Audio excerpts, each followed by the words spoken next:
I was muted. Lovely. Okay. Anyway, let's just cut to the chase. Ah, it's been a while since I played Black Myth, but I remember I was scrolling through my list. I was scrolling through my list of games, and I saw the achievements, and it was just like, 98% to completion, and I was just sitting there like, I need it. Of all the games I could potentially 100%, it has to be Black Myth Wukong. I think the only other game I've ever 100% completed, or took the time to 100% complete, was, it was Prototype 2. Holy crap. Oh my gosh. I remember when I was a kid and I played that on the PlayStation. It was just an accident, too. That's the funniest part. Like, I played that game so obsessively that I accidentally got a platinum achievement on that.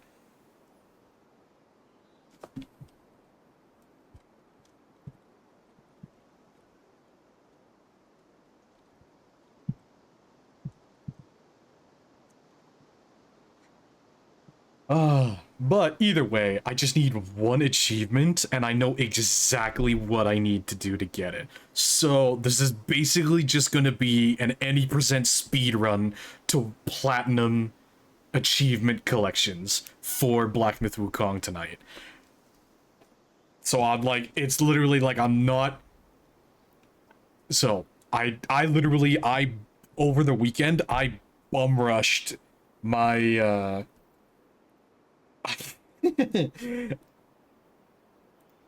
I bum rushed my most recent playthrough to get to the end. Yes, I got the bad ending, but now I can enter a new cycle, so I can go back and I can try and get my hands on that new.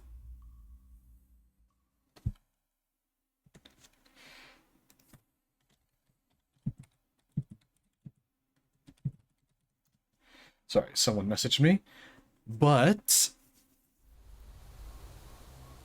I need it. I need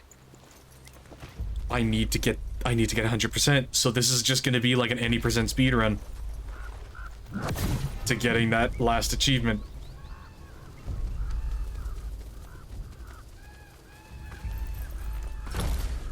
And no, I'm not skipping the cutscenes. Don't ask me.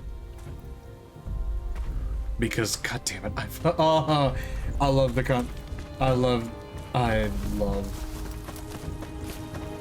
oh, I love this game so much.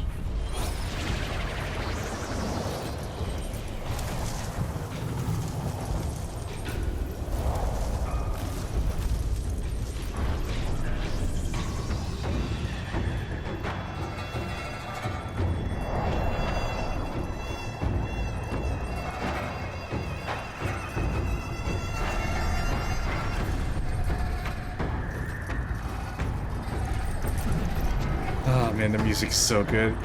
Latvian skunk, hello!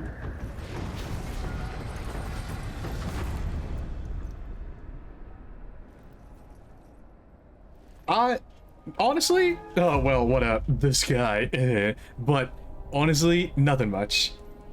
I see you are playing the Monkey Chinese lore. Journey to the West was one of my favorite stories when I was, like, has always been one of my favorite stories. But the fact that I realize. Safe. Okay, so. Sound. Right now, okay, so somebody is sending me whispers, and I'm just gonna ignore that for now. Free from you and your Ooh, Baba Yaga. merits. Those high above don't trust me. I understand that. And they send you and those knuckleheads to threaten me. To obey and serve once more. I understand that too. But what I don't understand is... you bastards killing my kind! Support by saying, oh, I look at you in your stationary house, minus chicken leg, losers. Yeah, the inventor of the mobile home, Baba Yaga. But yeah, Latvian Skunk, you were here for the introduction. So basically, this is like, I was going through my list of games and I realized, hey, I'm 98% completion for Black Myth Wukong's achievements. So this is, and the worst part is that I know exactly what I need to do to get that last achievement. So this is gonna be pretty much an any percent speed run.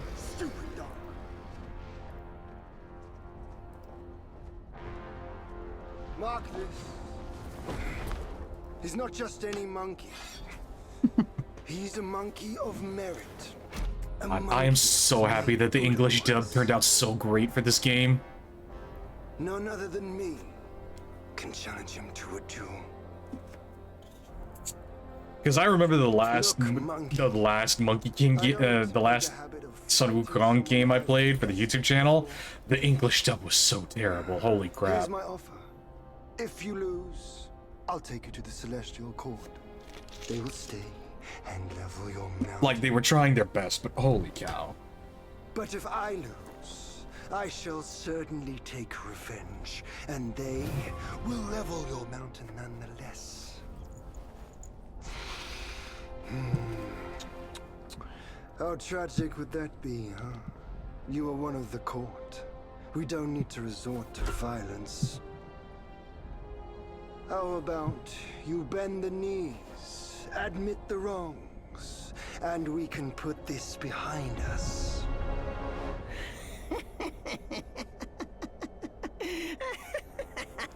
Oh, so it's just the Stinky Boys tonight. Except for that pig. You're the one who talks the tallest tales. Good. I am entertained. Speaking of entertainment, Wouldn't it be fun if I pluck your extra eye out for a snack and allow you to keep the other two? Because I'd hate to let you miss The how life may I be good slaughtered the each Cyclones mongrel versus of the good or court. something. It's Those that is below, up the time. those above, Yeah, any excuse to wear and that sunglasses. black mutt of yours. Come at me, all of you. They gave you many chances, yet you spurned each one. Such ingratitude. It's like I never. It's like I never left, baby. Seriously though, I'd love to. Oh no, I am so happy that this game came out so good.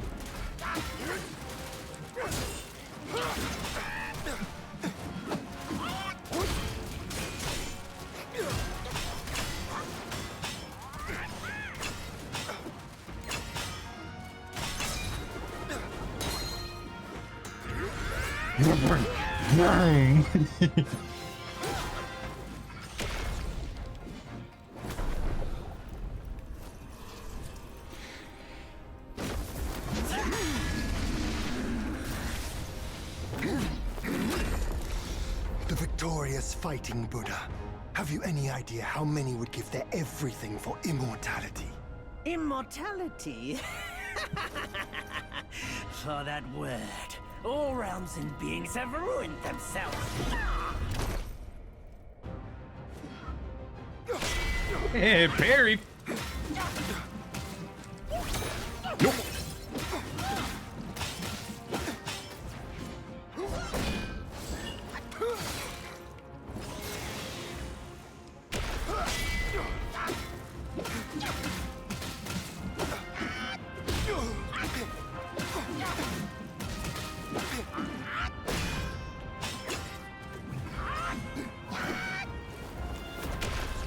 To be honest, Whoops. I just can't bear your hypocrisy.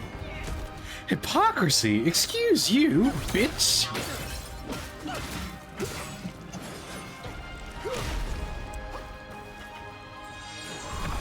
Go, my children. Destroy him.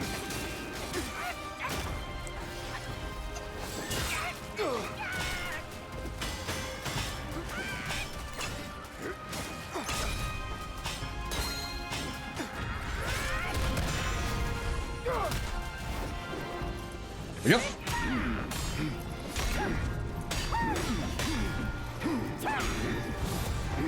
The Celestial Court welcomed you, foul monkey, yet you remain untamed. None shall save you now. Dear brother, your edge needs honing. Good. I was in need of a back scratcher.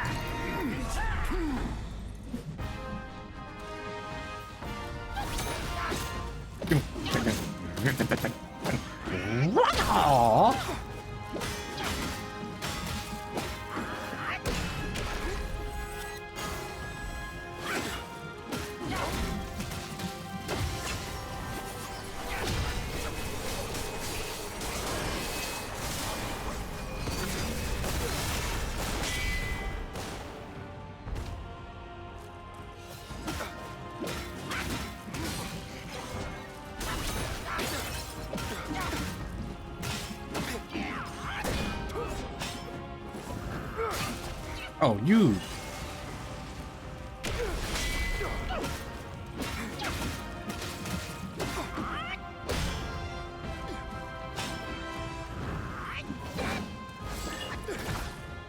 Thou purity! Unleash your might! There we go.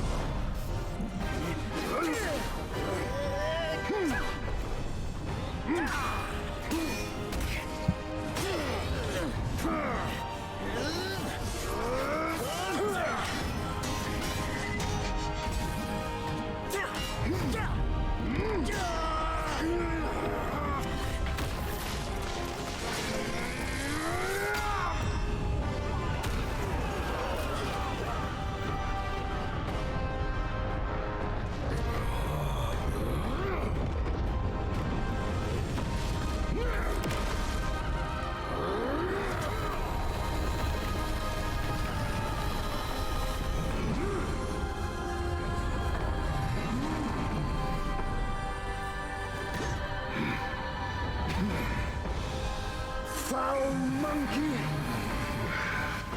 Taste my axe!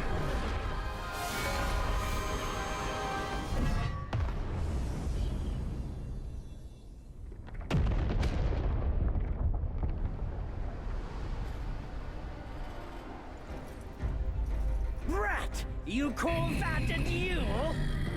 The glare up here is dazzling. Fight me in the woods if you have the guts. Yeah!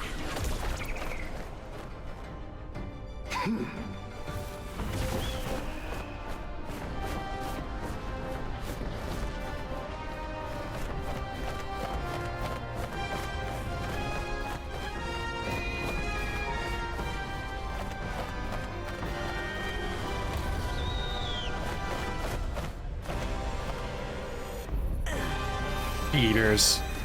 Cheaters.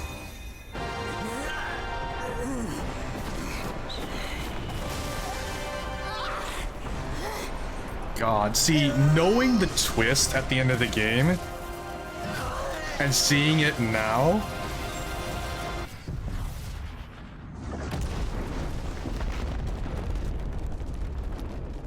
Like the fact that, spoilers for anyone who hasn't played the game, but, Erlang Shen is in on Wukong's plan to reincarnate and free himself. And so ends the last tale of Sun Wukong. Because, yeah, it turns out they're absolute bros. A hero Hell yeah. who treasured his freedom above all else. Buddhahood he attained, yes, but cumbersome he found the celestial rules, for he yearned to come back and to revel in the simple joys with us. Little did he know, his choice to forgo the life above only fueled their mistrust. Man. You gave up godhood to be monkey. We don't like that. Yes.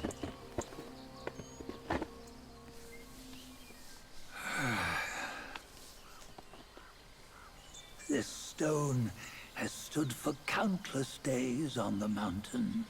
Since my youth, they've said that his remains lie within it. I was kind of hoping that this old monkey was secretly Sun Wukong, but I'm glad they didn't go with that twist. Though his body was broken, his spirit endures. Into 6 relics he turned, and separately they escaped, choosing to stay hidden. No, they didn't escape. Erlang Shen was in on the plan. He handed them out.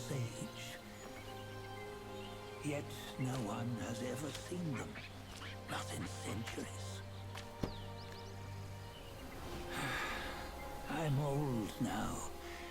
Venture through all the lands I cannot. Yet among you, there might be one who is destined. One that shall recover all his scattered relics. And upon the return of the relics to Mount Tuaguo, he may yet rise again.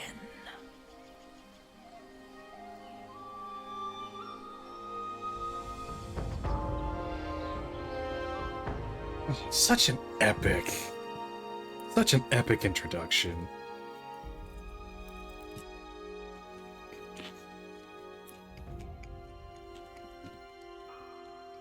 And I do love the fact that they portray the mythology with a lot less of the idealism that you see nowadays. Kind of like, the thing is that like, yeah, like I remember I was having this conversation with Champ the other day, but Champ literally, I was explaining to Champ that like, even though it's called the God of War version of Greek mythology, it's still actually a lot more accurate than a lot of tellings of Greek mythology, because it has that brutal honesty of like, yeah, the gods were kind of assholes. And that's the thing I love about Black Myth Wukong, is that they don't shy away from the fact that like, yeah, there's a lot of dirtbags in Buddhism and in the traditional Chinese mythologies. Bliss my fate shows. Luck's around the corner.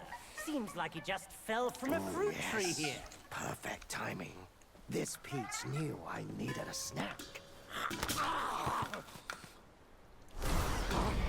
You sneaky rascal! Dare to fool me? I'll make sure you regret it. You're gonna die.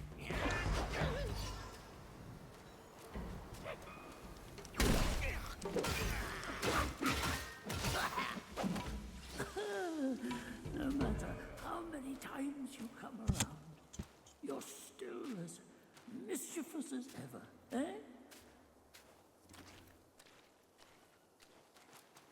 I also love the fact that when you replay, so much of the dialogue has a completely different meaning. Because it's literally just like, yeah, it's just... Hunting, and you cut me short. Oh man, just the fact that like, I do love the fact that they tied, because that's one of the things that I wish more games did, was they found a way to tie in the New Game Plus mechanic to the story, which is something that Black Myth Wukong did, and it amazing for it.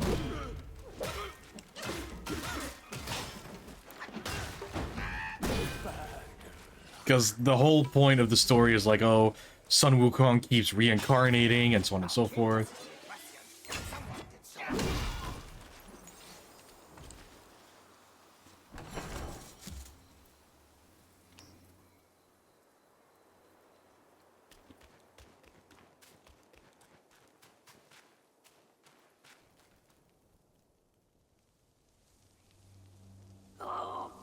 What you waiting for? Pluck your hair and make an offer.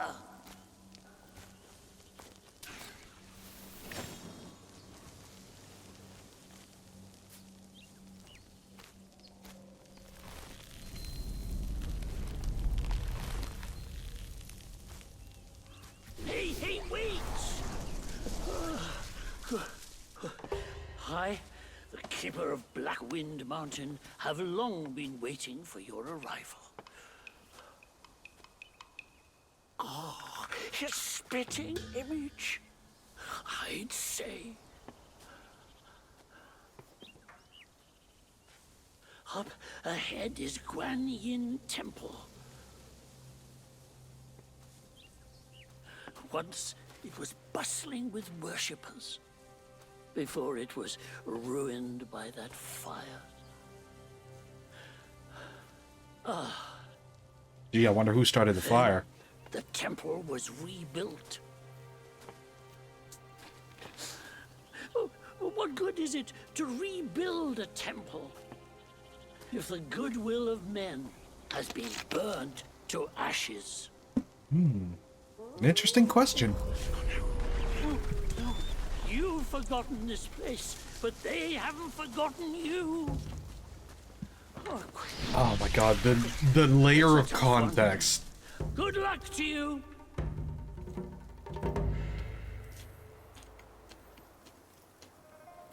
Oh. What's that?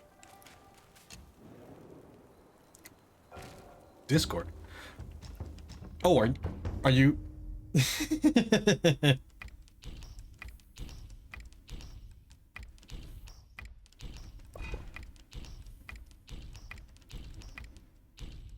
I got the money for it. I killed everything. I can afford it all.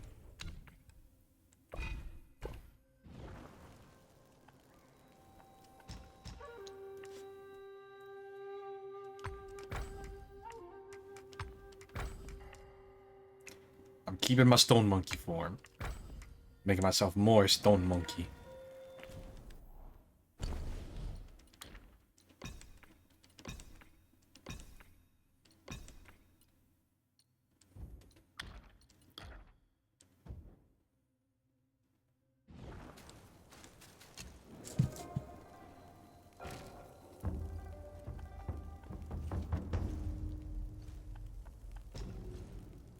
I was trying to type something else in and thought that I copied it, but apparently I copied the older message from another stream. No. Oh man, that sucks. Funny thing, I almost got banned from a particular game because I accidentally put in a fucking... I put in a code in the fucking text chat that, yeah, it would not have ended well on my end. Thank God the moderators of that game did not realize what I was putting in my chat.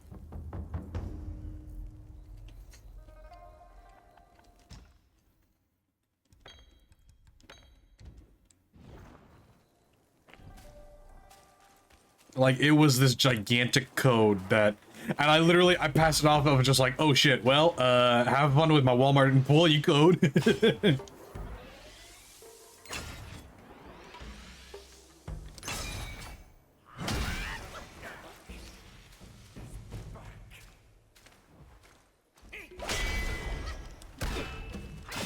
There is nothing more satisfying than getting a perfect parry with the rock solid stance. I'm sorry. I do not have an official Discord. I mostly stream for fun because I am very much of the mindset of like, oh, I don't want to end up turning it into a job I hate, because that's the thing. It's just like, video games are fun, and the moment it becomes unfun is just like, yeah, that me no likey. But I do have a private Discord. What I was trying to say was that oh, you have a pet skunk. Oh, that's cool.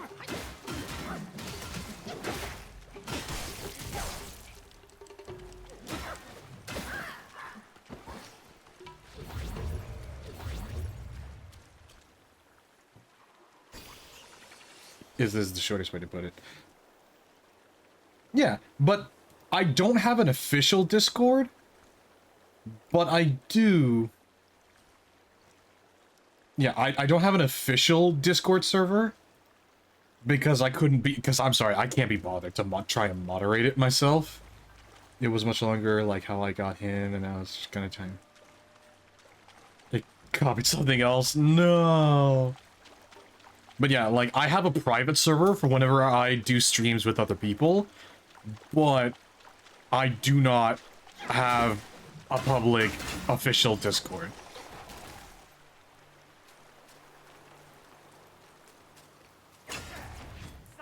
And to be honest, I think it'll be a long time before I get it, because to be honest, like, I'm sorry, I can't be bothered to fucking... Because the thing is that, like, I know, like, I would put in a meme channel and everything, but it's just like, how long before the memes turn toxic?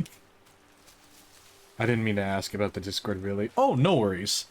Like you said, it was like a, on the subject kind of thing.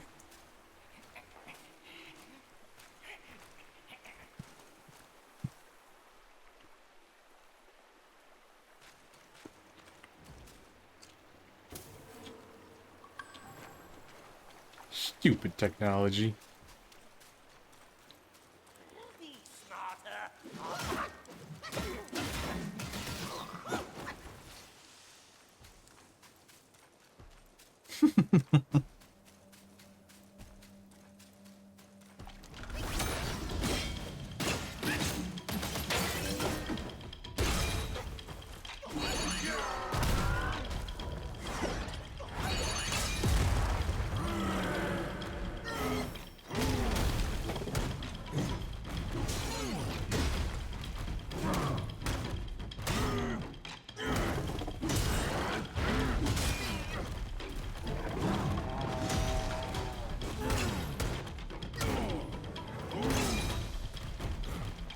You wanna have some fun?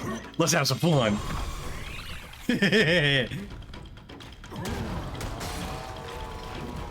Fight back! Fight back!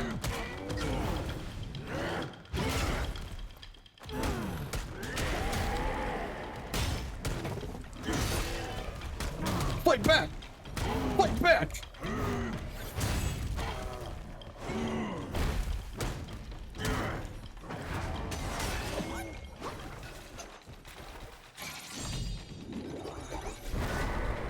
It really is. And I love the fact that, like, it is very much a linear style game, but it's very linear in the sense of, like,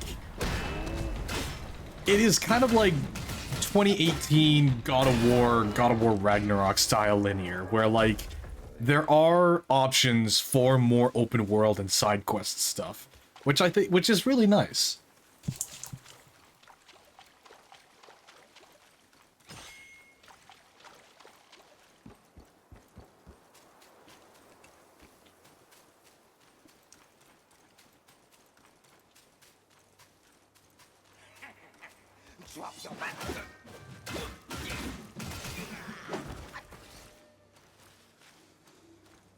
I know.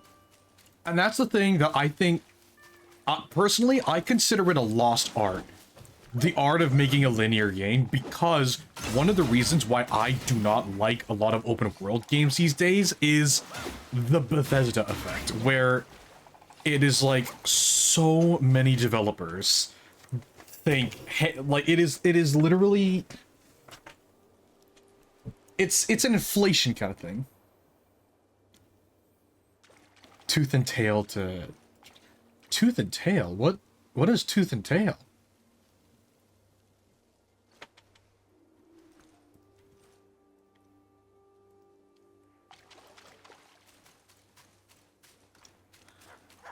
Oh.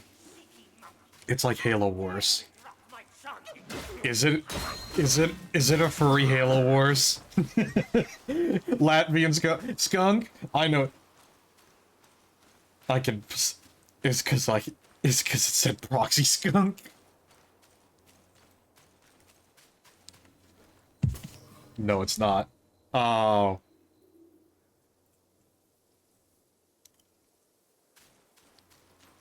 Rodents fighting. Okay. I mean, if you look at it at a certain perspective, that could technically count as... I mean, you know, if you look at it a certain way, that could technically count as a furry game.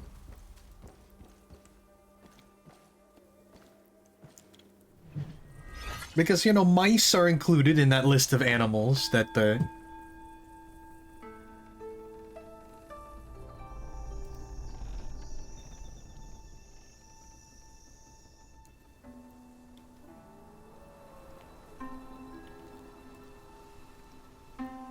Yep, monkeys do technically. Yep, monkeys do count in the furries.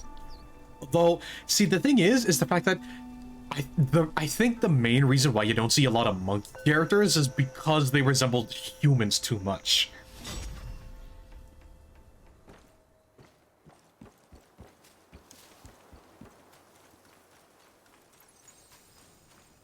Also, anybody who has cosplayed a Saiyan with the tail or Super Saiyan 4,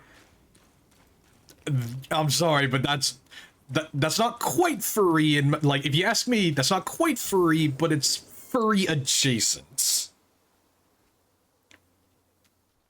No. The reason why is because they are mostly human. There's a degree, there's a limit. For example, anime cat girls, where it's just the ears and the tails. Does that count as a furry, or is that more furry adjacent? Think about it. And dressing up as a Saiyan is the male equivalent of that. You don't think you can just parade in, do you? It's not that simple. Let me transform you into a golden cicada, so you may follow the fires ahead and scout this mountain unnoticed. Fly!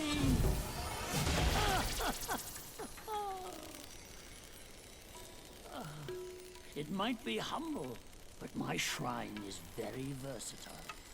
Hang on, skunk. Anyone who says they are a furry, but like Has Been Hotel, gets sent to hell. There is a difference between furry and teenage life.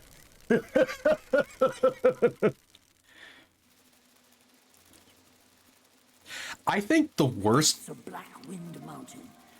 to be honest, I think the most disappointing part about the Has Been Hotel,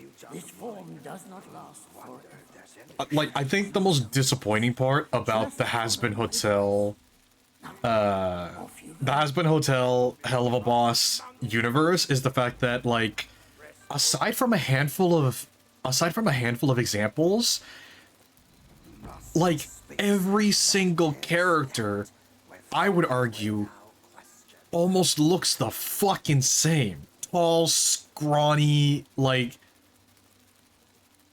where's the variety? Give me more plump characters. Give me short and stocky. Like, that, and the fact that, like, to be honest, I don't know. I don't know how I feel about the designs of the 7 deadly sins.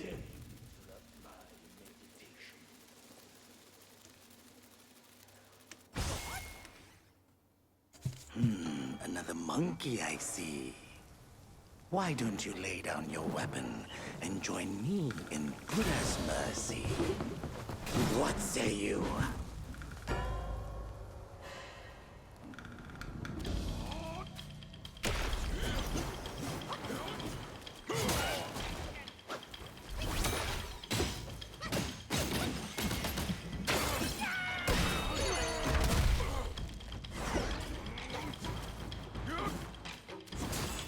Ooh, I forgot he has that move.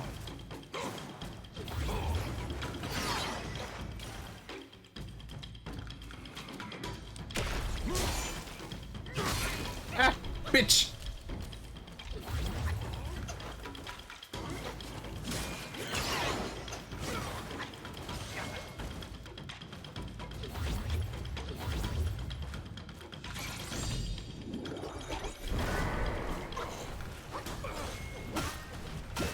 Fun fact, I never once saw a straight man on Has Been Hotel or Hell of a Boss. That is an extremely old or comically stupid Vivzy Pop there. Yeah, and I would argue, and I think the funniest part is the fact that, like, there's kind of like a, hey Vivzy, what are you implying? Because of the fact that, like, why exactly, like, how, like, why is there such a lack of straight people in hell? Like, can we address that? Like, I get it, Vivzy Pop's whole angle is, like, heaven bad, but, like...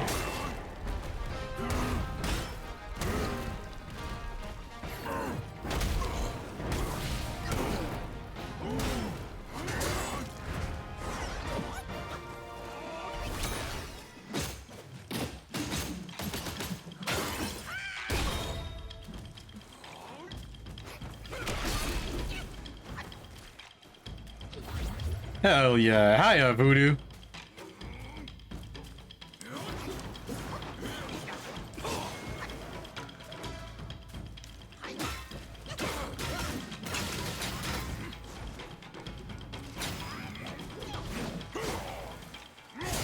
Ah, bitch.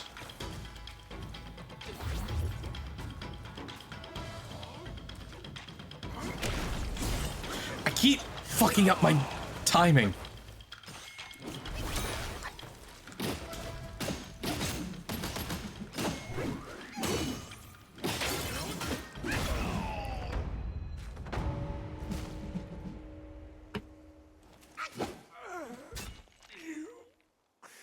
Master spoke of you, the destined one. Also, it also reminded me. God damn it, Skunk. I don't want to spend the whole fucking time complaining about fucking Hasbro Hotel and Hell of a Boss, but at the same time, it's just like the fucking. How the hell is Homestuck? Like, how the hell does Homestuck adhere to the caste system it establishes in its lore better than fucking Hell of a Boss and has been?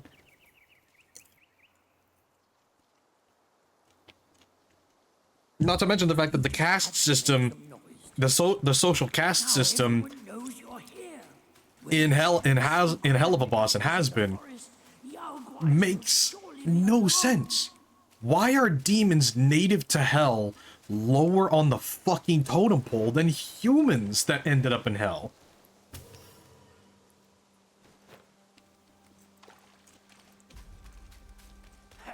So that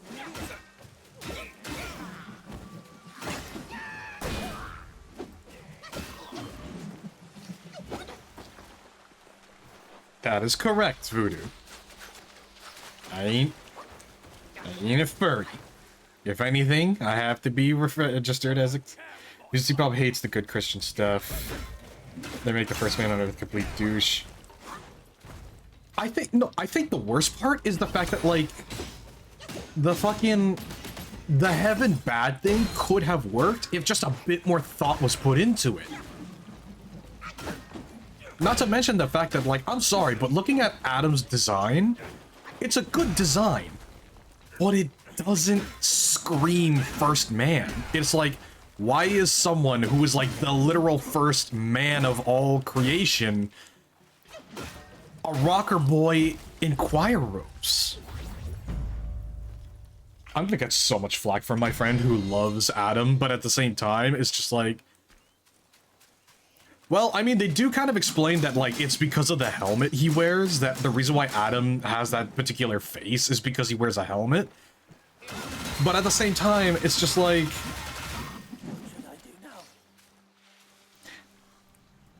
Midlife crisis. But, like, Adam has had hundreds of thousands of years to have his midlife crisis.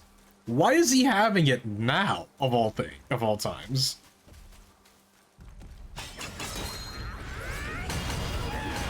from this day, my name shall be Wukong.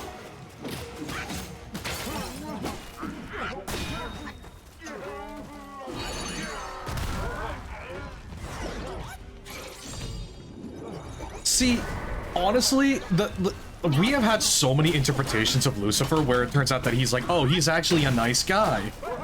That demons are evil, why the angels protect them? See, the thing is the fact that, like, the angels being evil could have worked if it was more of like the downfalls of a lawful good style of society. Either that, or they leaned harder in on the idea. Because one of the things that they kind of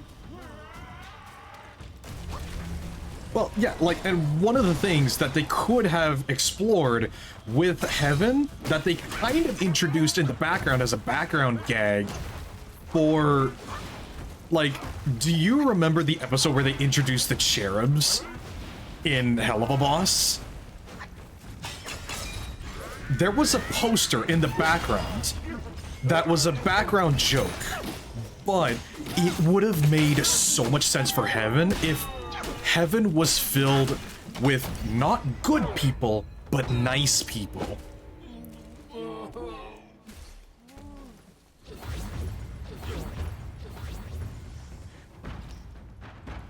Because of the fact that, like, literally, there's a poster in the background of what it's like a blink and you'll miss it background joke, but it's literally like it is a literal quote from the Bible where it's just like, surround yourself with people who will lift you. That could have worked so good. Exactly. Like, make Heaven a toxic positive environment, and anybody who does not adhere to that environment, they get very passive aggressively sidelined, punished, pushed out, etc.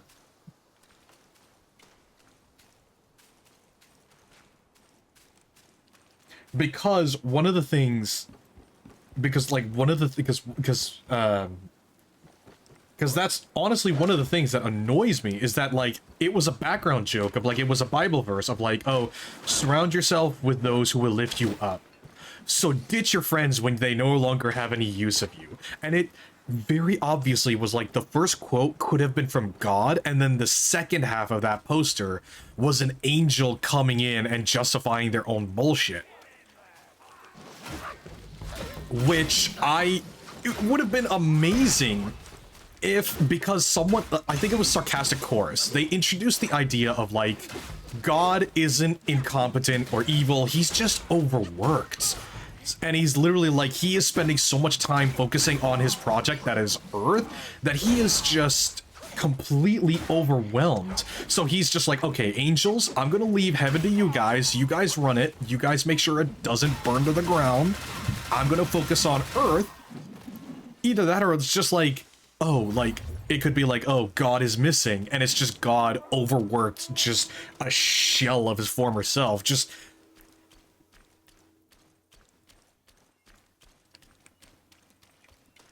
Because that's literally just like he's trying to keep it all together, and... The backyard is Blackwind Gwai's ally, calls itself either that, or like... Considering your strength, I suggest you... Because of the fact that, because in the same episode as the cherubs, in the same episode they introduced the cherubs, we have that office manager style, yeah, no, I'm afraid you're gonna have to let you go, yeah, no. If anything, what also could have worked with Heaven is if they kind of took inspiration from Journey to the West, and they made Heaven this absolute bureaucracy that never gets anything done without any kind of approval from the big man, and there's just so much stuff that's backed up, and it has that toxic positivity environment. Like, that would have worked so well. But instead, it's just a carte blanche. Oh, Heaven bad. Look at how the angels are genociding all the demons. And it's just like, fucking...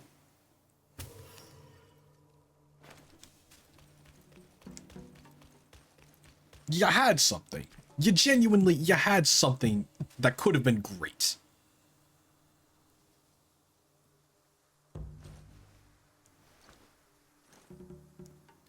And I mean, not to discredit it, it's just, it's kind of unfortunate that, like, I really hope that glitch, like, that works.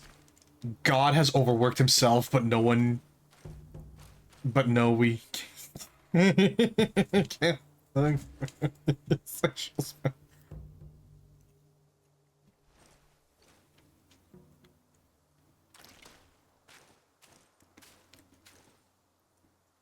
Oh, yeah, like, Alistair is a cannibal, and there's like a whole town of cannibals that they recruit to fight the angels.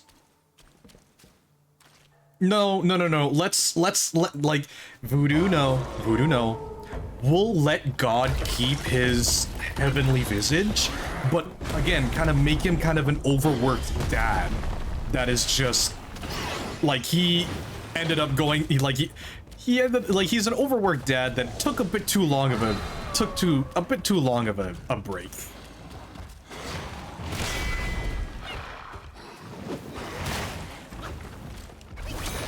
Oh yeah, like literally in the Hazbin Hotel show, they recruit a place literally called Cannibal Town in order to help fight the extermination.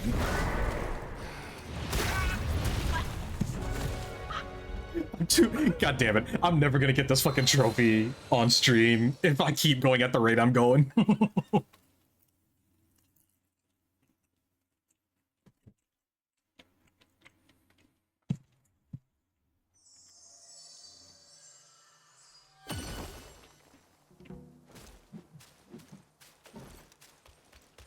But again, it's just it very much screams of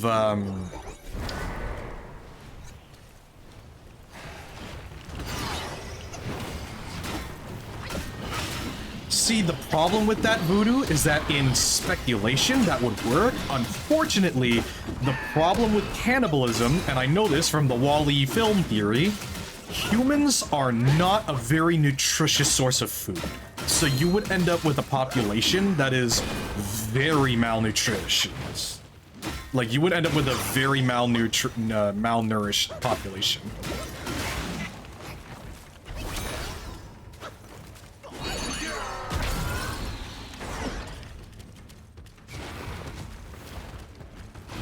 It's, honestly, it honestly reminds me of that fucking Doomsday Prepper that fucking... that, like, has a rabbit farm, and he teaches his kids, like, okay, well, you skin the rabbit like this, and it's just like, oh yeah, when the apocalypse comes, we're gonna live off rabbits, and it's just like... And it's just like, the guy is so dumb because rabbits are so rabbits are so lacking in any actual nutrients.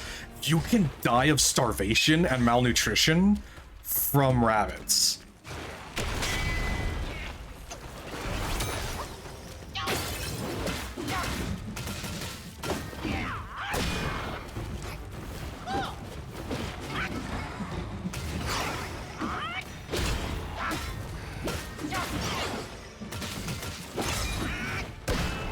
Tasked with cursing the humans that they can't need to do it right, and the angels are there to fix the messed up curses.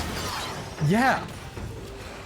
And you can also kind of peel back the curtain and show that, like, heaven is full of a bunch of self-righteous bureaucrats who only do the job, not because like, the angels live in paradise. They don't need to get paid, so they're just doing it purely for fucking self-righteous reasons. You might as well take a good look around.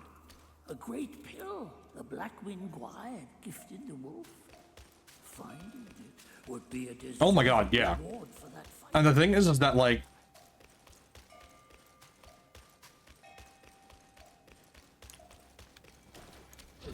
to be honest, I don't really have that much of a problem with Lucifer. My biggest gripe is the fact that, like,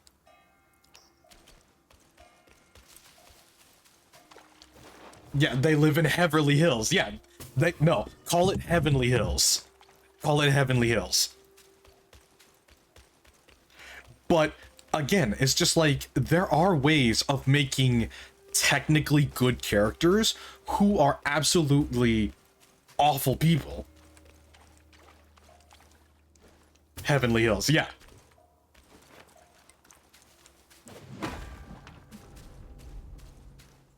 No, but again, it's just like, to be honest, I don't have the biggest gripe. I don't really have that big of a gripe when it comes to Lucifer and Has-Been. Mainly because of the fact that, like, of all the fucking things in that show, Lucifer is one of the good things, I would say. Because again, Lucifer is kind of like that overworked, socially awkward dad character that the fucking god should be. My biggest gripe is the fact that, like, whenever a demon transforms or an angel transforms, the transformations are so fucking underwhelming.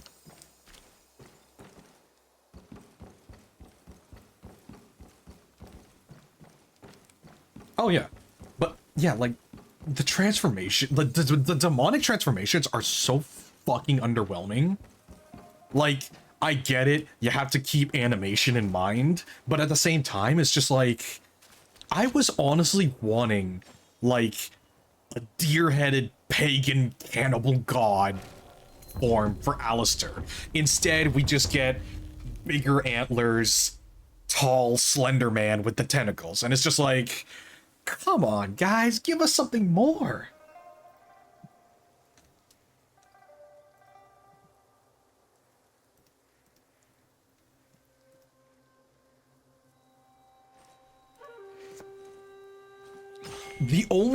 I would say the only transformation that I really like the only demonic transformation I really like from Hell of a Boss and Has Been is Stolas's transformation. Oh my god, that is how you do a demonic transformation in something. They make bad characters good, sometimes, not all the time, but sometimes they are okay. But here's the thing, is like, it wouldn't work in real life the way they do it. See, that's, to be honest, Skunk, that's actually where I have to disagree with you. You can make morally reprehensible characters and still make them enjoyable protagonists to watch. I'm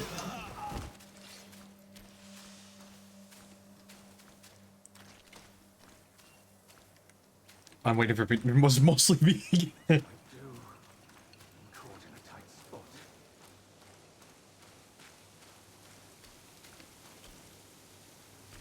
You don't look like a Yaogwai from these parts.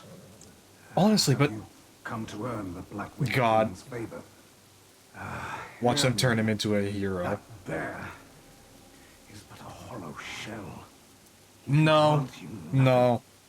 They'll never like, He lies about cheating death and even the treasures. His followers are Black Wind.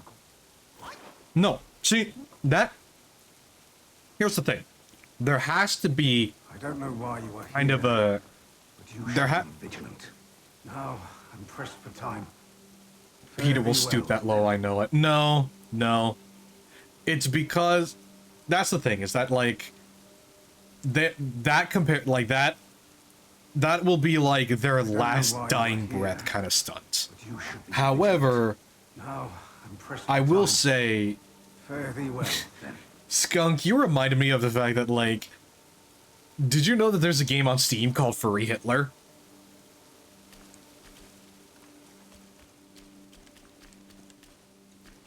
And Furry Hitler has a fucking sequel.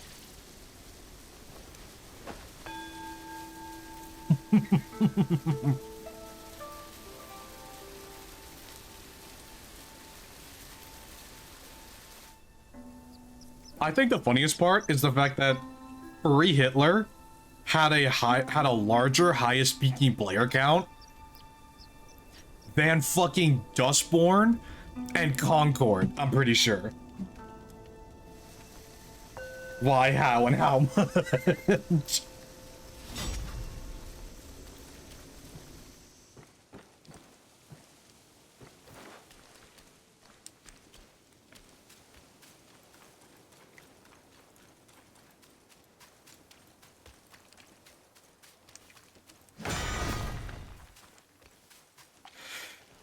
Oh man, no, but that's the thing. It's like to kind of loop back to your point. Well, to kind of loop back to the part where I kind of disagree is that, like, you can make like, it's real. The One Piece is real. I am surprised that I educated the furry on the existence of a furry game.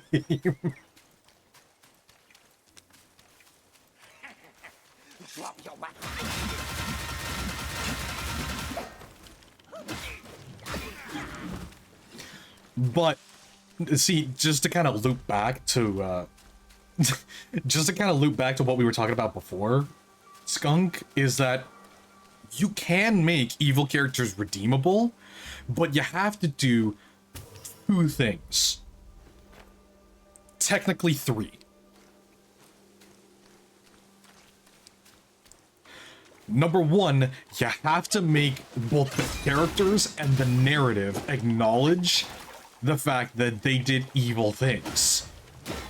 Number two, you have to have that character.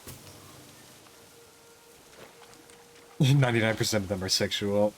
Yeah, I mean, you're not wrong. Anyway, but yeah, like, you have to do, like, if you want to make an evil character redeemable, you have to do three things. One, both the characters and the narrative has to acknowledge that, like, they have to acknowledge the evil things that this evil character did. They have to acknowledge it. Number two, you have to have tangible consequences for those evil things. And number three, you have to have that evil character go through a process of growth where not only do they acknowledge the evil things they did, but they also have to grow from it, and you have to have them work to redeem themselves for those evil deeds.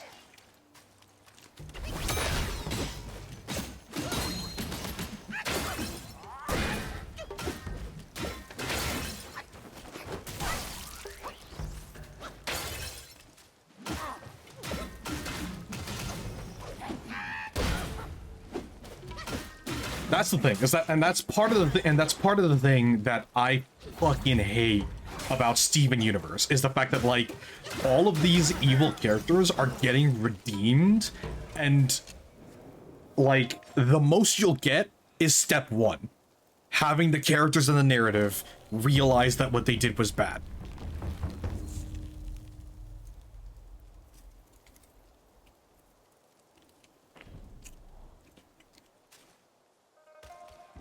And that's honestly the thing that pisses me off the most about it, is the fact that, like, they completely leave out steps 2 and 3.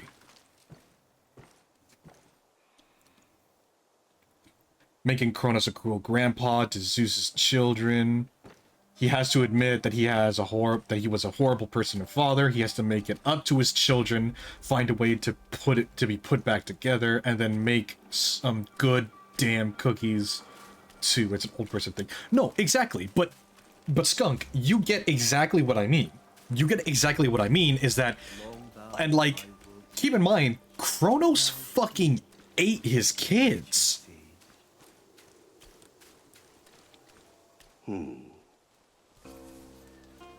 Not to mention the fact that there's a kind of a secret step 4, is that you have to make, when I say tangible consequences for the character's misdeeds,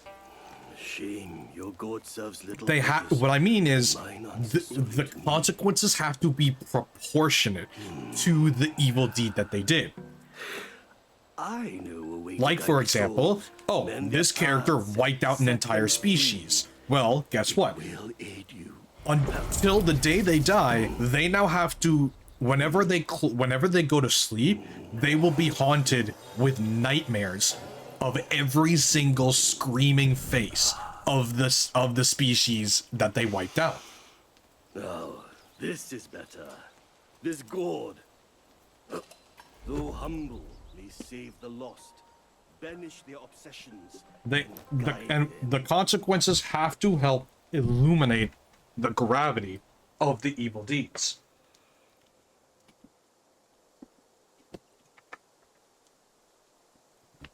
They chopped Kronos into a bunch of pieces and tossed him into Tartarus. Exactly. And if you really want to use the whole Tartarus as a prison thing, then what you could do is you could have Kronos' head just sitting in a cell, and he'll be like, hey, you know what? I've had a lot of time to think, and I allowed my fear of a prophecy get the best of me. Tartarus is actually a god too. Well, yeah. And if anything, I think the funniest thing is, like, if you're gonna go with that route, with, like, Kronos being a grandpa and whatnot, like...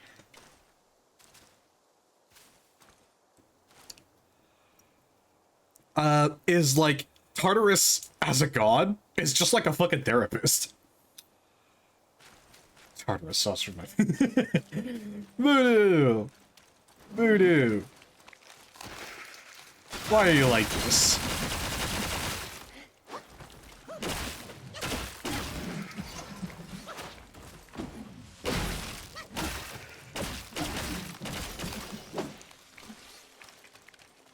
I like tartarus sauce on my fish.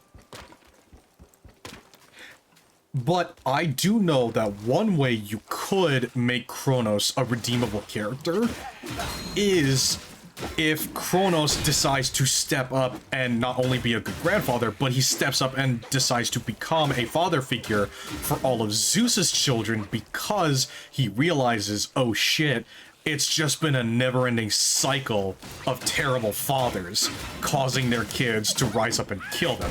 So it would secretly be Kronos' way of apologizing to Zeus by preventing the cycle of sons killing fathers.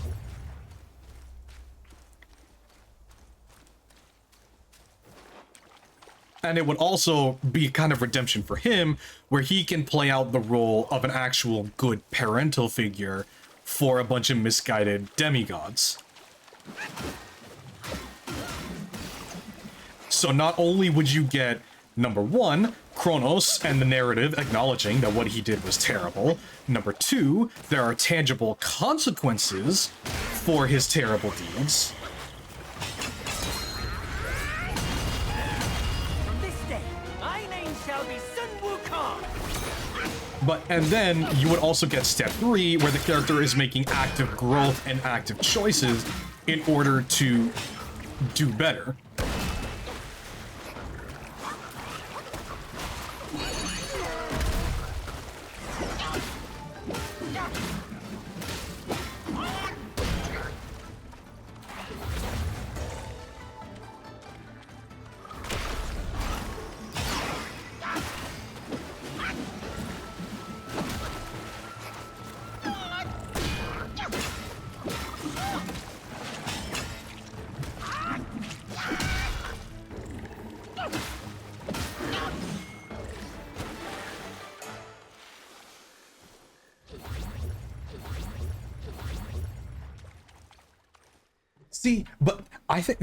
But like, Skunk, now that I'm rereading that chat comment, if anything, I think what would actually be a really interesting dynamic is if Zeus was not on speaking terms with Kronos at all. And having that consequence of Kronos was a terrible dad, therefore Zeus wants nothing to do with him. And so it's just Kronos trying to be kind of a parental grandpa figure for all these demigods, while Zeus is actively trying to keep his distance and ignore all of them. And Zeus is just kind of sitting there being like, oh no, it's Kronos. It's Kronos. He has some kind of agenda. There's no way he can do this out of the kindness of his heart.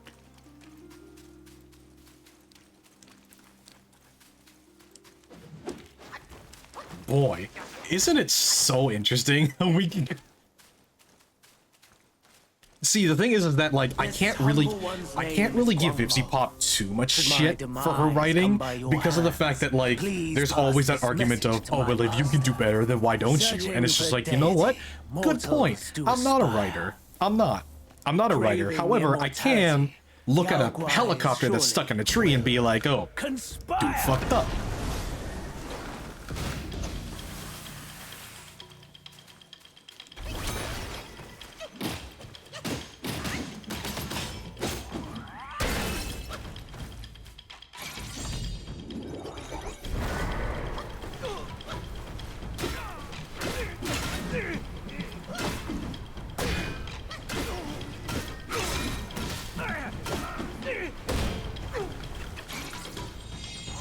No, that's the thing. It's like, you don't have to be a professional writer to be able to criticize bad writing. Because again, one of the things that I do not like is when people try to act like there is no objective, like there's no such thing as an objective quality in a work of art. Because like, and specifically in like writing, there's a whole argument about modern art and how you don't have to have like a traditionally like high quality piece of art nowadays. But you know, that's a conversation for another time. But at the same time, it's just like there are ways of acknowledging that, like, yeah, there are things in writing that are kind of bad.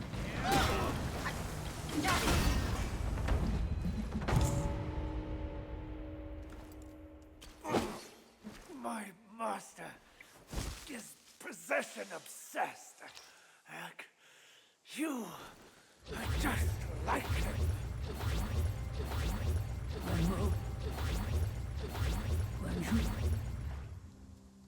I remember now. The evil monks abetted Elder Ginger to burn the great sage Anton alive. That's these two. I thought they were already turned into ashes by that fire. Who would have thought they had turned into Yaoguais?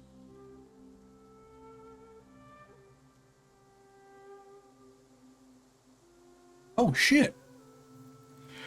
Hey Skunk, you know something I just realized? When it came to the whole like VivziePop and the social caste system that exists in the Hell of a Boss in the Has-Been universe.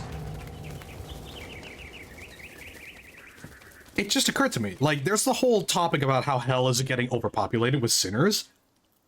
You could easily write in a migration allegory with the native-born denizens of hell, the proper hell-born demons, treating the sinners like freeloaders. And you could totally get a migration allegory out of that. Go ahead. Take them out once and for all.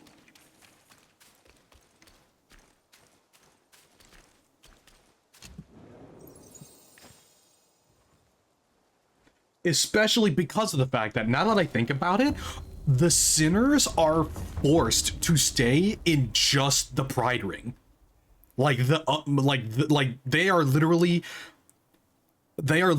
are forced to stay in one specific level of hell.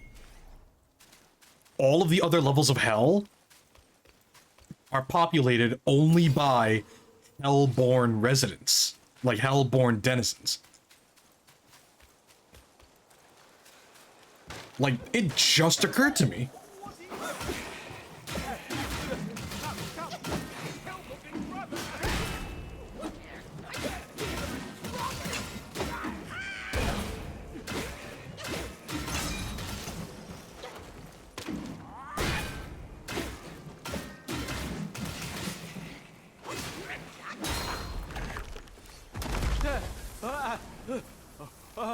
Okay, so here's a story idea. An evil king was turned into a peasant, but still thinks he is the king. The king will go around and ask people for what they thought of the king.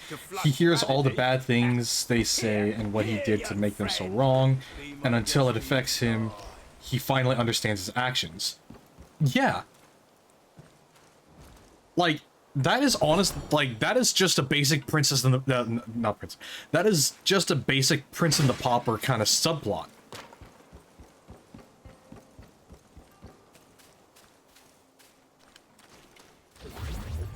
Where, like, the member of the royalty ends up living as a commoner and starts to see things through the commoner's eyes.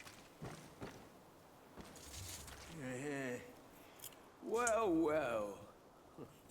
I'd stake you're one more monkey. Because most of the time, Or to call me forefather. when you get Prince and the Pauper style stories, it is purely a wish fulfillment style story where you're seeing things through the perspective of the pauper who switches places with the prince. Very rarely do you see the prince's perspective and the ramifications of what would happen if the prince is living the life of A commoner. Have a look. If something.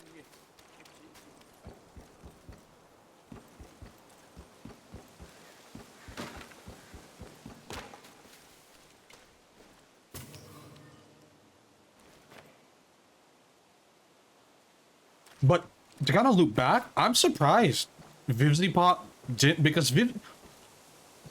Vivzie is Latin American, isn't she?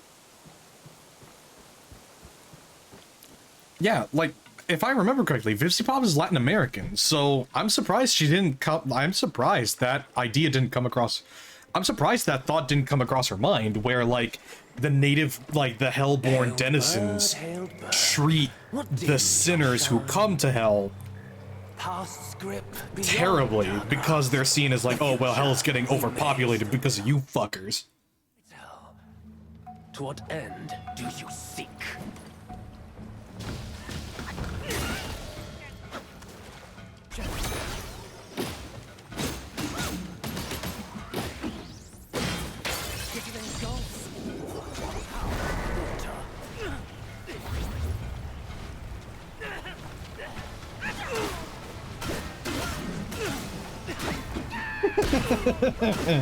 Okay, let's not get too heavy on the IRL stuff.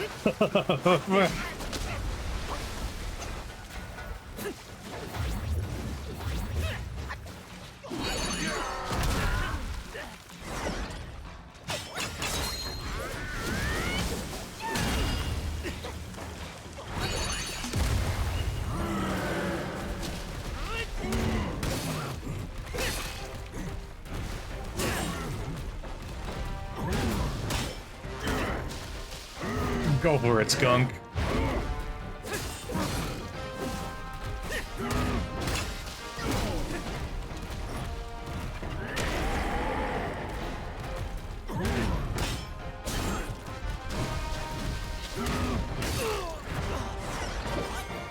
If you become president, I put the moon in a box. I've come to make an announcement. Attention, all of the people of the world.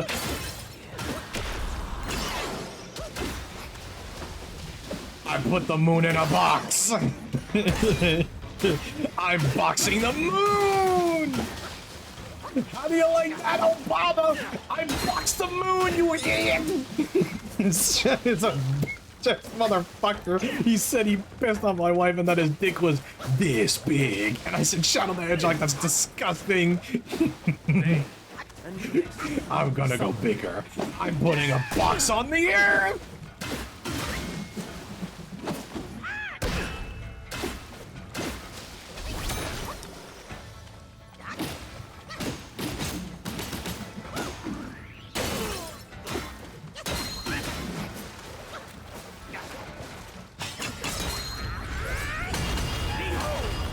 What the great saints can do!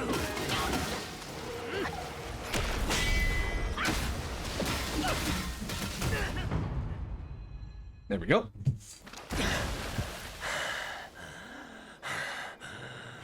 You have forced my hand.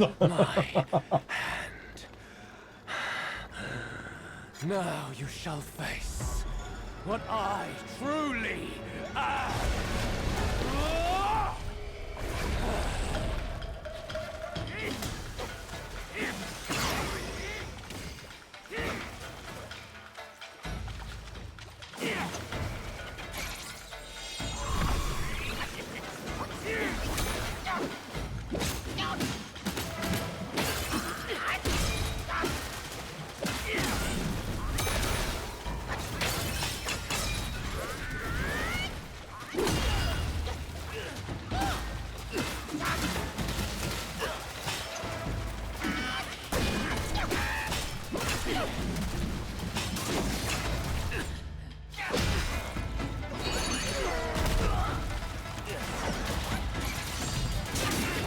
Return the slide. Return the slide.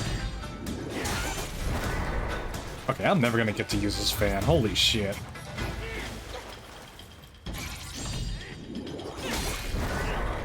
There we go.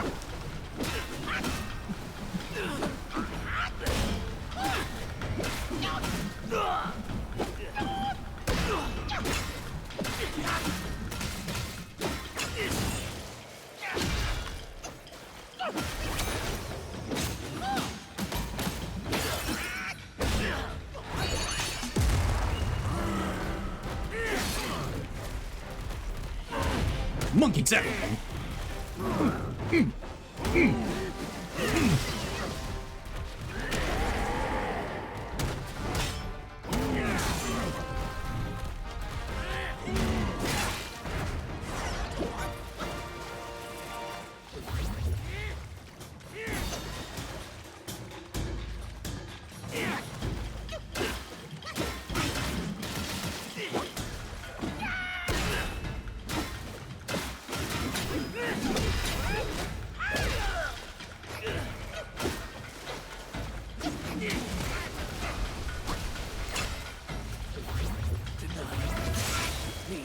You bitch!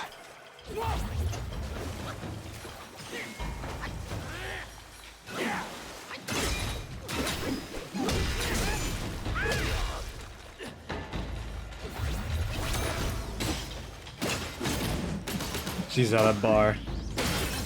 Don't be fooled. I'm not driving her home.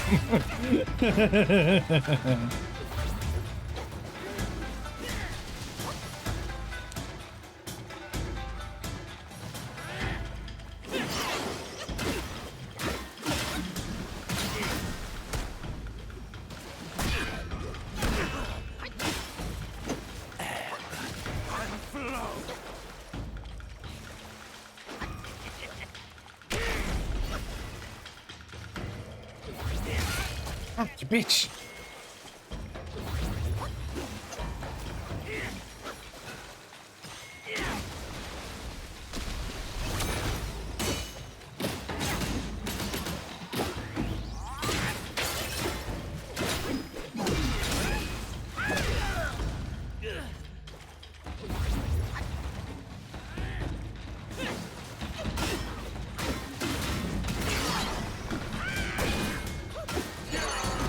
Ah, no, I missed my final bang! There we go. She took both the fucking cars. Halt! No ill will, I bear. I'm merely my brother's eyes and ears. I feign my loyalty to guard this path on the bear's order. Your destiny's bleak and stark. In its grip, we share the mark.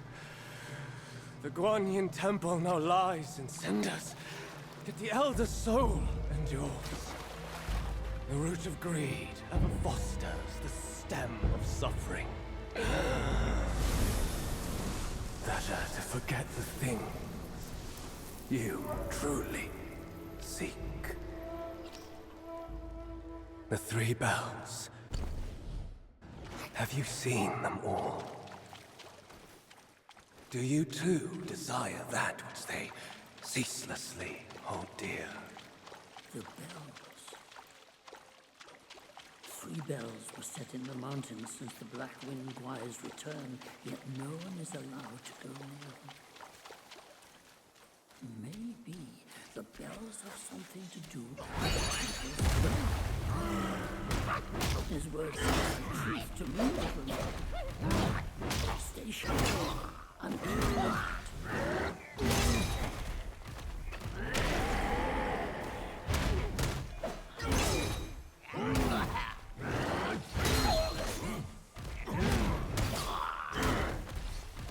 Here we go.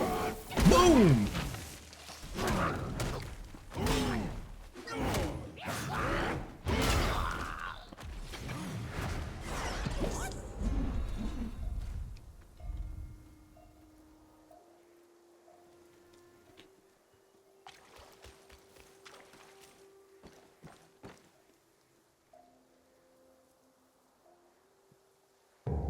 Bing bong, pizza delivery.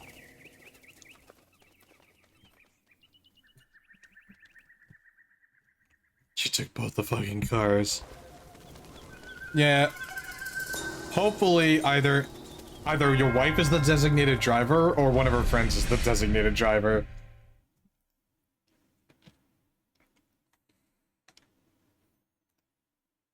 Hopefully.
Hello? Oh, thank me to God. Oh, finally then, the 3 bells sang. Disciples come, I hear travelers approaching my temple carrying new treasures.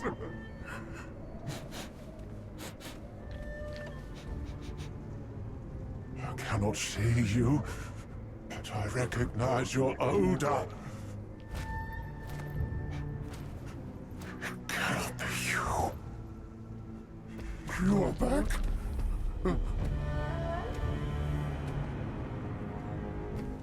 It must be you who took that Kasaya.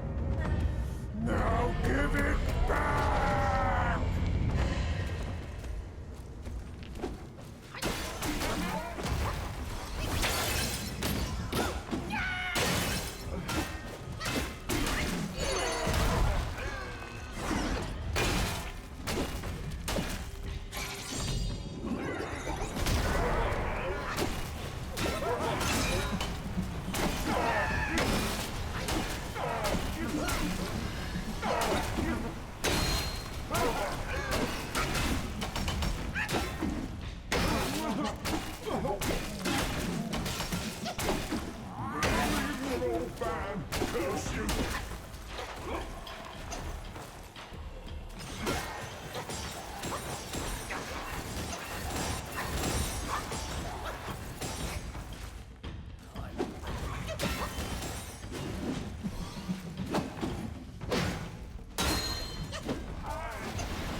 Here I come! Here I come!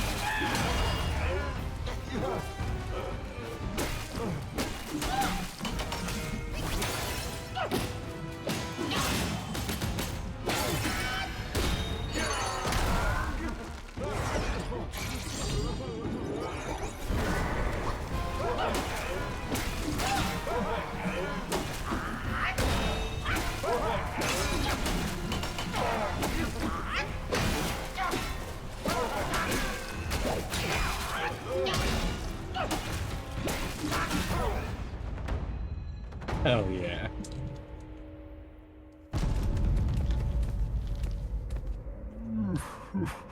Two 270 years spent. Kasayas collected by the hundreds. Still one short without his. Oh. No, stop. Go.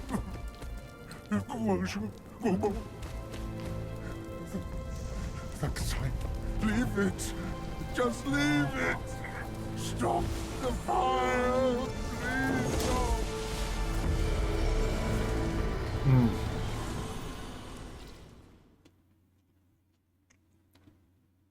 Honestly, what a tragic.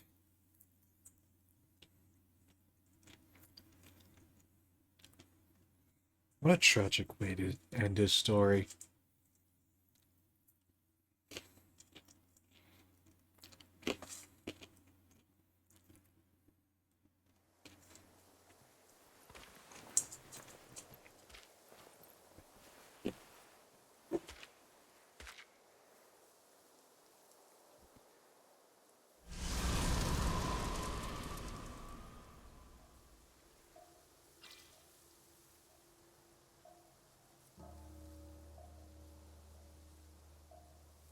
Welcome back, Skunk. Let me guess, you had to pick up your wife?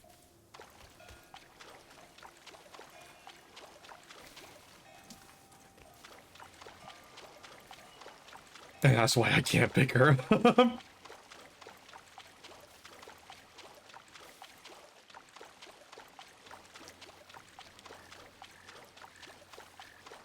Yeah, I mean, what did she expect?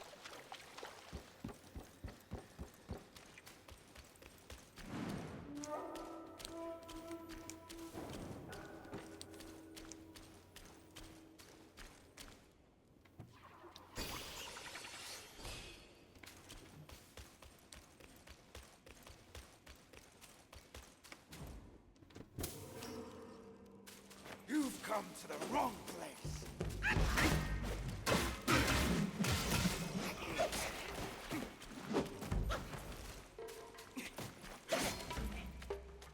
Oh, good news.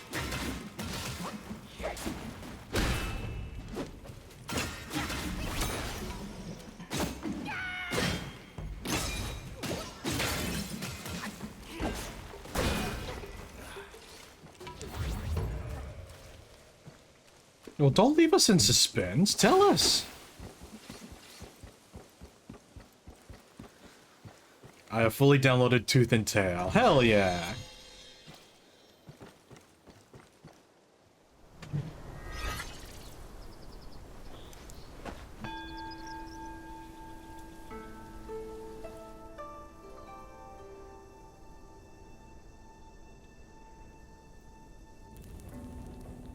Foxy Skunk, here I come. Fuck yeah, proud of you.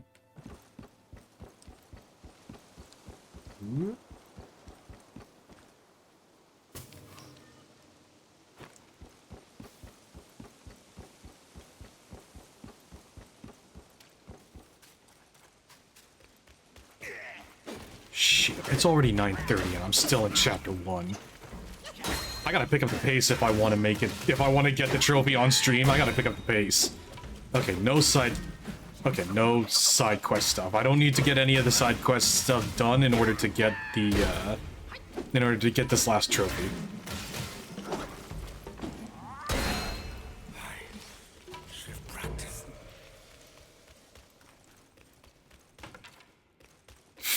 Next intel you for Hitler. From this day, my name shall be Sun Wukong.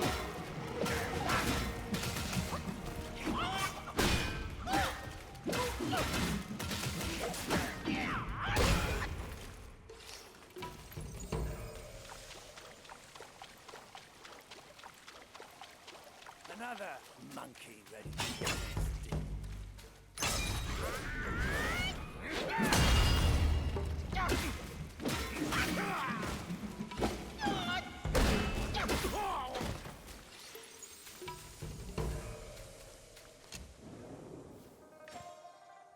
Here's the thing. No. Here's the thing.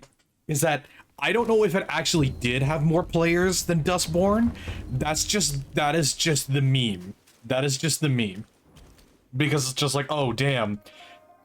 Furry Hitler had enough players to warrant a sequel.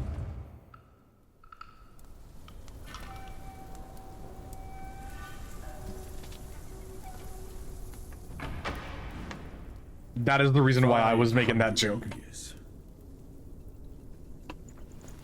I have rebuilt the temple.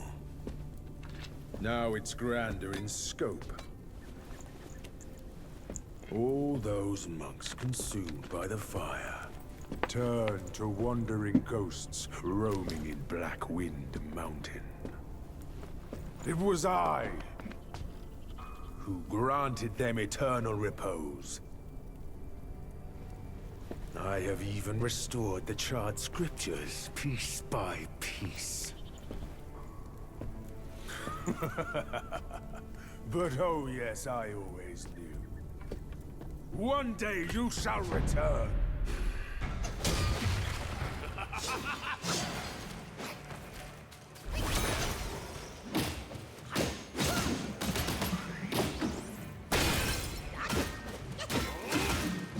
Why do we have furry Hitler and sex with Stalin, but not GTA 6? Honestly, I've lost the ability to care about GTA 6. Especially because of the fact that Grand Theft Auto, like, Rockstar is feeding into the whole, oh, you need a fucking ID to verify that you are. Because, like, again, it's a fucking... It's... The UK should not have jurisdiction over an American-based company.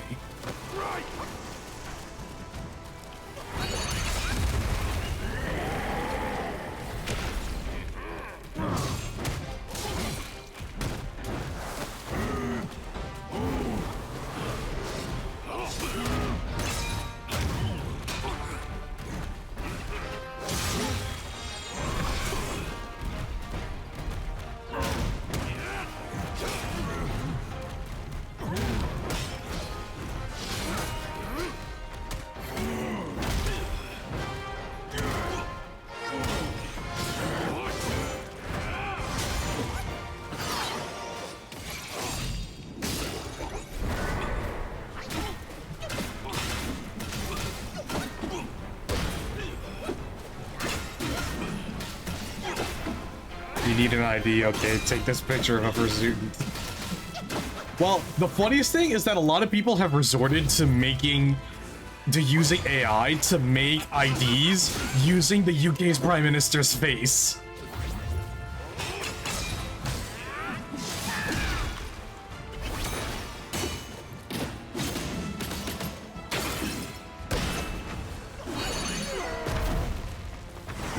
That's all you're capable of. Show your hand. I was ascended to deity by one. Who are you to stand against me?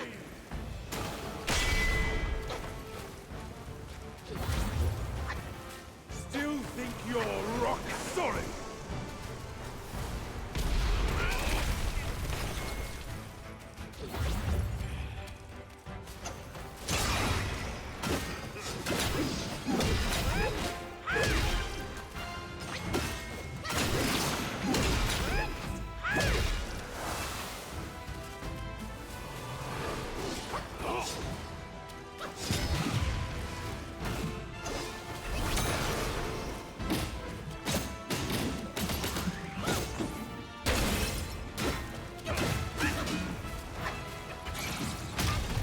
Oh boy.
Heaven forbid if I don't watch the elections on the channel. No, that's the thing.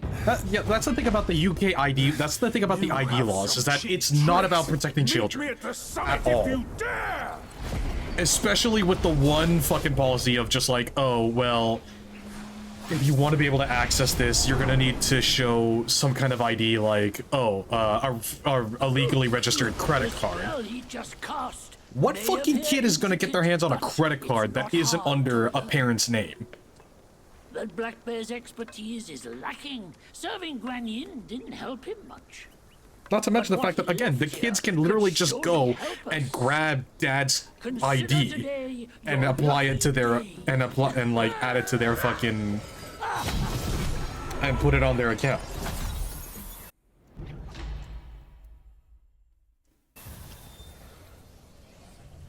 Like, that's the stupid part. That is the absolute stupid part, is the fact that, like, it is so poor, like... You still have a lot to learn. Sends them a tube of urine. Yeah. But, like, here's the thing. I don't inherently blame companies like Rockstar and Ubisoft and, like, YouTube. I don't inherently blame them for rolling out these... here's the thing. Yes, I do blame them. But not nearly to the extent of the governments that are allowing them to be able to try and push their overreach. Because that's the thing, it's just like, it is corporate overreach that is being allowed by the government. Coming for our mark. Think again.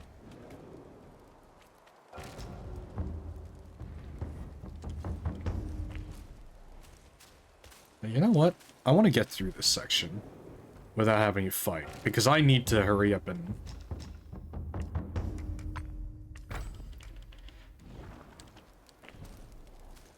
Alright. Stealth mode activate.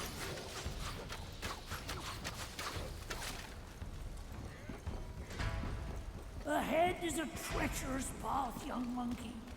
Don't forget the spell you just learned. He's the one! Another monkey ready to meet you.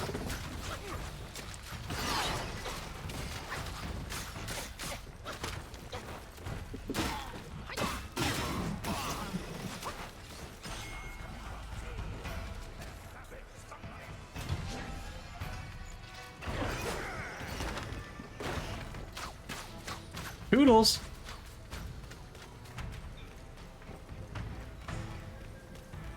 Like, again, like, and the thing is, it's just like, oh, how can you not blame the corporations? It's like, I don't blame the corporations because the corporations are just doing what they've always wanted to do.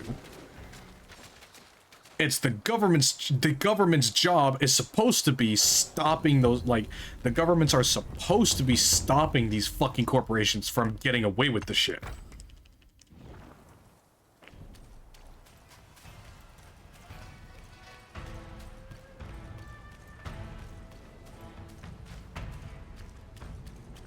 He once told me, out of sight, out of mind is a fool's task. Seeing but seeing through.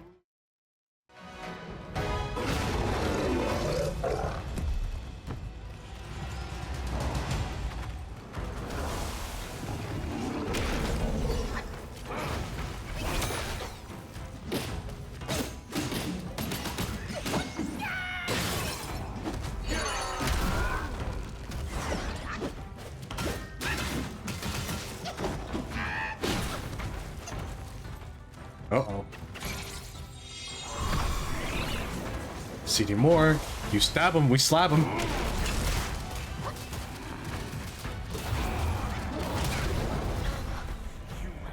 What the fuck? I was full health.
Okay, no, deny.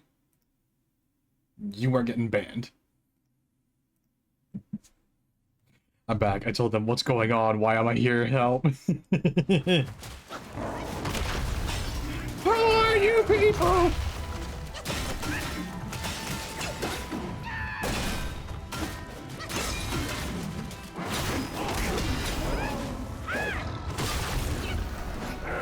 Oh, ouch, that hurt. Oh, that hurt.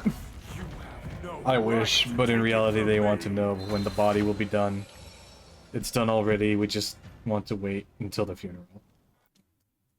That would have been funny though. City Morgue, you stab him, we slap him.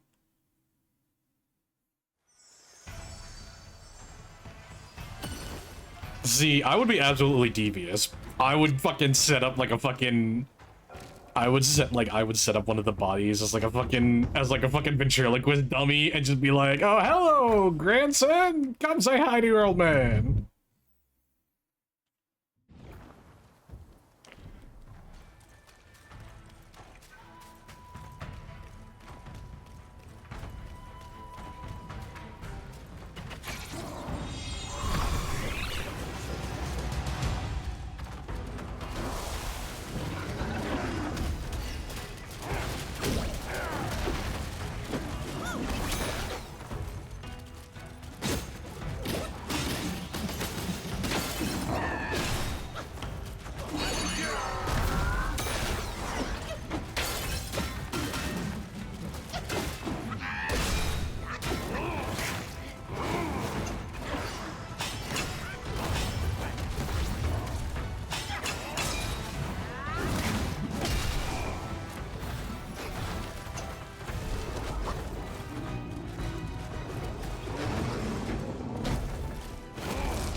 You wanna know something cool? Check this out.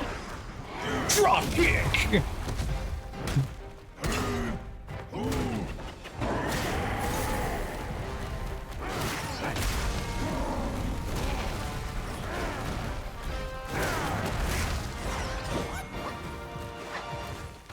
I hate seeing children.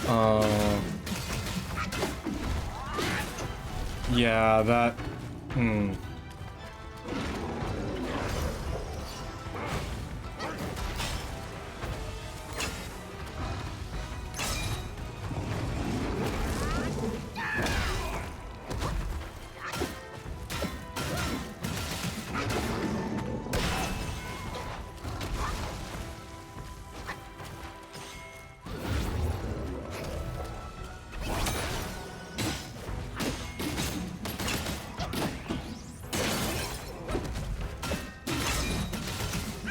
But I do have a funny joke. What's your joke?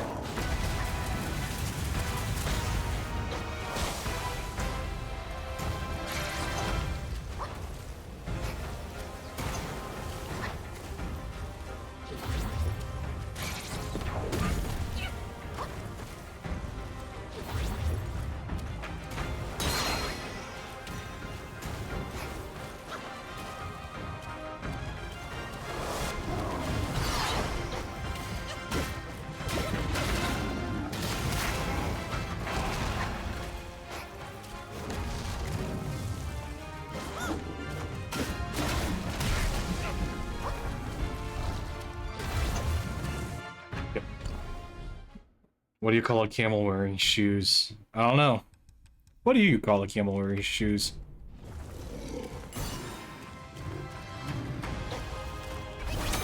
A camel. Okay.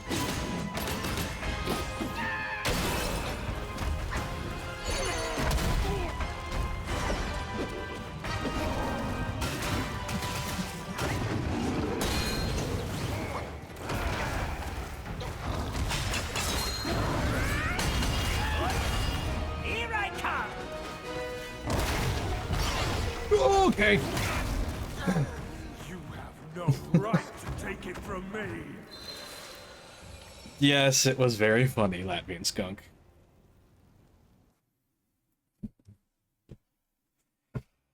Okay, I need to think this through.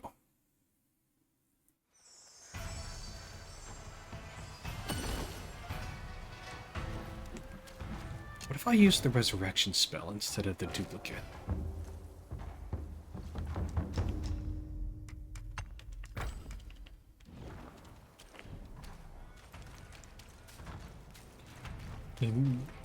Hey dude, I appreciate your kindness and willingness to talk to me. Oh, stop. You say that to all the VTubers.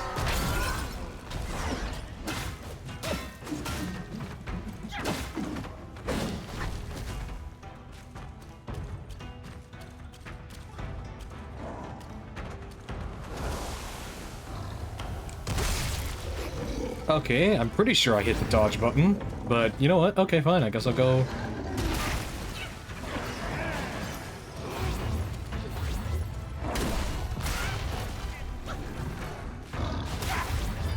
I hit the dodge button!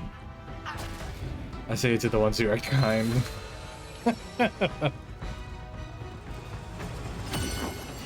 Resurrection, baby!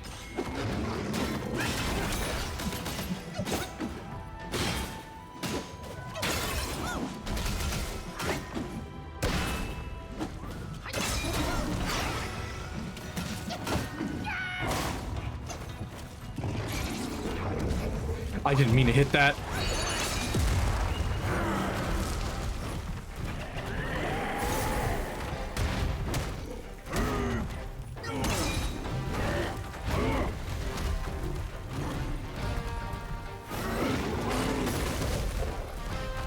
Come on, I just need a couple more punches on you.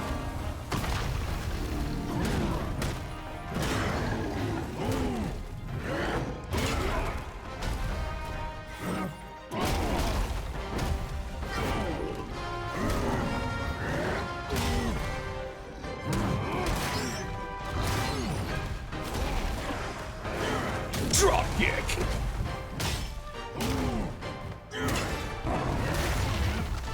That's okay.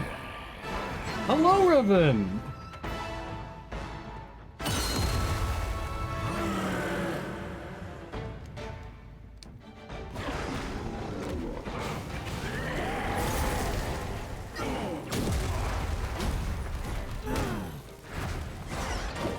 What?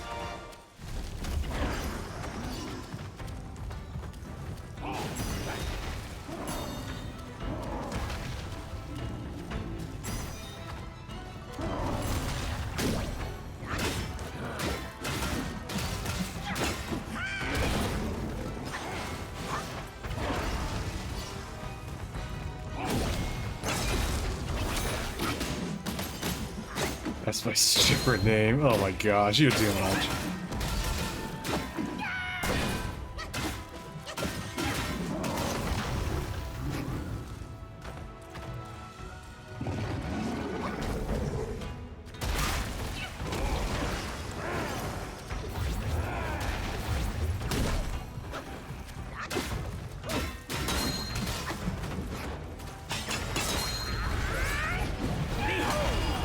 What the great sage can do!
Okay, while he's in that stage, let's see. Resurrection pill, just to be safe. And then... Mirage pill.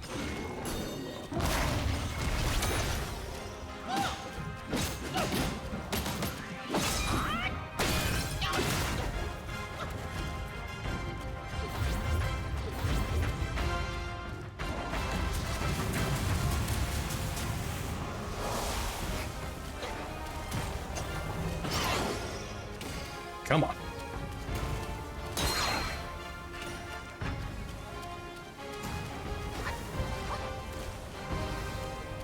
Oh yeah, the music is 100% fire. Ah, bitch.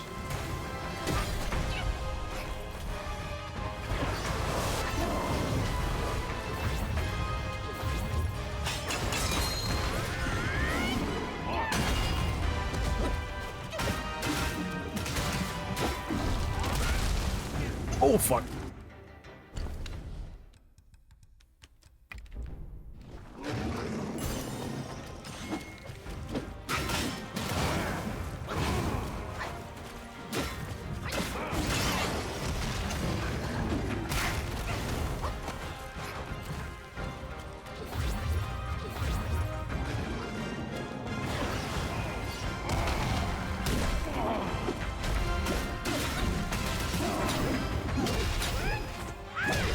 Come on, bitch! I got your number. Yeah! You know what I really like about this game?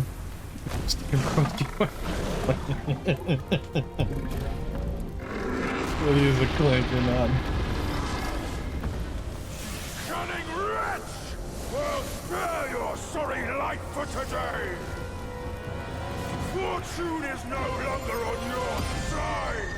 No one will come to your aid. All I need is to take it elsewhere and rebuild everything anew!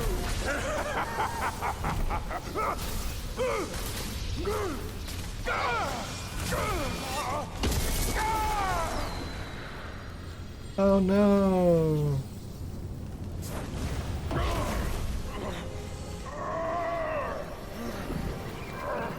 Great sage!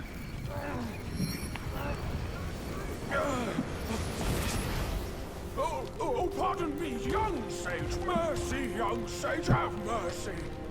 I was just a pawn of the Celestial Court. If given a choice, who dared to challenge the mighty wrecker of the Celestial Palace? His words ring true. No matter how daring he was, he had not the nerve to harm the great sage.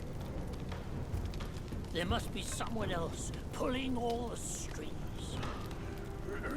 Exactly, and this thing is eerie.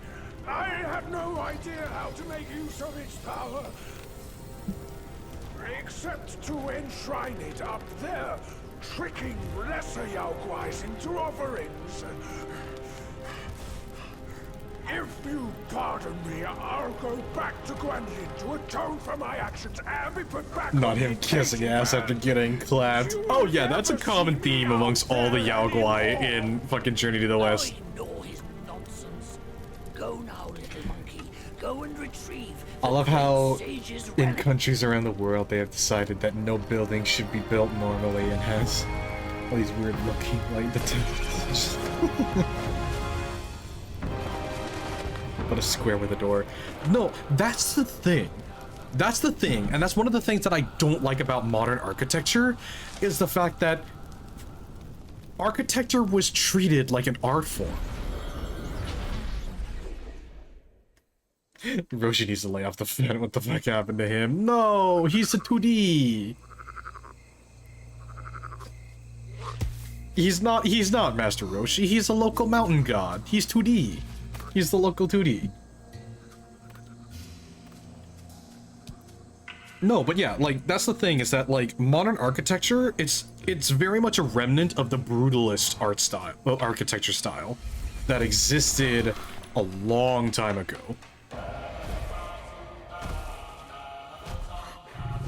But unfortunately, that's the thing, is that, like, when you go to an older, when you look at older architecture, that's the thing, is that older architecture, it very much was not only building a house, but it was also a work of art. And it mainly had to do with the upper class, and the more artistic the building, the more of a social status you had, so to speak. So of course the Buddhists, well, not so much the Buddhists, but of course the monks were going to have such regal buildings because it was meant to draw the attention of others. Because if you look at the housing of the lower classes and the peasants, it is very much simplistic, necessity-based architecture. And that's kind of where American architecture kind of stems from, is the fact that during the colonial periods, yes, there was some artistic expression with the housing, but it very much was necessity-based architecture. So, and then along came World War I and World War II, and a lot of the regimes started making brutalist architecture, where it very much gave an imposing, oppressive feeling. And modern skyscrapers nowadays have kind of adopted the same kind of brutalist architecture, where it very much... When you live in a city, but then you go out to the country, Buddhism is kind of hard to follow, in my opinion. So do they like to be seen, or are they secluded? It honestly depends. One of the main teachings of Buddhism is to relinquish the material.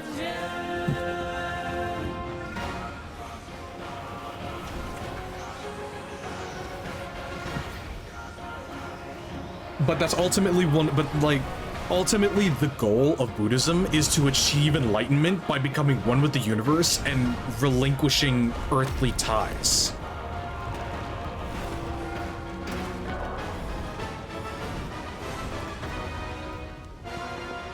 It's, to put it as bluntly as possible, one of the main factors of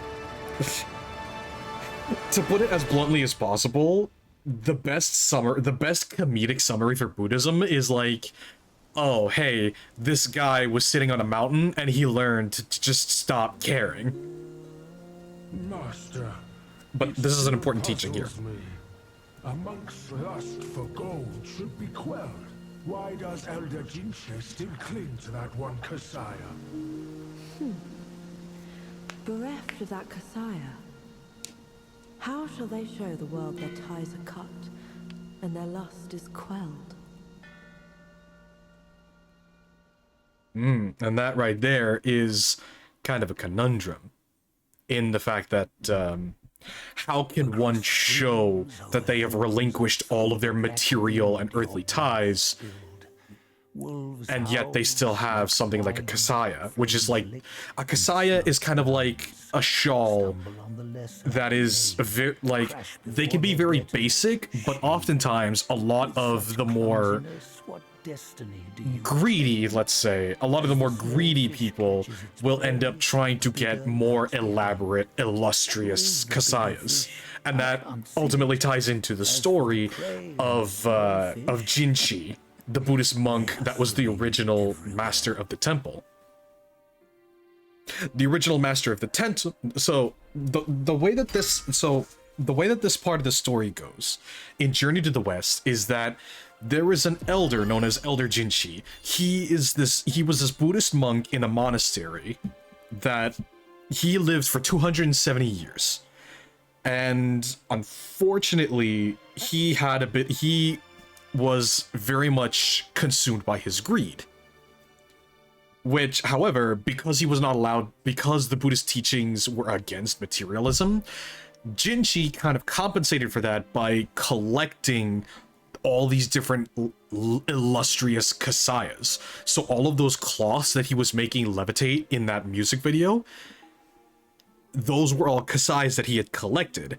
However, along came along came Tripitaka and his disciples like Sun Wukong, Jubajie, and Sandy, and of course, you know, he's like, oh hey, why don't you show me your Kasaya? Why don't you show off? And Tripitaka, being the humble, proper Buddhist he is, he's like, no, I don't want to show off anything. But Sun Wukong, of course, he can't help himself. So he's like, oh hell yeah, let me show you the Kasaya. And it's this beautifully illustrious, absolutely stunning Kasaya that was gifted to Tripitaka by the Heavenly Court itself. And Elder Jinchi keeps trying to convince Tripitaka to relinquish oh my god, the best part of it.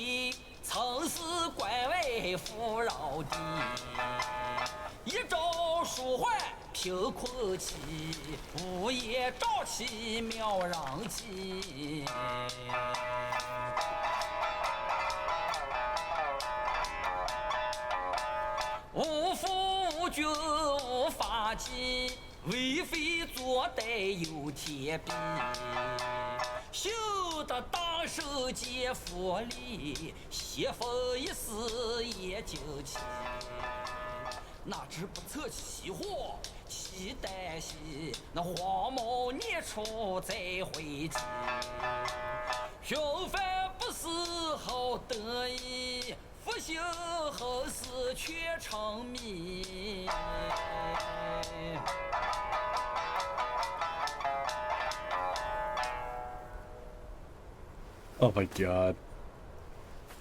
I reckon I got an idea why you've come here, my friend. Welcome back, wifey. Haste makes waste. Oh yeah. I'll lend you a hand.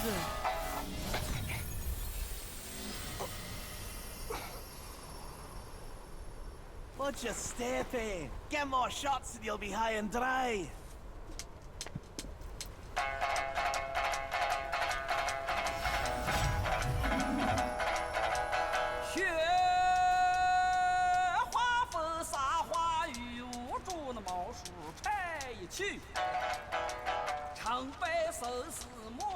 Yeah, so that's kind of an inside joke about how... So, there's a lot of inside jokes with this particular chapter, and I can kind of explain it as we get later on, but anyway, but it's very much like a joke about how, like, a lot of Chinese movies were dubbed in English, and they just were very unapologetic about the accents and the ways that they voiced over a lot of the stuff.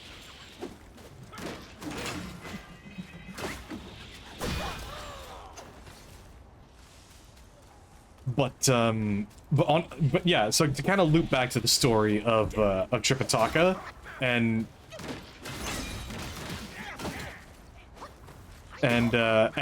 specifically Elder Jinchi, is the fact that, like, after Jinchi fails to convince Tripitaka to give him the Kasaya, he ends up kind of Jinchi ends up kind of sulking. And a couple of Elder Jinchi's disciples thought, like, hey, you know, if Elder Jinchi really wants this Kasaya so badly, why don't we help him get it? So the plan they come up with is, hey, they're sleeping in a very specific section of the temple. So these two disciples think, hey, what if we take the Kasaya and then set that specific part of the temple on fire? That way, if they burn alive in the fire, cool. That covers up one loose end. If they escape the fire somehow, then we can claim that the Kasaya ended up burning in the fire.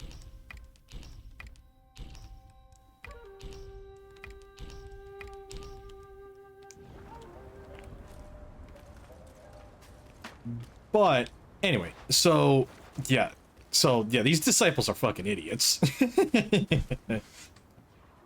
So the disciples come up with this crazy plan and decide, they set that section of the temple on fire.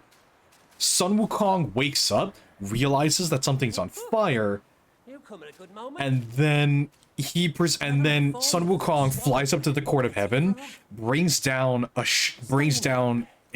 cloak that will protect Tripitaka against fire. So he puts the fireproof cloak over the fire protective cloak over Tripitaka, and then Sun Wukong goes and pushes the fire to all other sections of the temple, away from the section that they were in.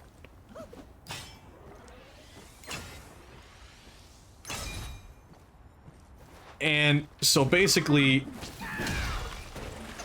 so the disciples, they royally screwed up. The temple's burning down, so many people are dying, and Elder Jinchi sees the state that the temple has succumbed to because of his greed and his willingness to listen to the plans made by his disciples.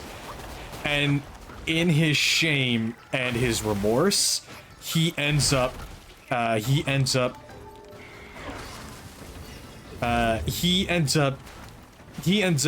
game overing himself by smashing his head against the stone wall.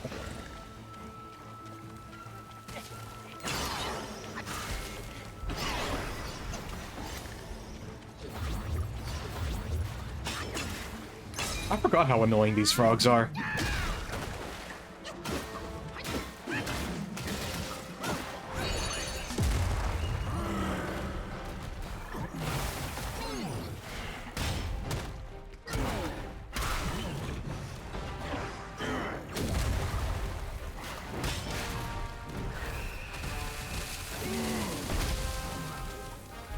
My wife's drunken friend is saying some things.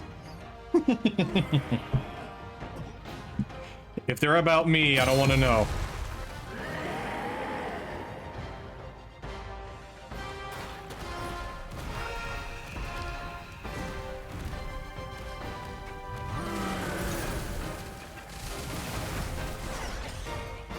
Oh, about you.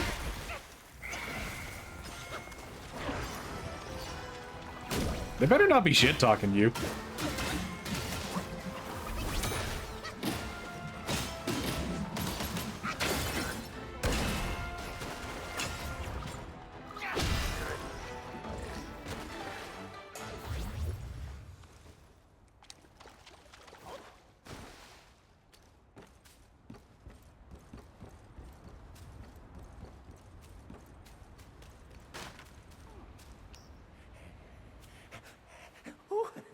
How wondrous!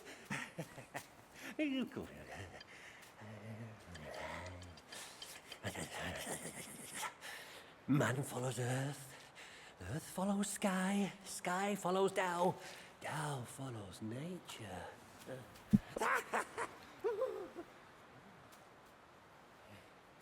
These common pills, I grant you. Hereafter, you may craft more yourself at the shrines. I must retrieve a furnace forthwith. Pray forgive my departure.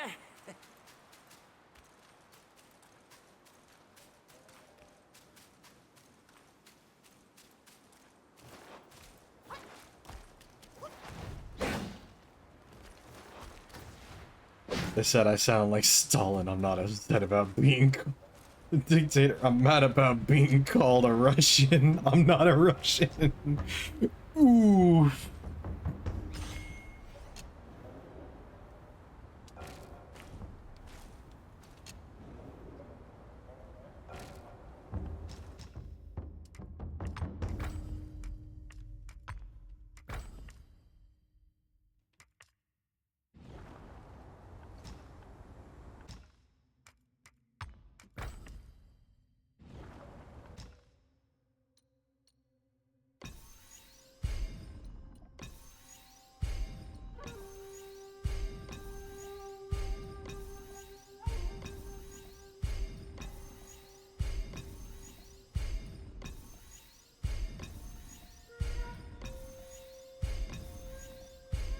Latvia was once ruled by Russia, so when we escaped and gained our freedom, again, we were called Russians. We hate it. I do not doubt it, dude. Holy crap, that.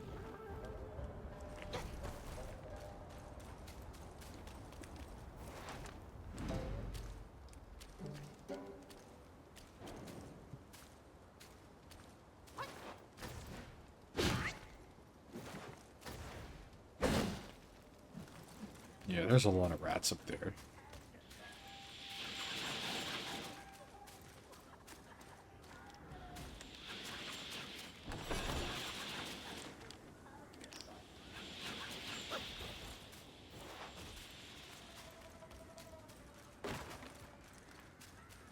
Guard the gates. Check every house. There's a bounty for that traitor.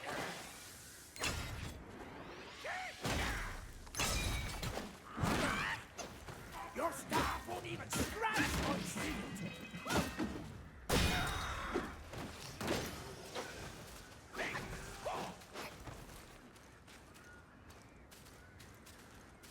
Smells like piggy hell. Maybe it's not that bad.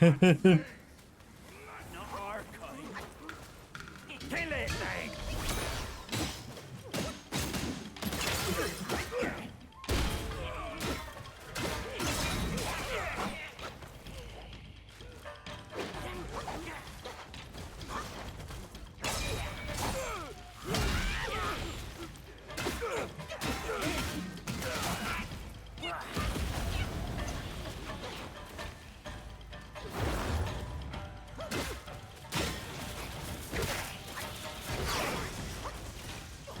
That's it.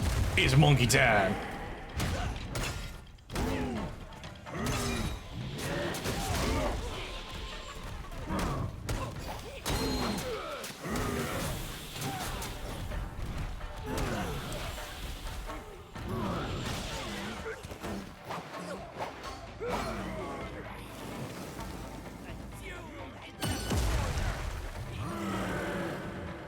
My kind of sport.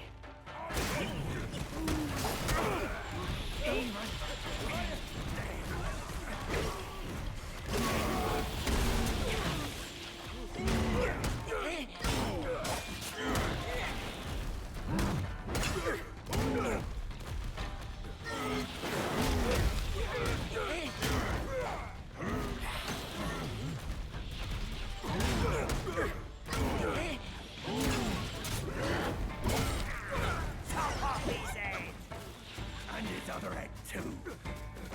Guard the gate. Someone call for aid.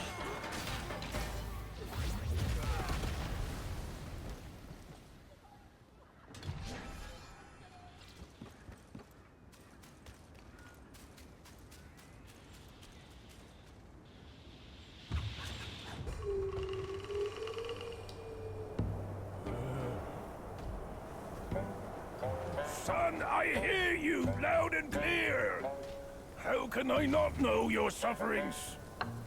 But before our master returns from the valley, we've got to tough it out. Tough it out to survive. The lads went out to see the altar the other day. Said it's stinking worse than ever. And covered in bones. Not from men or livestock, but littered in the remains of our kin. Curse that furry jackass! Just wait until Master hears about Chinese this. mythology. Chinese mythology dabbles in immortality so much more than Greek mythology. Can't say it out loud now. Your poor brother. Like in Chinese mythology, there are so many ways to gain immortality that you can actually gain multiple forms of immortality all at once. Itself all the way to this dump for our lunch.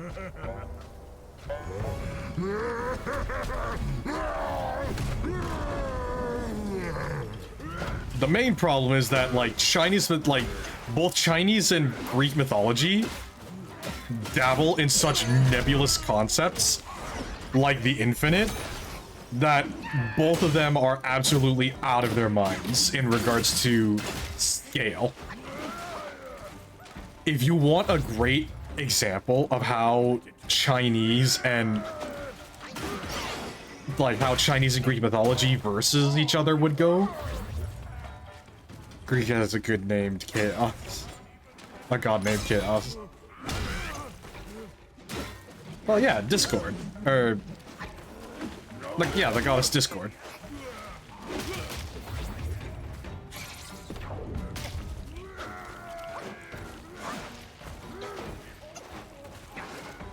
and is the most powerful god ever. Yeah, well, China has the entire Court of Heaven, along with the fact that, we have the Buddha, too, who is one with everything.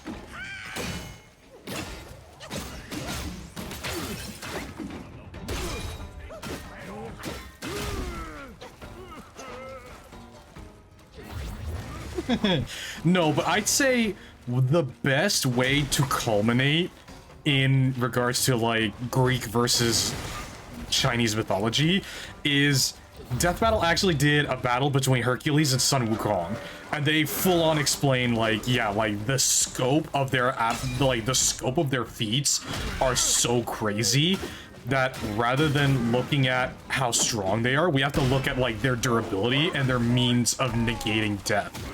And for that, Chinese mythology has just so many different methods of escaping death. Like, again, Sun Wukong himself, like, one of the poster boys for Chinese mythology, Sun Wukong has like 5 different types of immortality working all at once. Like, Sun Wukong is immortal through Taoist teachings. Sun Wukong is immortal by eating all of the peaches in the Heavenly Garden, drinking all of the wine of immortality during the festival of immortal peaches, literally erasing his name from the book of life and death, eating every single one of Lao Tzu's immortality granting pills.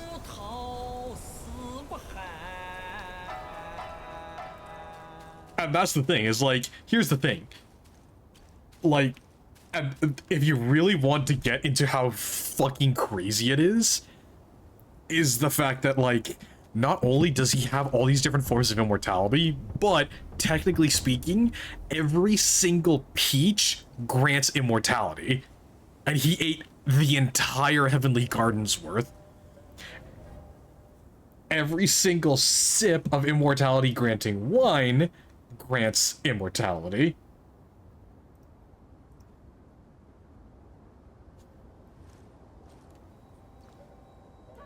Every single individual pill of immortality grants immortality.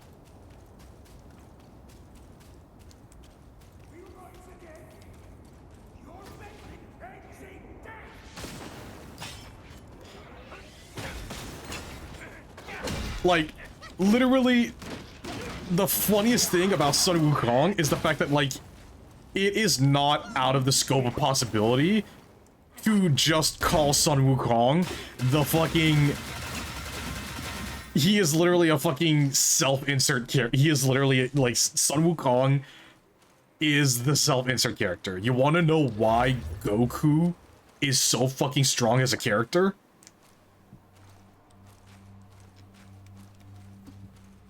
It's because Sun Wukong is... It's because, like... Goku is as strong of a character because he is literally based off of Sun Wukong. Granted, a lot of the inspiration is no longer there, but again, like, literally, the Japanese name for Sun Wukong is Son Goku. A life for a life. He must pay.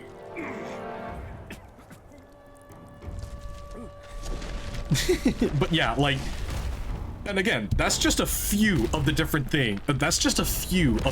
methods of immortality that you could achieve in Chinese mythology. Pills of, like, you could eat a pill of immortality, one of the immortal peaches, drink from the immortal wine bottles. practice the Taoist teachings, erase your name from the Book of Life and Death. On top of that, either that or like, oh, you could just achieve Buddhahood and that's a way to gain immortality because you become one with the universe.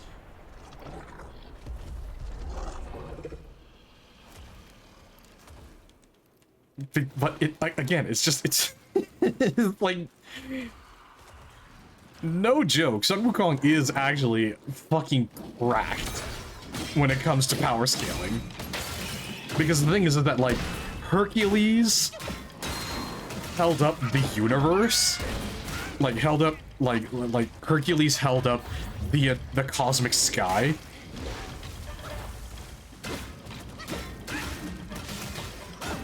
No, he will, because I wanted to. Yeah, so the funniest thing is the fact that, like, Sun Wukong and Hercules are on comparable strength, and, like, Hercules is the Greek god of strength. Because, like, Hercules' greatest feat is holding up the entire celestial sky. Like, because he got Atlas to, like, he swapped places with Atlas so that Atlas could reach in and grab some of the golden apples that were being guarded. But Hercules held up the entire celestial heavens, aka he held up the universe on his shoulders. But even funnier is the fact that Sun Wukong pretty much did the same thing by holding up the mountain that holds the eternal sky. And, like, it is, like, and again, that's the reason why in that fucking death battle, they can't compare the physical strengths because it's just that fucking outlandish. So they instead had to look at, like, the different ways they could kill each other. The only thing that could feasibly hurt Sun Wukong were the arrows dipped in Hydra blood that Hercules had.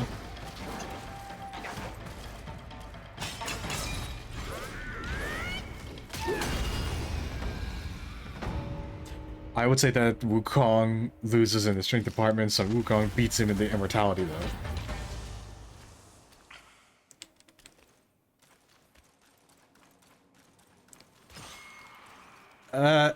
Hang on. I think you mean...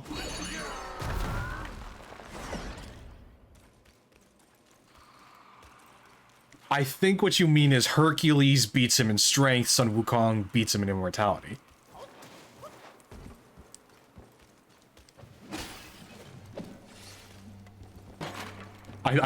Yeah. See, but that's the thing, is that, like, their feet... No, you say that, oh, Wukong loses in the okay. I misread it. Sorry, that's my fault. I misread it.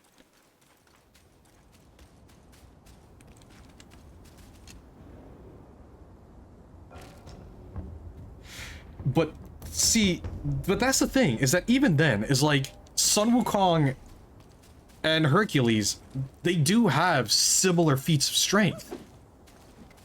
Because again, like, Hercules held up the universe on his shoulders when he swapped places with Atlas, and Sun Wukong held up the mountain that holds up the universe.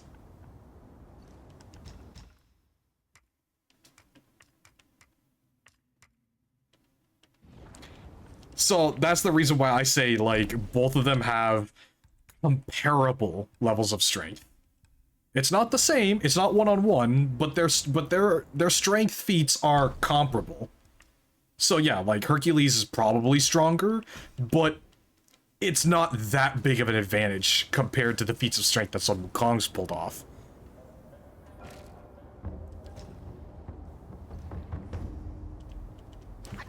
Hence why whenever you talk about who would win in a fight, you either gotta, like, instead of looking at how strong, like, instead of looking at who's stronger, you look at, okay, well, which one, like, how could they feasibly kill each other?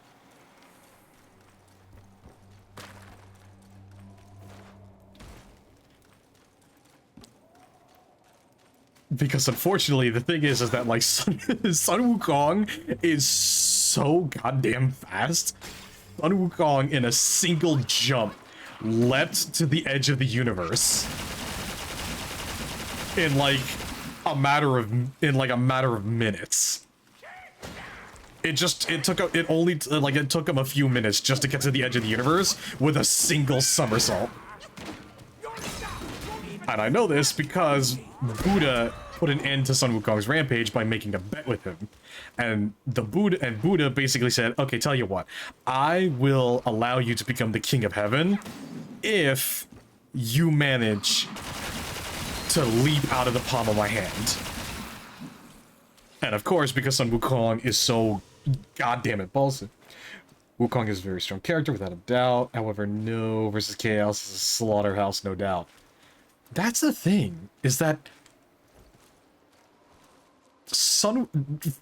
funny enough, that Sun Wukong is actually a primordial being that is comparable to a god like Chaos. Because in Chinese mythology, there are creatures known as the four celestial monkeys. And Sun Wukong is one of those four celestial monkeys.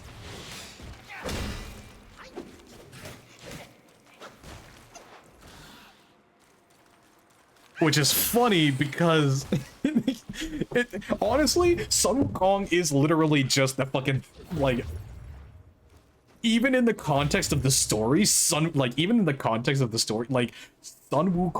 is a fucking self-insert character. That is how fucking stupidly overpowered Sun Wukong is.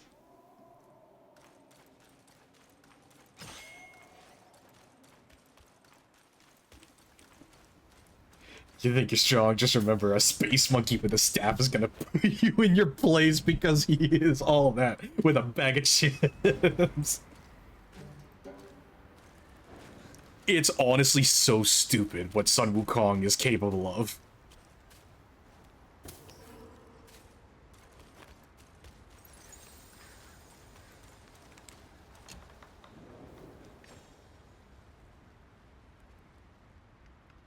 Don't forget the large drink. Yep, he's all that. He is all that with burgers and fries.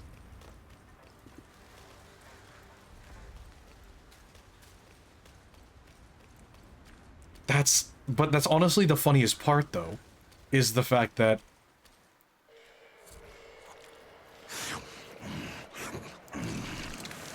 bloody hell. That's honestly the funniest part, is the fact that, like, there are the four celestial. After this boss fight, I will go into detail about the four celestial monkeys. I've seen that.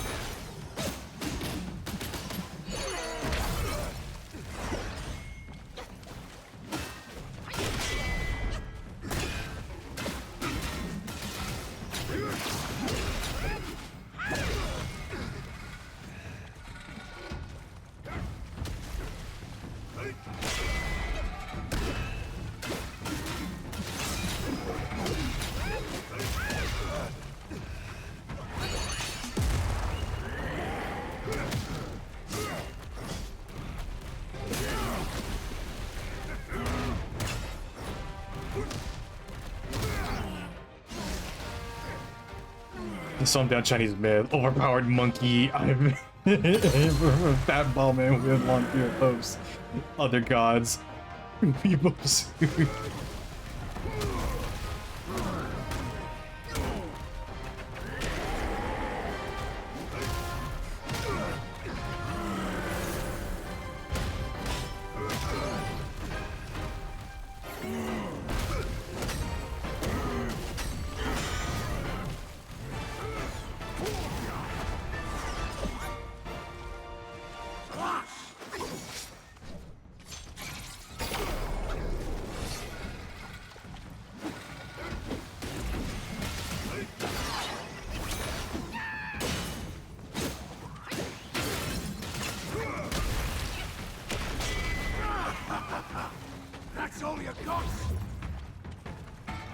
And that's not including the fact that, like, there's also, like, Nezha and Erlang and fucking Erlang Shen. Like, cause, like, that's the thing, is that, like, you think Sun Wukong is alone in the comparison No.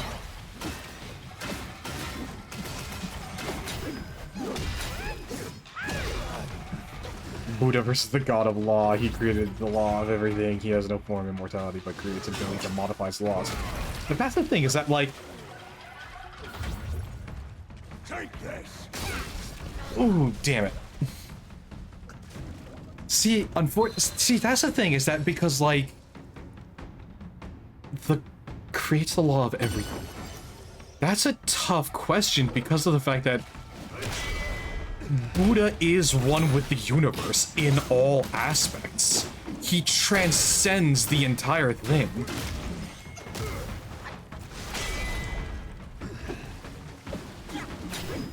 He can remove the law of Buddha's existence, but that's the thing, is that it's kind of nebulous because of the fact that it's kind of nebulous because, fun fact, with Buddhism and a lot of Chinese mythology, is that a lot of it is that, like, there are different levels of it all.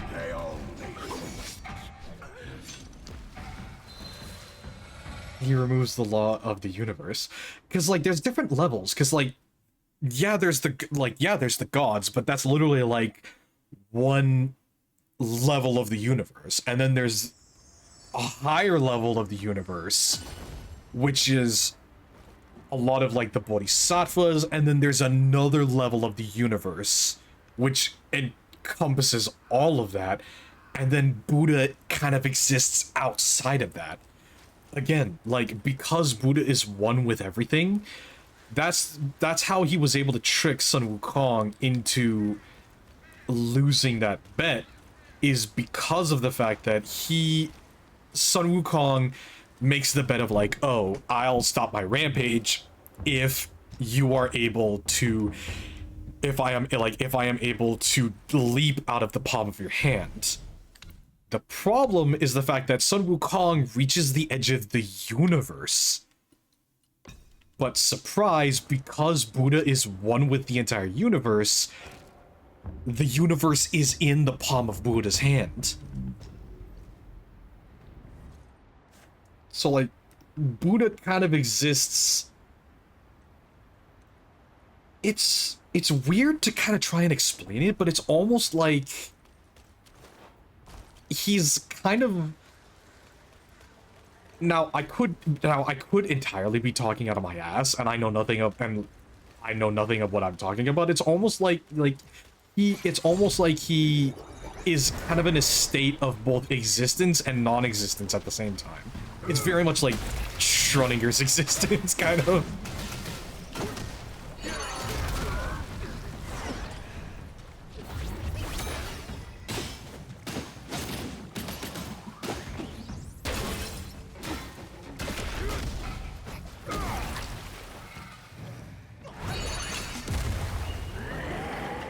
Take this.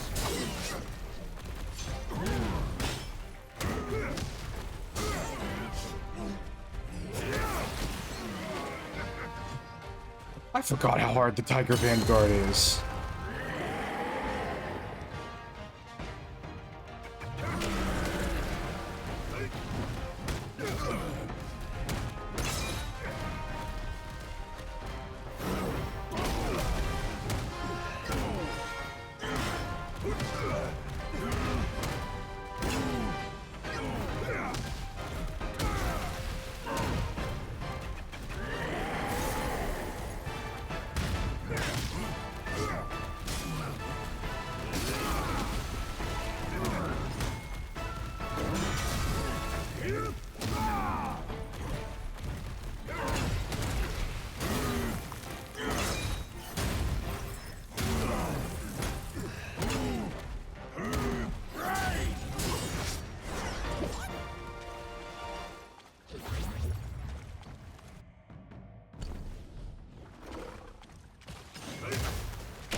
Damn it.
Uh-oh.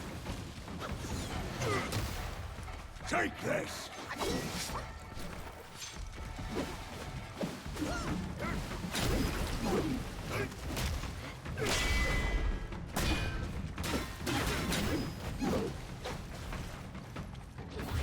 I got this, I got this.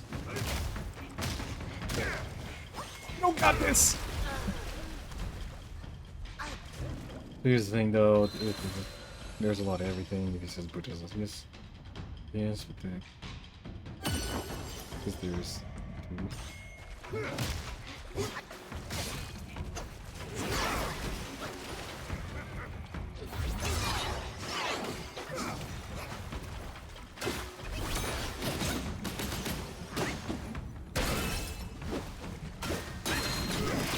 Oh, see-through! Bitch! But here's one thing he can do: remove the existence of his long-ass earlobes. See, that's actually the funny thing, is that Buddha is capable of taking on multiple, capable of taking on different forms. So, yeah. Plus, there's also, I think that Buddha is a normal. Actually, that's a misunderstanding. Buddha isn't actually fat. The Buddha you're thinking of is most likely Maitreya, who is another Buddha. Not quite on the level of the Buddha himself, but Maitreya Buddha achieved Buddhahood. So you're probably thinking of Maitreya, the fat, plump, happy Buddha. Solid.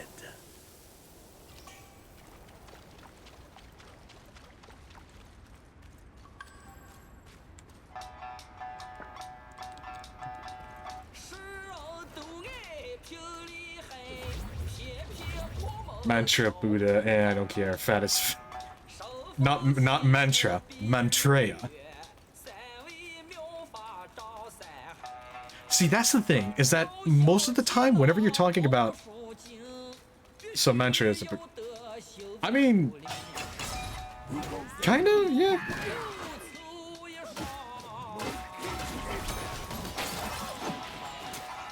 Yeah, Maitreya.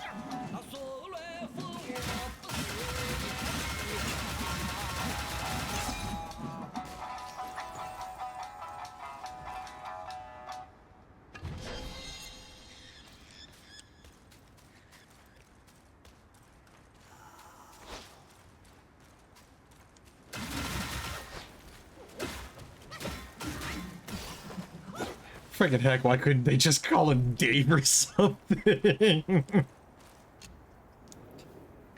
Well, that's the thing, is that Chinese is a very phonetic, it's a very pronunciation-reliant language. Not to mention the fact that, like, just like with Japanese, the different parts of a name end up translating to different things. This is a Buddha, his name is Dave.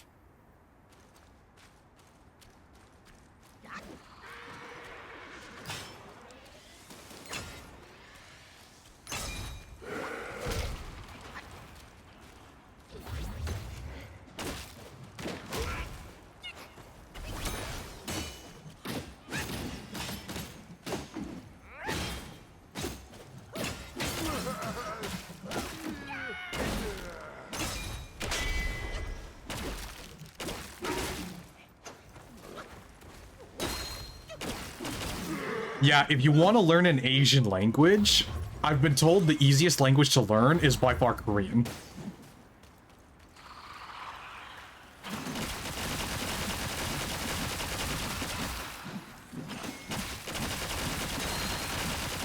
Buddha Bomb goes hard. God damn it, Roman.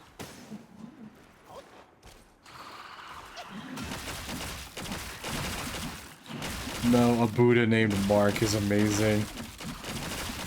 I'm trying my luck with Japanese. Fucking weeb, you fucking nerd, you weeb. Nah, honestly, good for you, man.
Oop, I missed.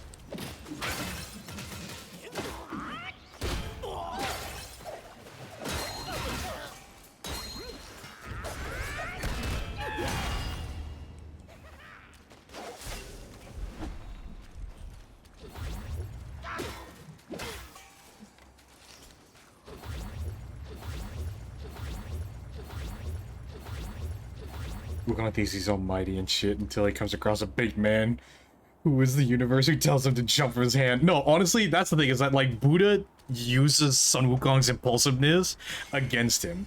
Because, again, it's just like, oh, well, you win if you leap out of the palm of my hand. And Sun Wukong jumps to the edge of the universe, comes back, and he's like, oh, hey, I jumped out of the palm of your hand. And Buddha's like, I don't think so. Because I'm one with the universe is in the palm of my hand, so you didn't leave the palm of my hand. And realizing that, and Sun Wukong realized he royally screwed up and tried to run away, but then Buddha literally brought his hand down, and that hand turned into a mountain. Because again, one with the universe and all that shit.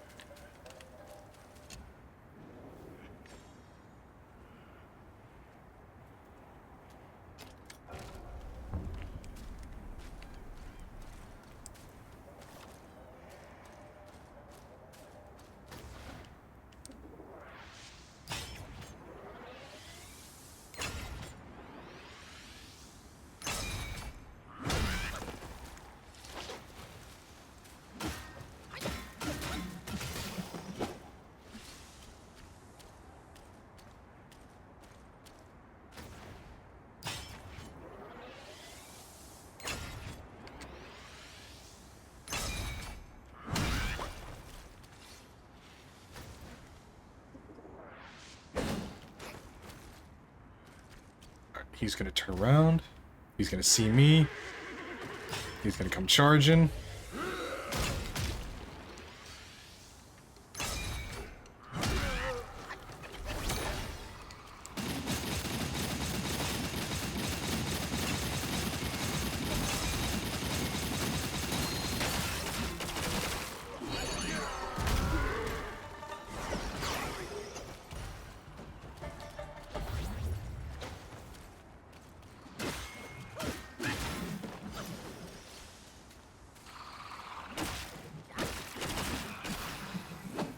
Wukong, knock it off, you stupid monkey. Woo, Buddha, just chill, I'm having fun. Wukong, if you jump from my fat ass hand, you can be king of heaven, you stupid furry. You stupid bald boy.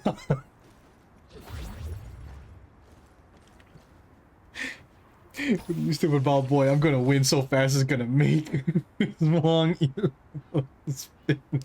Proceeds to jump, but can't get out of his hand. Heh, monkey, still there. Tisk, tisk, tisk. Impulsive turd. That's basically what happened. That is like the short revised version of what happened.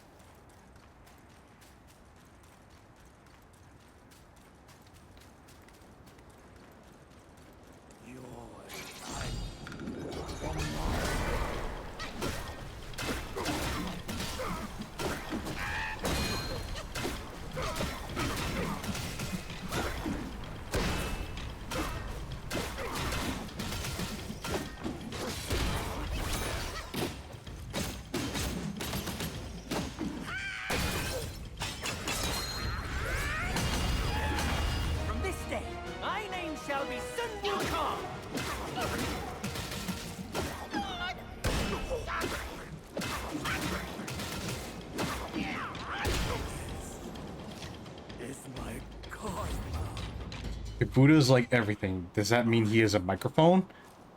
Technically, yes, because Buddha is one with literally everything. He is literally one with everything. What the fuck was your camera doing? Oh, that's because it was... So I used this gigantic spin attack. Unfortunately, the problem is that was in the way of the camera.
Buddha's a microphone. You're speaking into Buddha.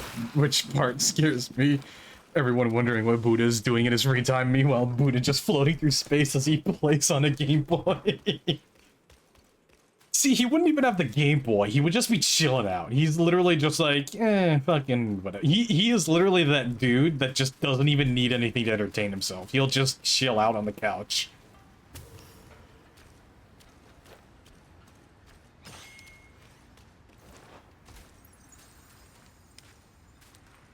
Uh-oh.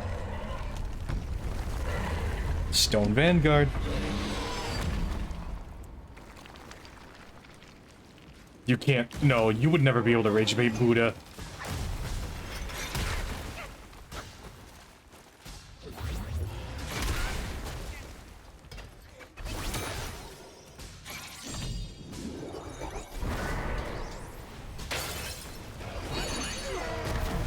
Oops.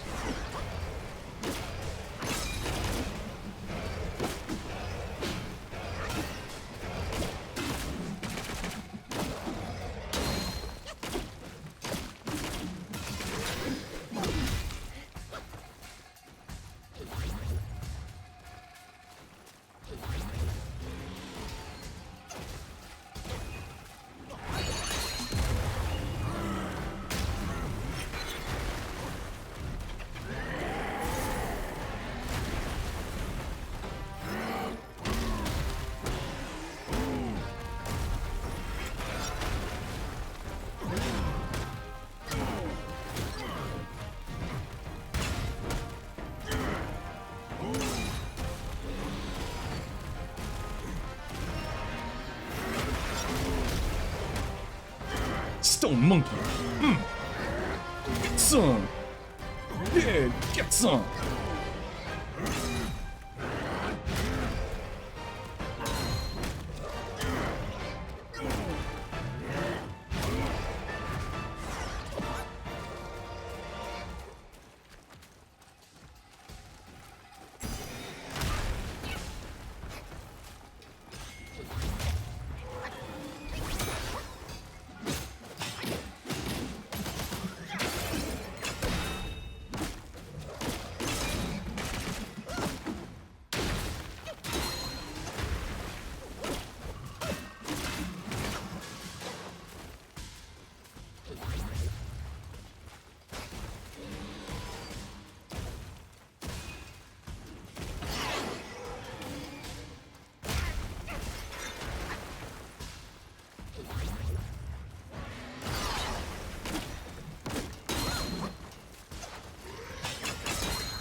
I love the Wukong stance.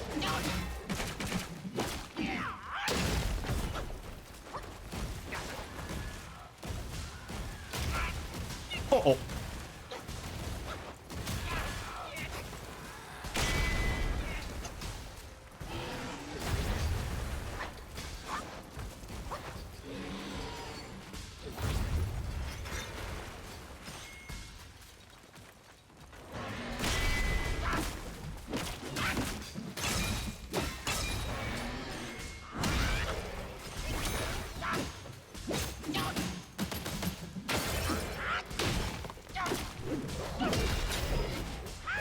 There we go. Stone Vanguard. He's just chillaxing. He's like chatting with Wukong, who is tied to a chair and duct tape shut, so he can't speak. So like, I beat this one monkey in a bet, stares at Wukong, and like, he was a really stupid monkey. Stares at Wukong again, like a super duper stupid monkey stares harder at Wukong because he thought he could beat me. But he was arrogant, stares harder, and lost per usual. And now he's forced to hear me say this for eternity. Stupid monkey. No, the funniest part is that replace being tied with a chair with being trapped under a fucking mountain. Buddha trapped Wukong under a mountain for like 500 years.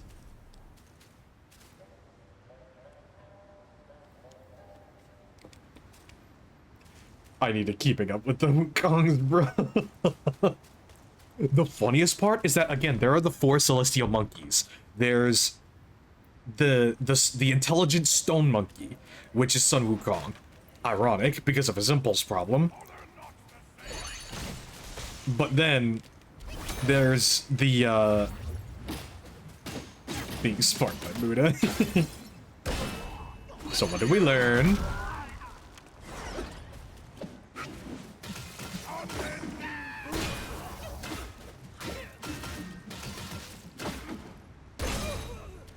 Ooh.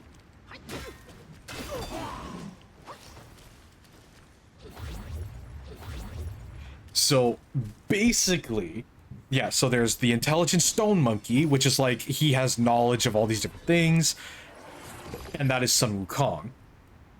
Then there's there's the horse-faced baboon. There's the horse-faced baboon, who has the power. Who has the powers of yin and yang, so on and so forth, and an understanding of human nature. Then there's the long-armed gibbon.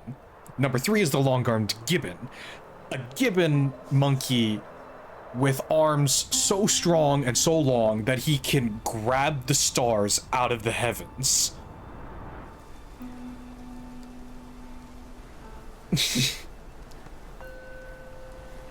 And then there is the six-eared macaque, who is capable of hearing things from across time and space.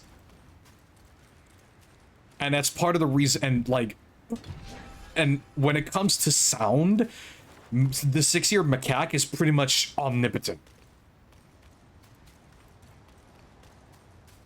And that's the reason why the six-eared macaque was able to pose as Sun Wukong for as long as he did, because he could hear the entire story of Journey to the West. Because again, like, the six-eared macaque's hearing is pretty much omnipotent.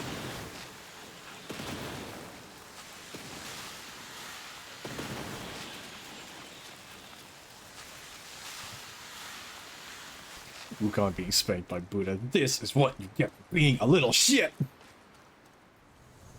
See, the Buddha wouldn't really resort to spanking, but yeah. Bro heard some poor dude shit himself another dimension away. Even funnier is that six-eared macaque could hear you, like, six-eared macaque could probably hear you shit your pants, like, 10 years from now.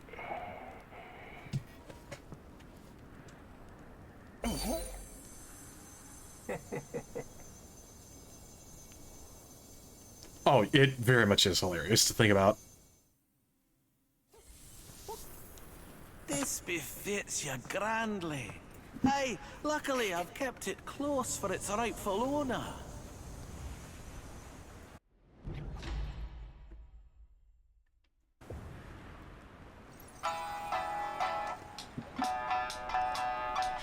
Not the free shit precognition. The hearing monkey listening to you fail your date. Oh, you are an absolute fucking loser. I'm glad to hear this. But again, like, there is a whole section of the story of Journey to the West where the six-eared macaque ends up, so basically, like, the horse and all of the luggage gets stolen, and they all think it's Sun Wukong, when in reality, it's the six-eared macaque disguised as Sun Wukong, planning on recreating the Journey to the West for himself.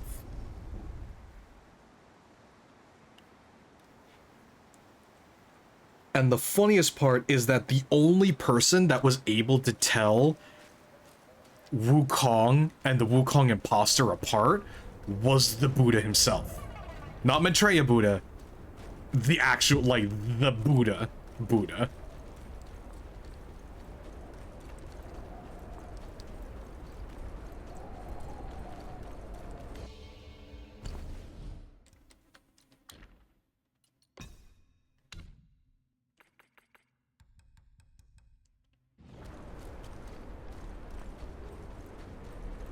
So the Wukong was like, wait, is that me or am I the imposter? Honestly, yeah, it was like a whole imposter subplot, and they literally had to go to the Buddha himself to tell the difference. Because fucking the Bodhisattva Guan Yin couldn't tell them apart, Tripitaka couldn't tell them apart, nobody except the Buddha himself could tell them apart. It was absolutely hysterical.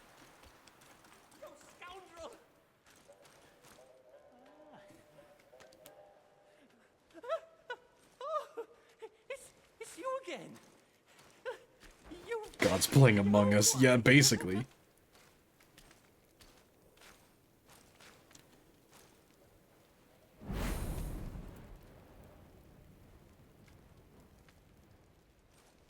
But yeah, that's the thing about, but yeah, that is the horrifying thing, is that even without the immortality, Sun Wukong is so immensely powerful because he is one of the 4 primordial beings of the heavens.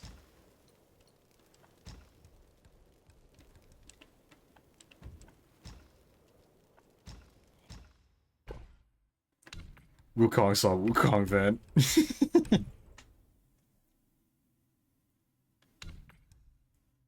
See, the problem with that is that they're too stubborn to admit that they don't know the difference. God smacks them both, yeah.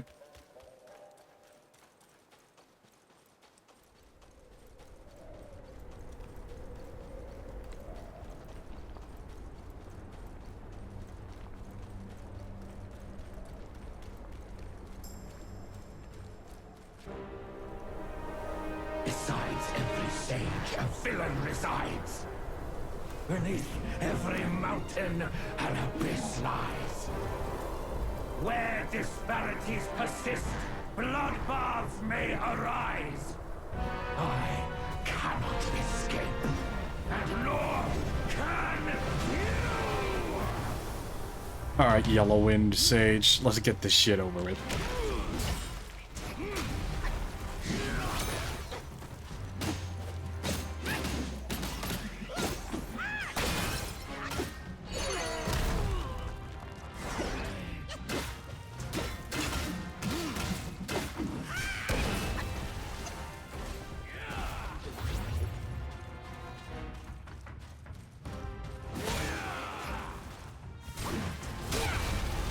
Yeah, I was too distracted by the comment. Buddha is confused on which to get. Wendy's or Chick-fil-A. Oh fuck, damn sweaty brow. Oh fuck, I am everything and the most almighty being. But oh fuck, which one do I choose?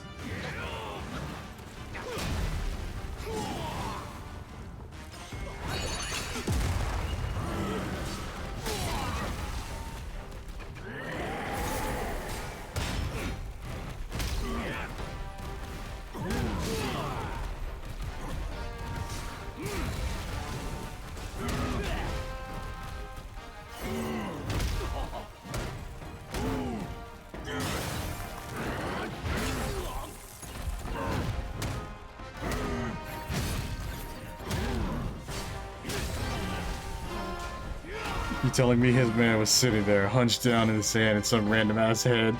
He was fucking it. No, that's actually okay. So I can explain the reason why he wasn't fucking the head.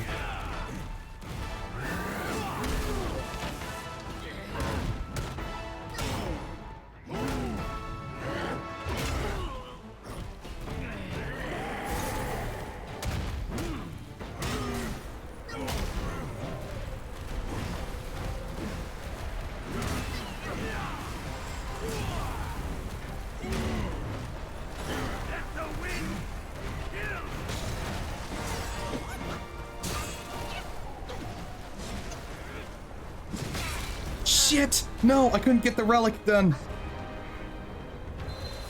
Okay, so basically, in the context of the story, the Yellow Wind Sage, this rat guy, he is in possession of one of Wukong's relics. However, the relic is too powerful for him to use, or at least directly. So basically, what he does is he cuts off the head of it. He betrays his master, cuts off his master's head, puts the relic in his master's head, and that's how he channels the power of the relic.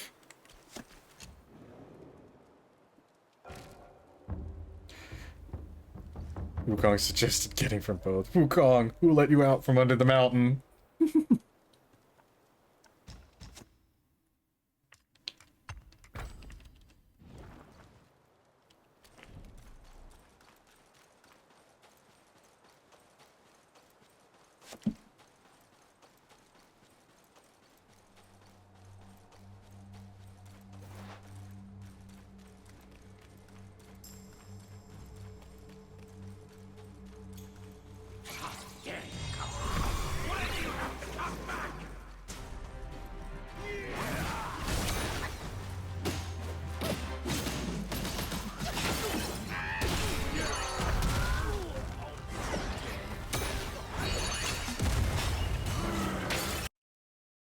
What? What happened? No. No. No, no, no. Oh, fuck, no.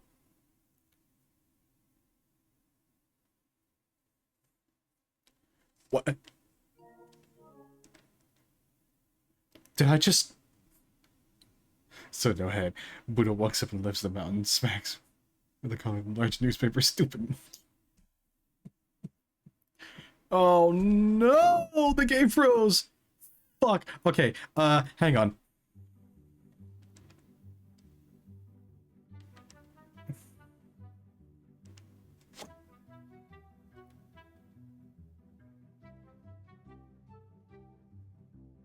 God damn it, I hate this. Buddha heard you was talking shit and crashed the game. It was a soft crash too. Thank God I had the fuck. Thank God I unlocked that save point. Holy shit.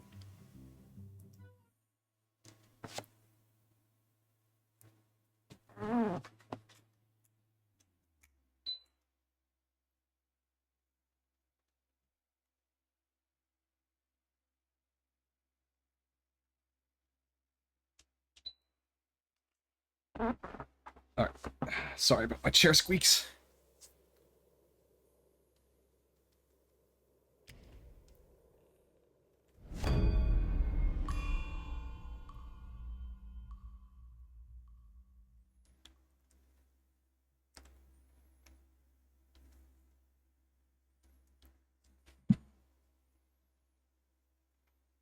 God damn it.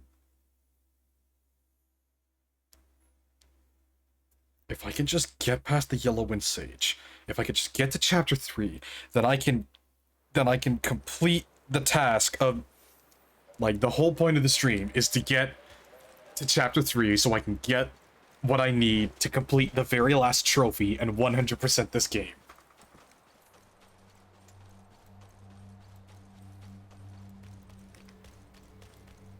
Oh, fuck. Oh, fuck, the hair follicles. A skinny wretch like you has come far enough!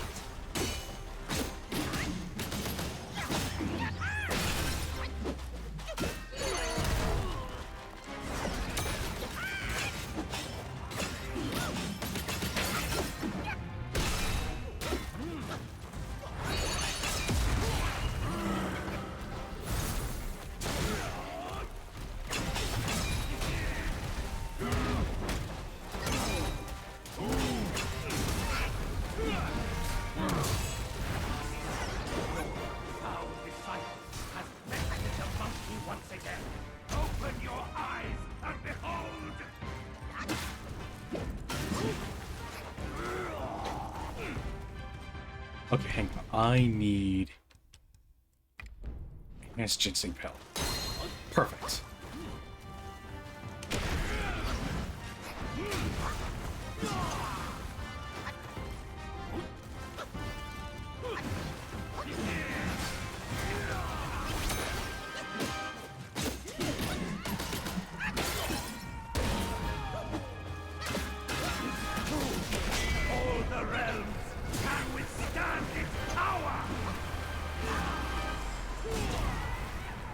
Oh, trying to use the Somebody Wins? May be capable. My trident is not!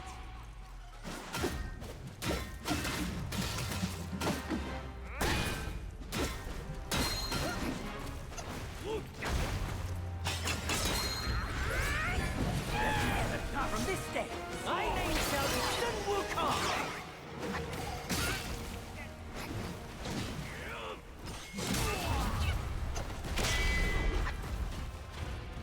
Drink, drink, drink, drink, drink.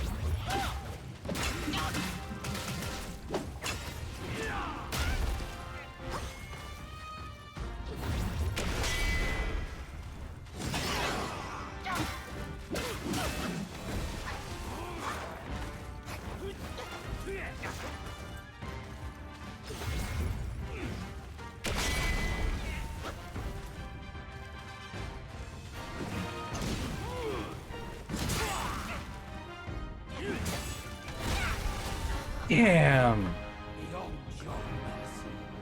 I should have taken my resurrection pill. I should have taken my resurrection pill. I forgive you. Back into the mountain. Back under the stupid monkey. Oh my god. Okay.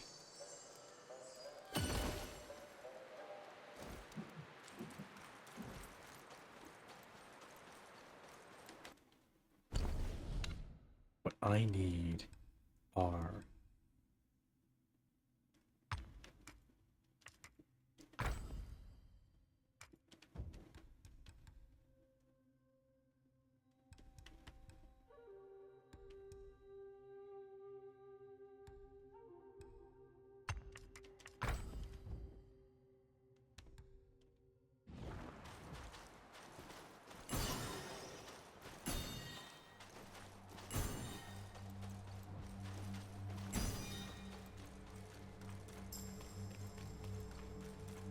Oh my god, if I can just get past him, then the hair follicles can stop freaking the fuck out.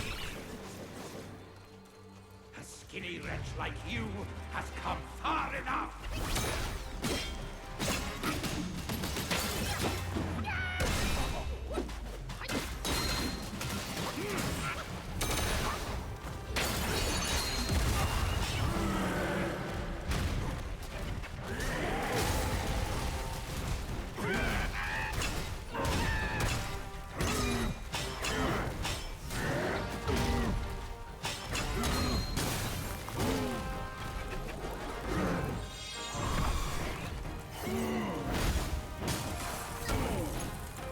Aw, that's okay.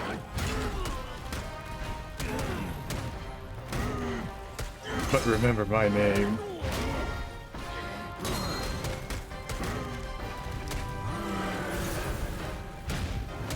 Stupid monkey. All the realms can withstand its power!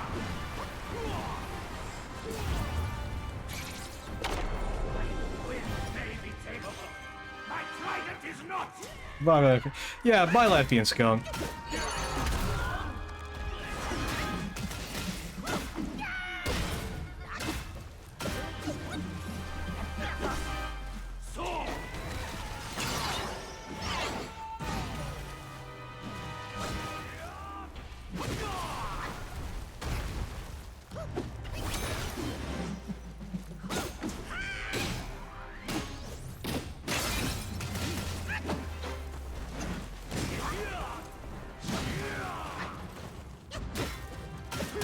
Oh no!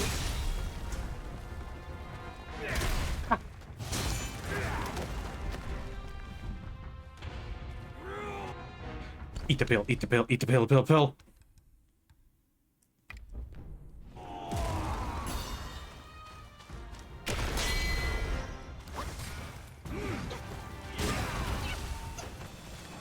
I have an idea.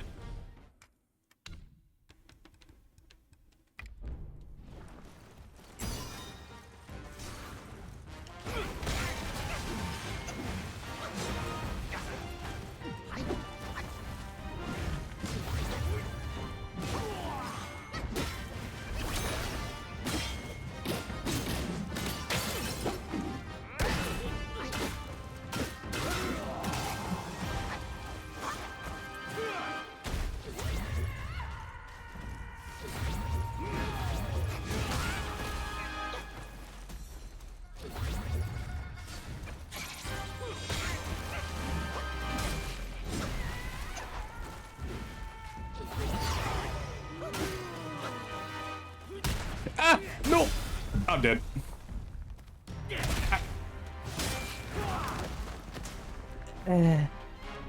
Wait, I'm alive?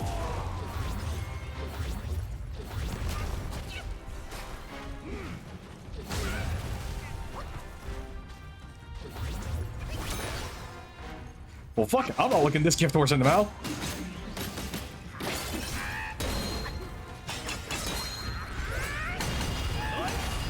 Here I come! I'm a renegade! They will never forgive! So be it!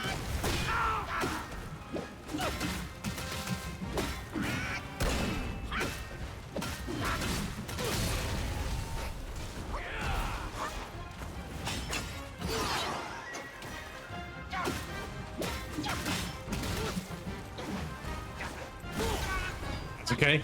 Here I come.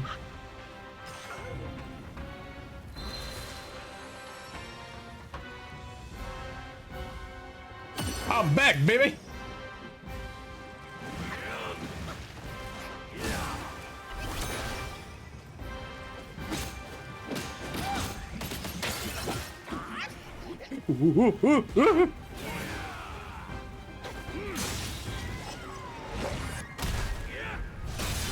Golly!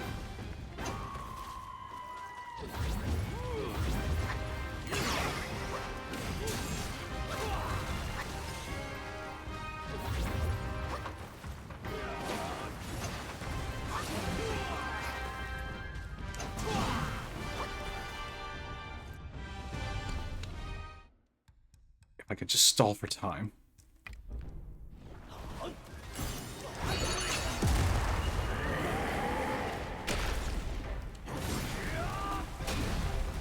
Let the wind kill! The wind!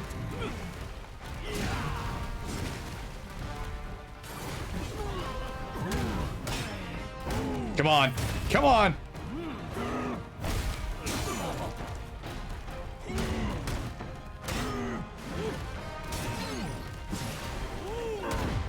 Yes!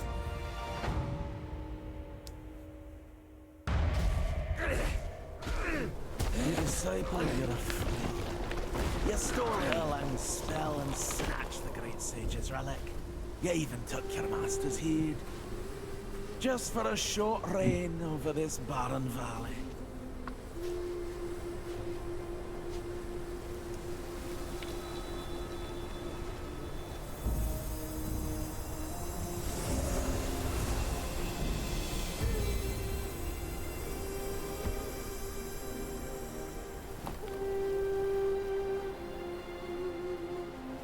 Oh no, I didn't get the chance to tell Lappy and Skunk the fun little joke, the inside joke about the Buddhists, about the Bodhisattva's head.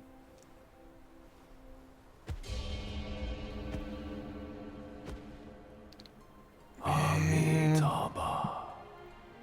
I am Bodhisattva Lingji of New Mount Sumeru, the warden of this rat. After the great sage's passing, his sixth senses were scattered across the mortal realm. This thieving rat chanced upon one of them, yet hindered by his meager might, he could not absorb its power. Thus he schemed with wicked intent. A victim of his deceit, I had my head taken by him. The sense requires such a grand container to release its power. I should bear the blame for his reign of havoc upon this ridge again.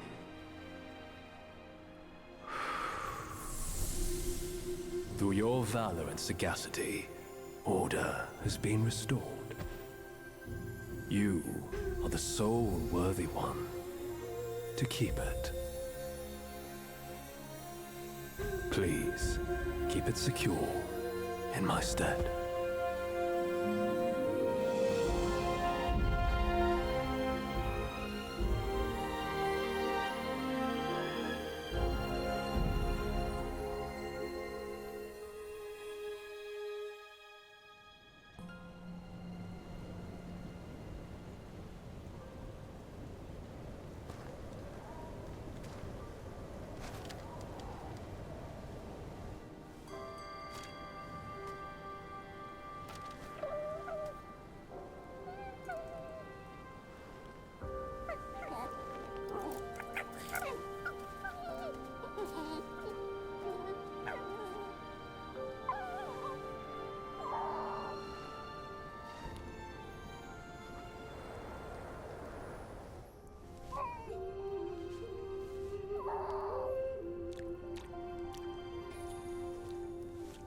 And the animation for these is so goddamn beautiful.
Oh, man.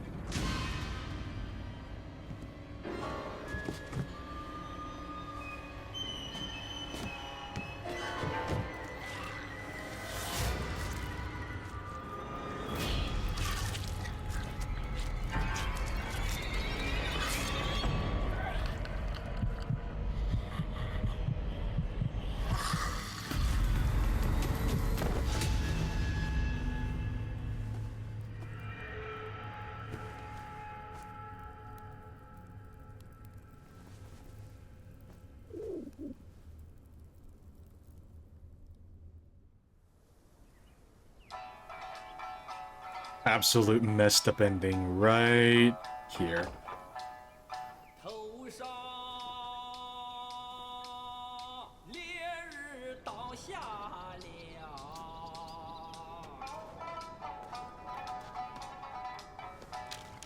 这就一怪来到。 Men, beasts, Buddhas, Yaoguais. Each of them bears a distinct root from birth, superior and inferior. None should disturb what's decided. Am I right, Sun Wukong? Fuck you, I'm gonna do what I want.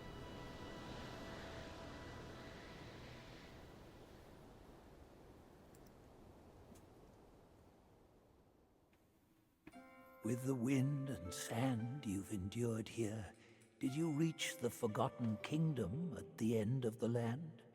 Did you find the clash of stones and the fall of Tiger's acolyte?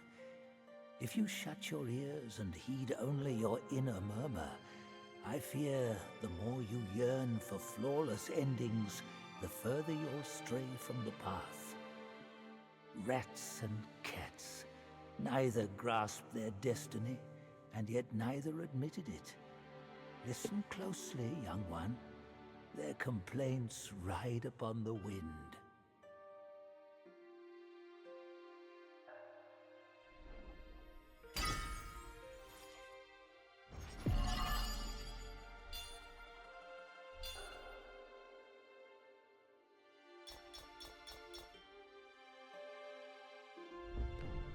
Alright. Now, we finally get to the chapter that I need to get through in order to get the last item I need to collect, and then I can get 100%. And then I can finally 100% this damn game.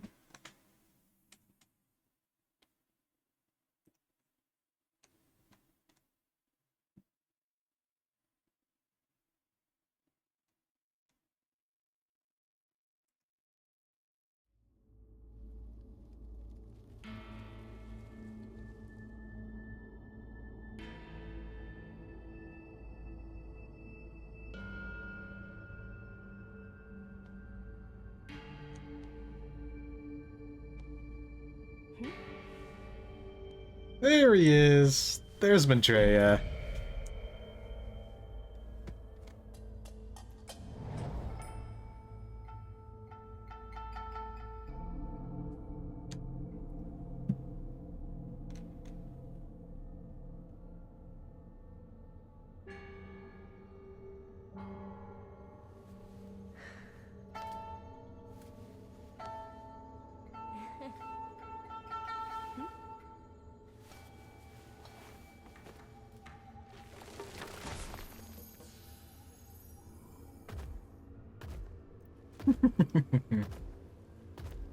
Cheeky Buddha.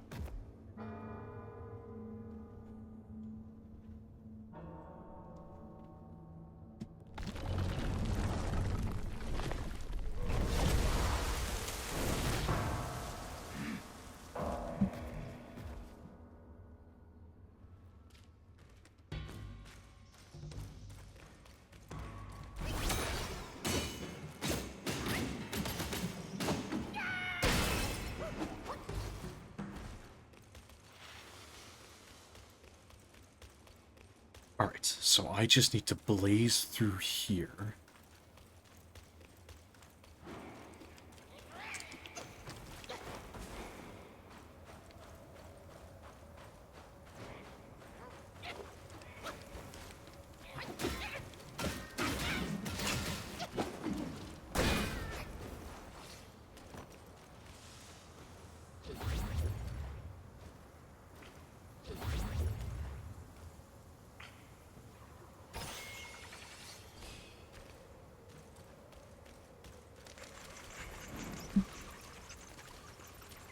We come across the snow hill path.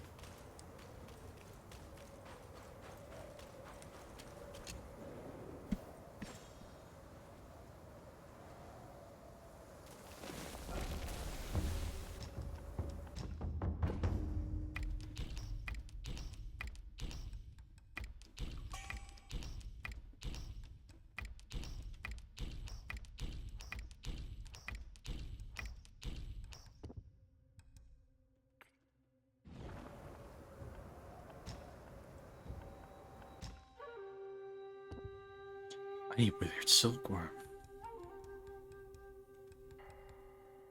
Where the hell am I gonna get withered silkworm?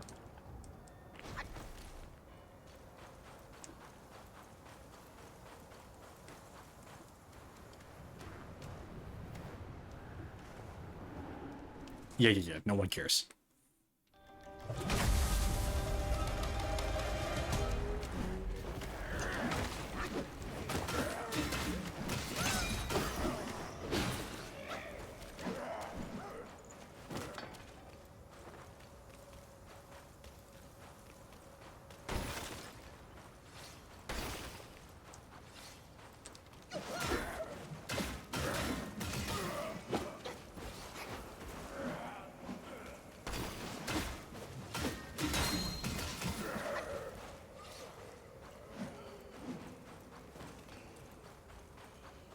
So, first things first. Macaque Chief.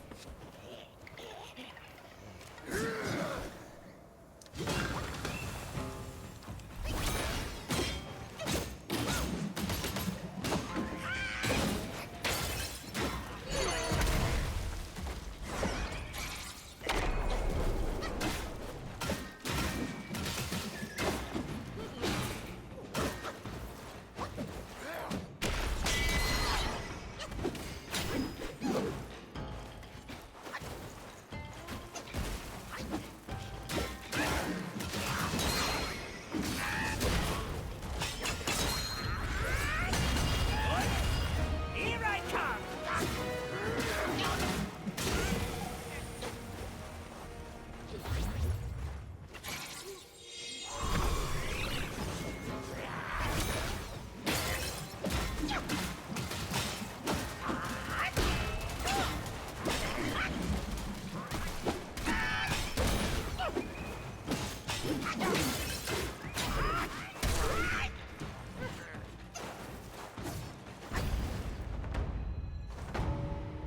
Oh, he's running away. Bye-bye, bitch.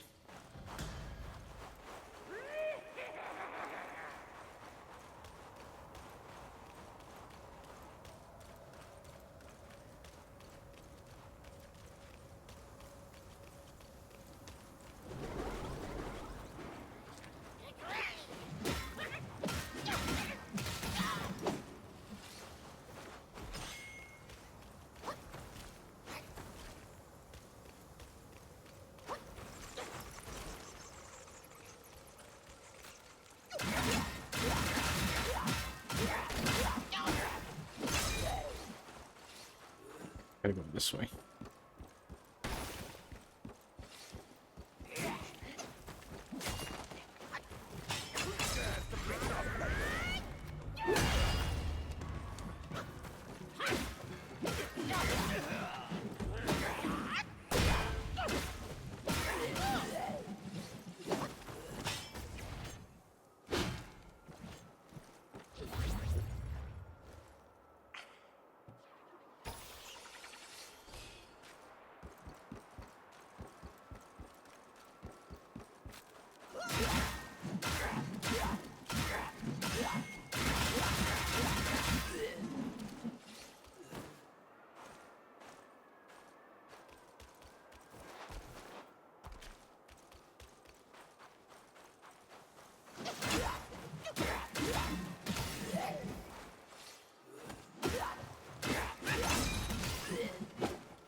Chug, chug, chug.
Isn't it so fun to just spam shit?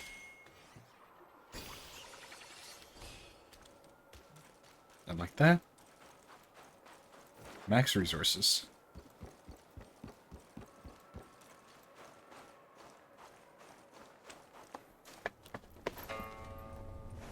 Faith and devotion, quite the notion.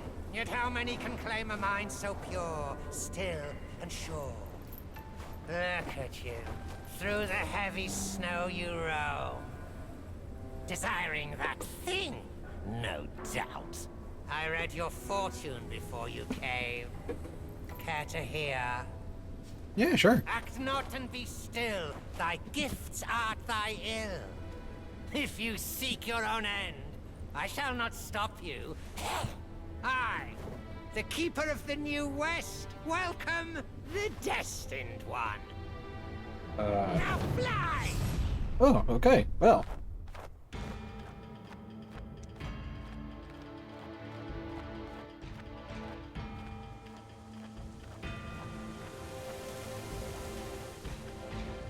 God, man. So much scenery. Venom.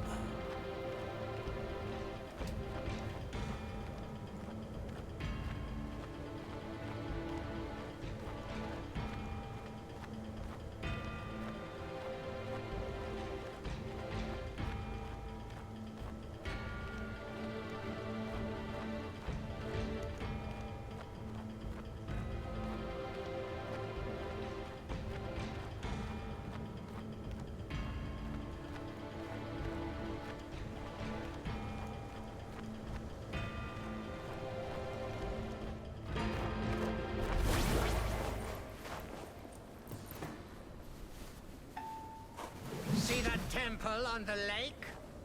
Therein lies the thing you seek. The lord of this land is away. Seize it now and leave.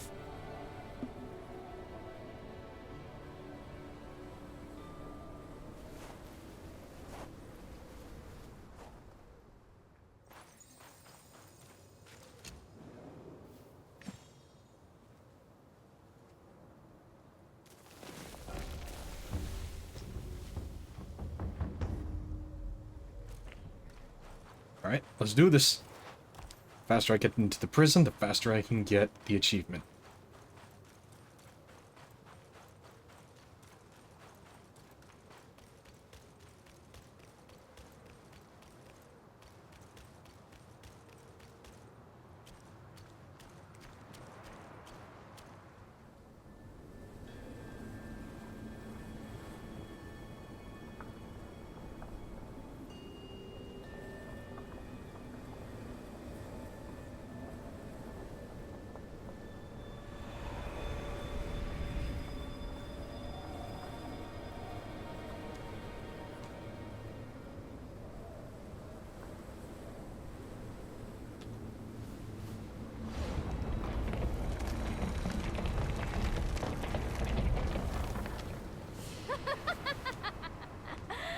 Delightful.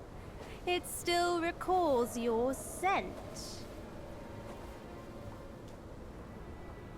When that monkey was alive, he was all about weeping and begging for help.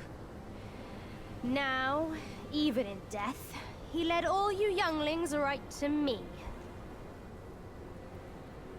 This sack of mine can barely fit you all.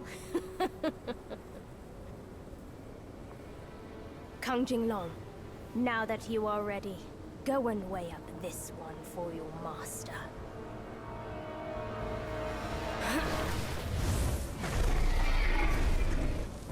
See if this monkey merits a place amongst my disciples. God damn it, I love this fight.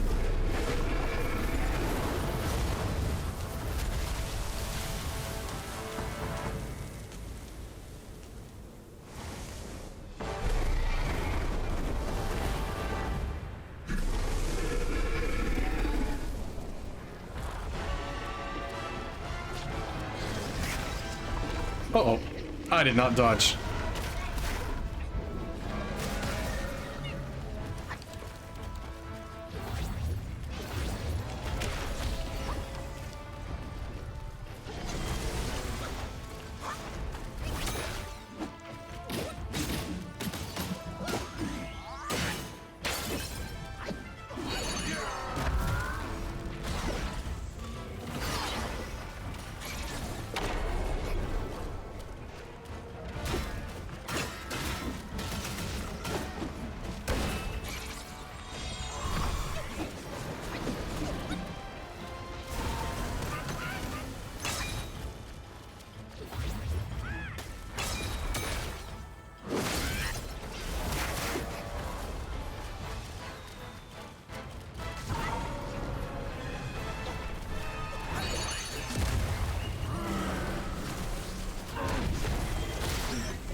Damn it.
What the great sage can do!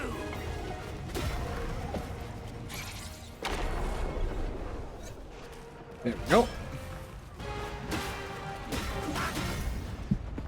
Booyah! Ancient Long.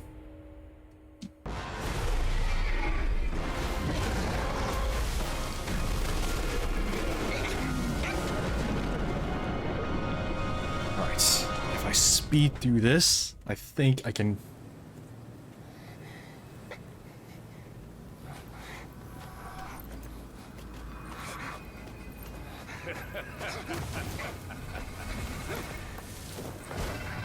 You have chosen your way. This time, there will be no easy way out.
Just one.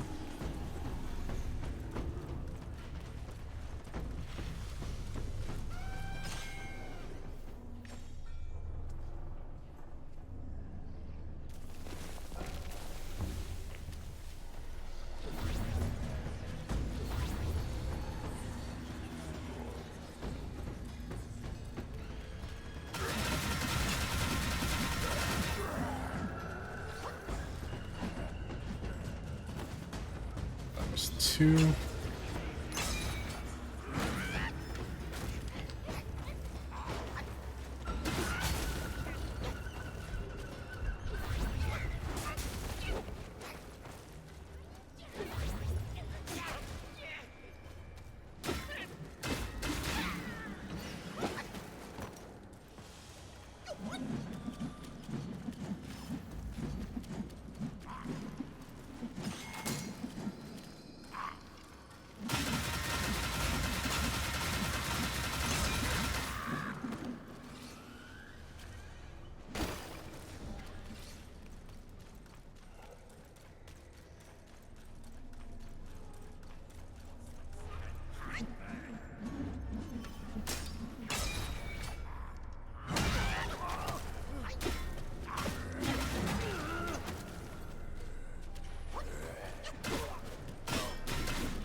Just 2 sips. Okay, okay, okay.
Here we go.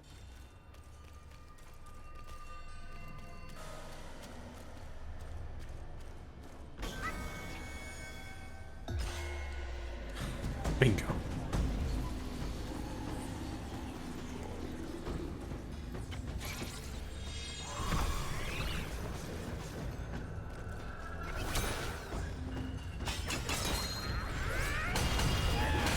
From this day, my name shall be Sun Wukong.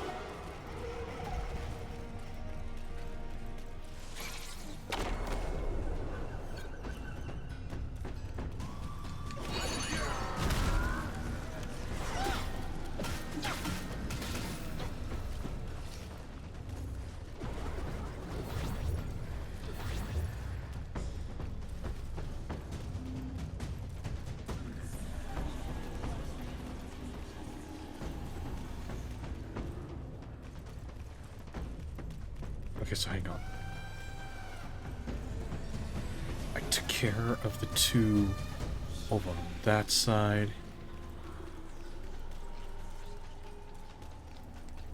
And I took care of the 2 here. Okay, I got 5 more. 5 more, and then the item's mine.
Okay, okay.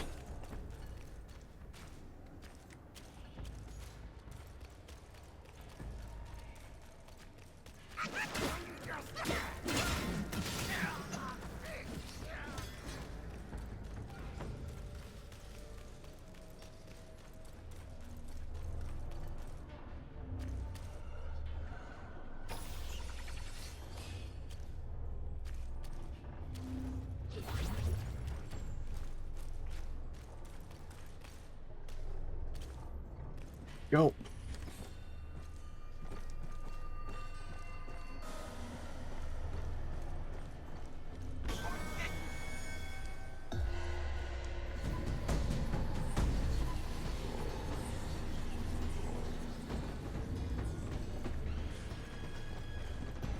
Lantern's heads here? Where's the next set of lantern heads?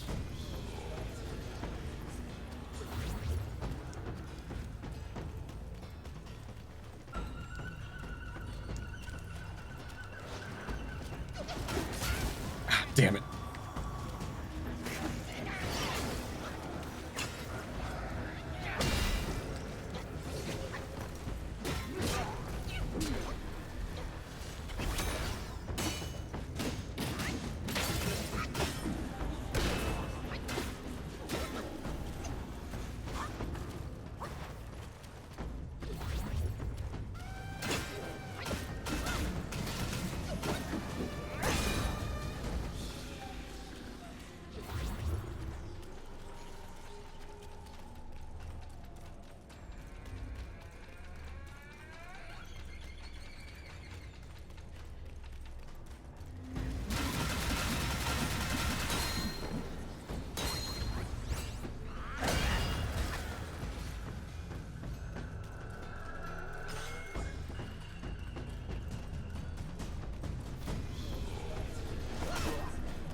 God damn it, where's the next set of lantern heads?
Next set of lantern heads would be maybe here.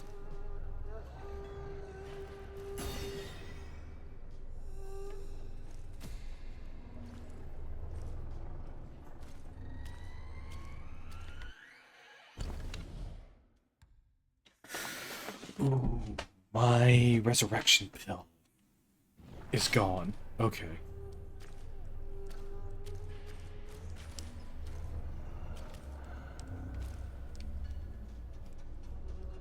I need this thing to make another full rotation.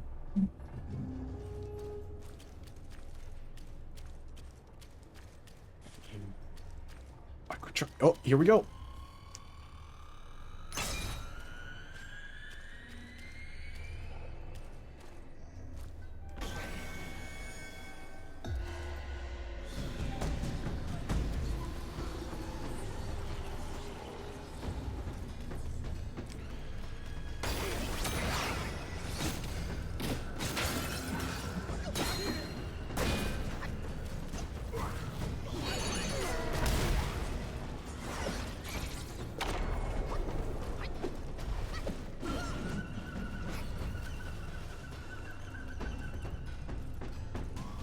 Just gonna take a peek and make sure I didn't miss anything.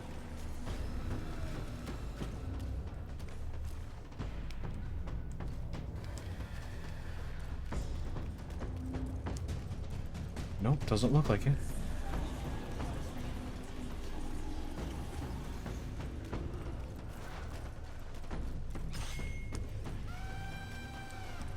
Oh, god damn it. Okay.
Okay, okay. I'm making good progress. Making good progress.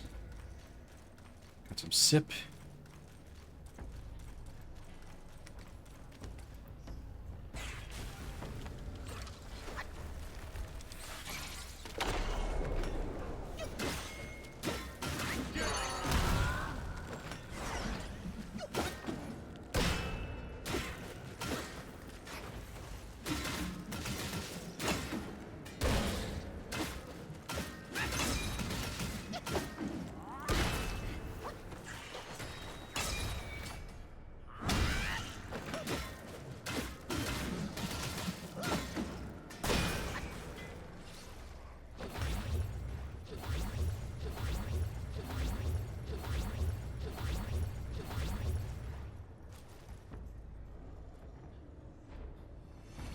Come on, refill, refill, refill.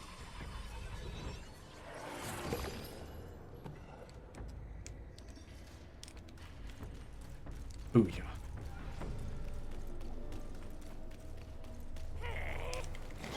Those who end up here, you more death.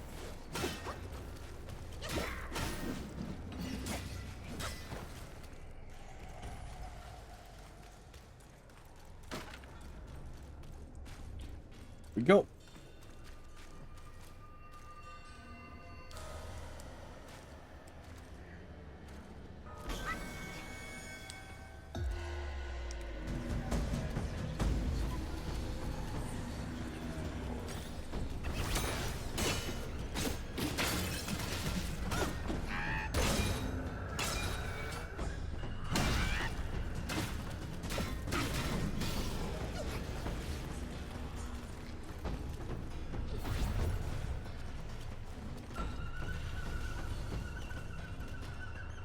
Turn around, turn around, turn around.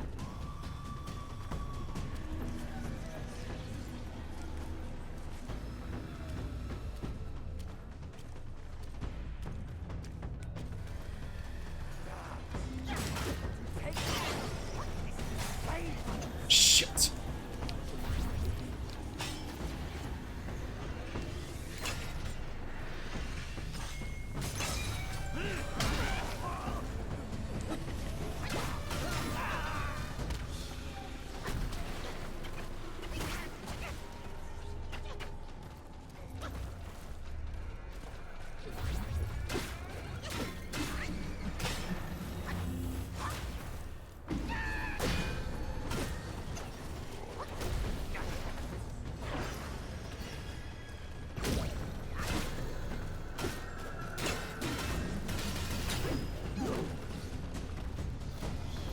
There's another one down.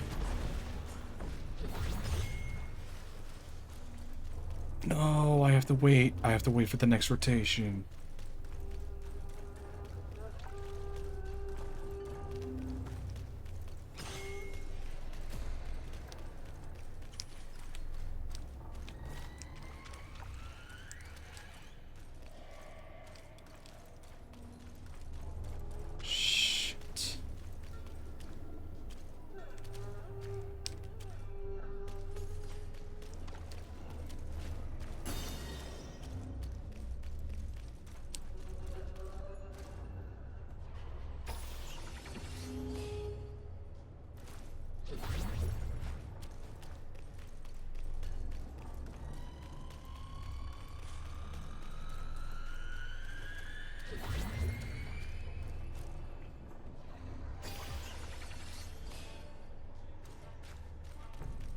Okay.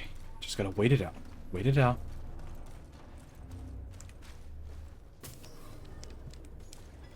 I'll explore the rest of the area. Come on. Come on.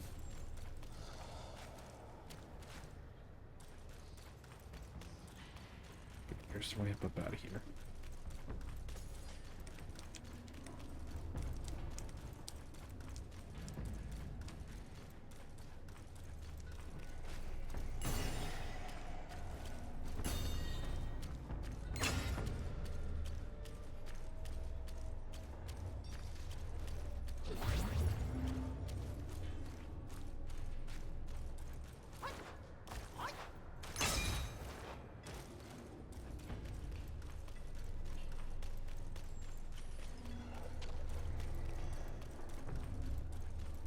Just gotta play the waiting game. I'll scout up ahead.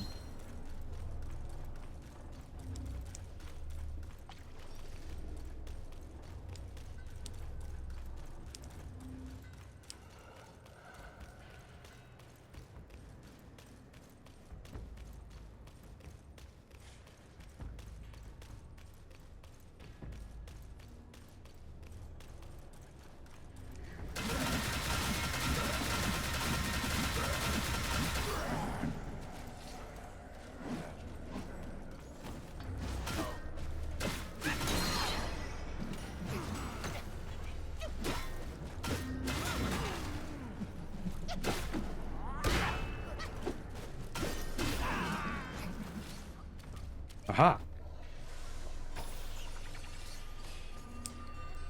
Right on cue.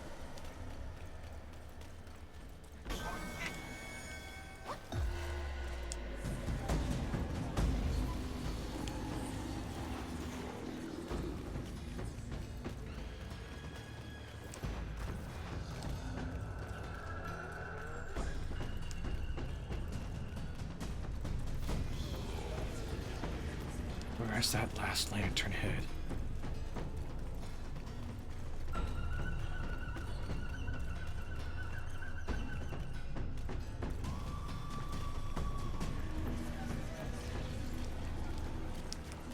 There he is. What the great sage can do.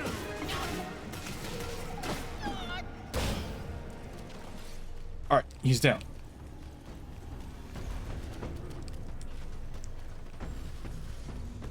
Gotta move. Upper level. Move, move, move, move, move. Okay, come on, come on, come on, come on. I will get this fucking trophy by the end of the stream. Even if I have to make the stream longer.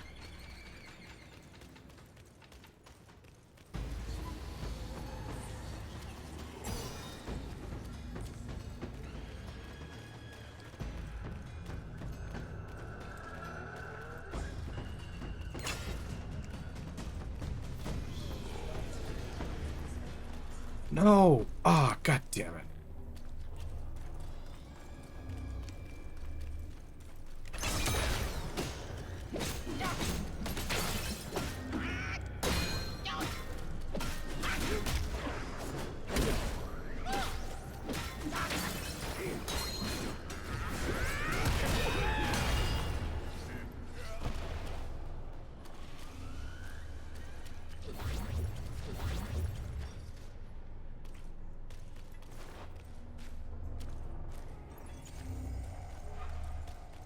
Am I missing?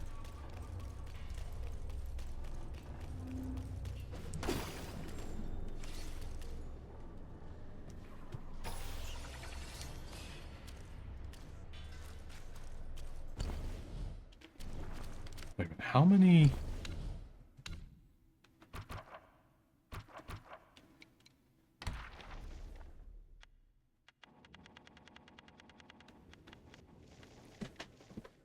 Blaystone, Spearbone, Weasel Captain. I need to keep scrolling.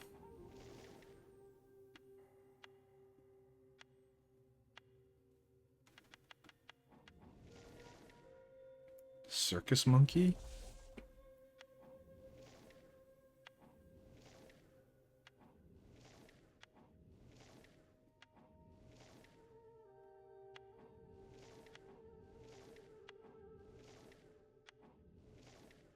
Lantern Warden. Okay, that's what they're called.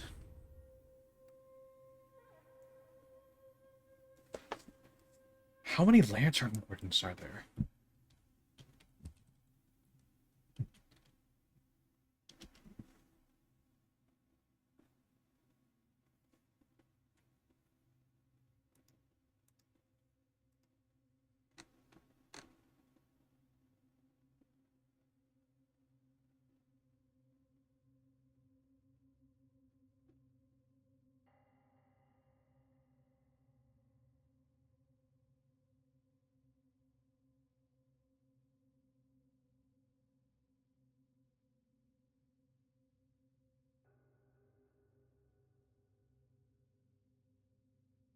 Yeah, okay, so there's 9.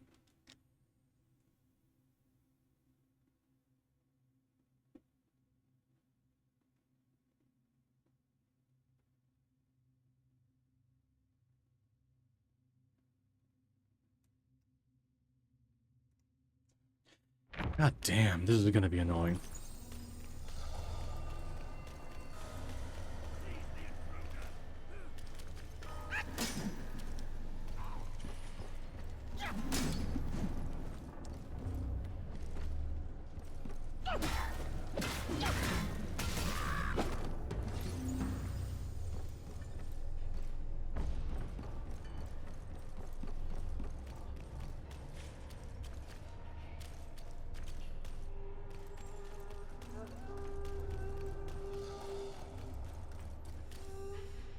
Screw it. I may as well get the shrine.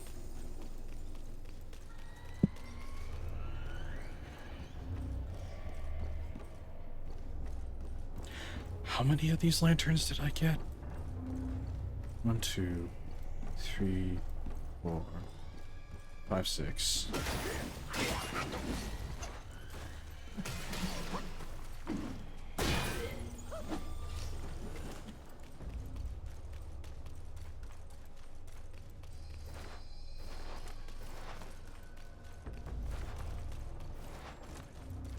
No, I can't go in there yet because as soon as I beat the boss inside there, that's when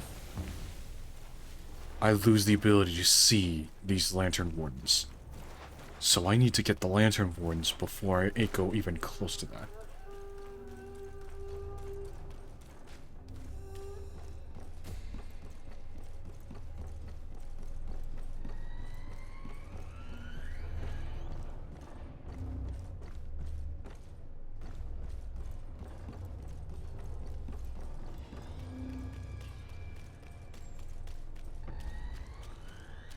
Oh, this is so annoying.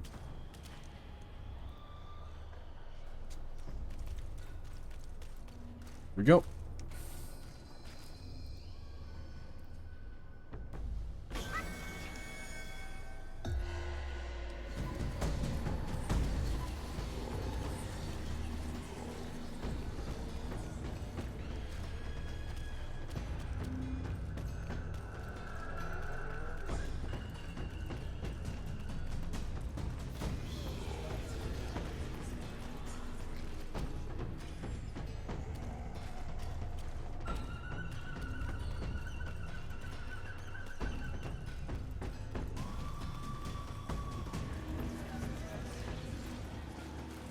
I don't want to deal with you.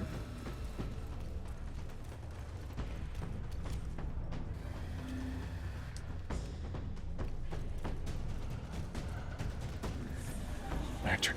It's lantern.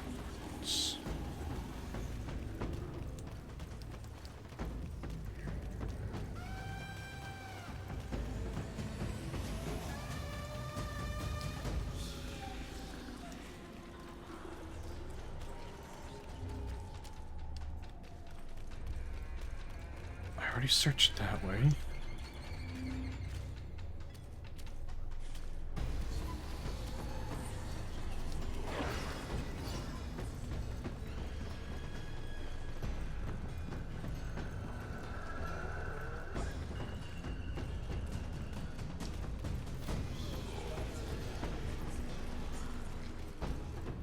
No, god damn it. Son of a bitch.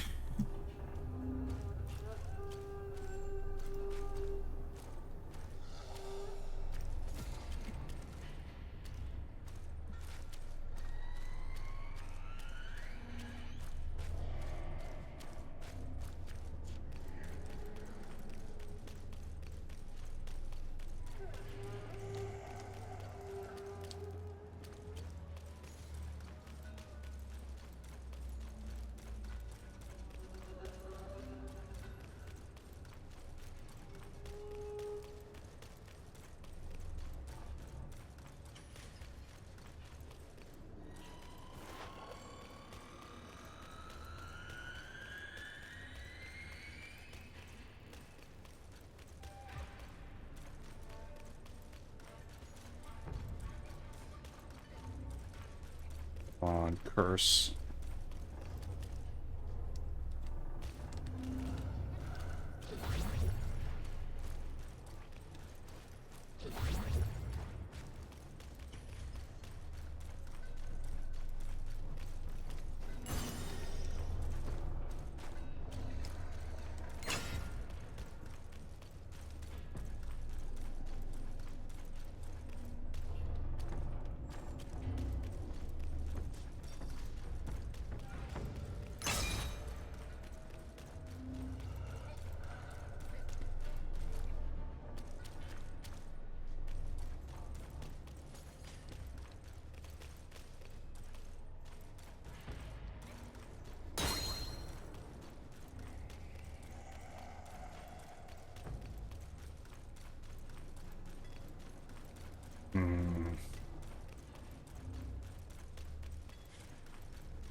Here we go.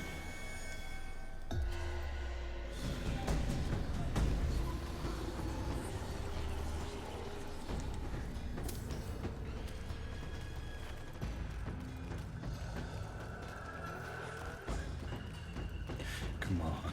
Come on.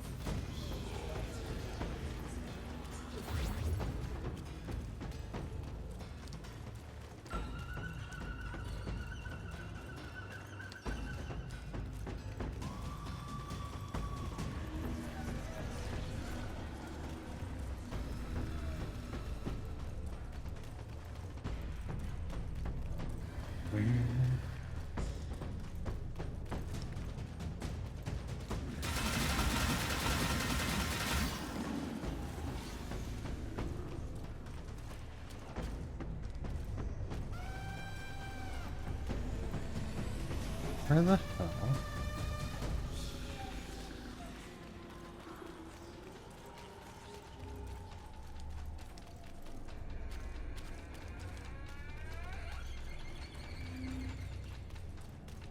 The hell is this stupid warden?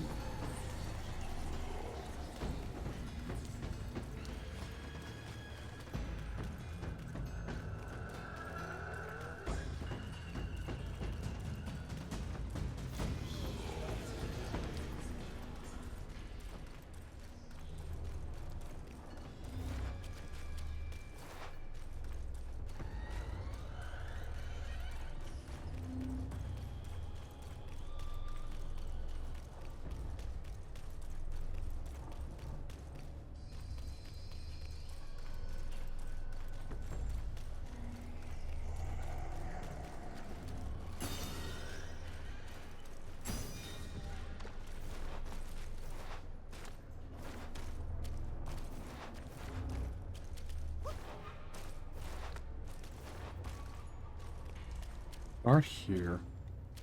I got the 2.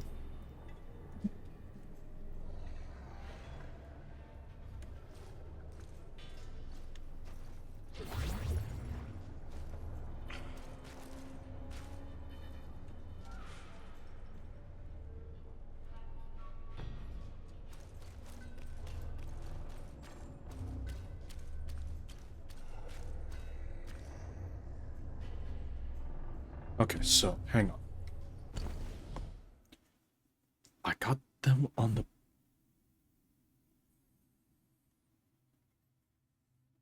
I got this 2 that were here.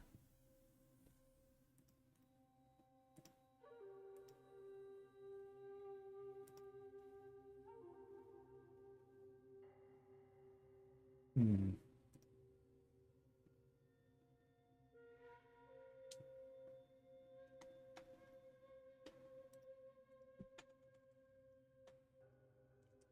So I got the 2 that were wandering here.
Hmm.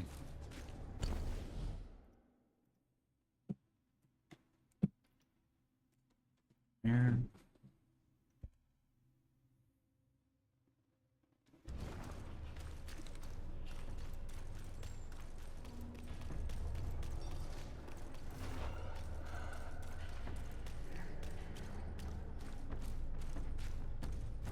Sorry for being a kid, so I had to adult do laundry soon. No worries, I'm just racking my brain trying to find the last few of these Night Wardens. The Lantern Wardens, because literally I need to defeat every single one of these guys, and I will get the last fucking relic. Here we go. I will platinum this game.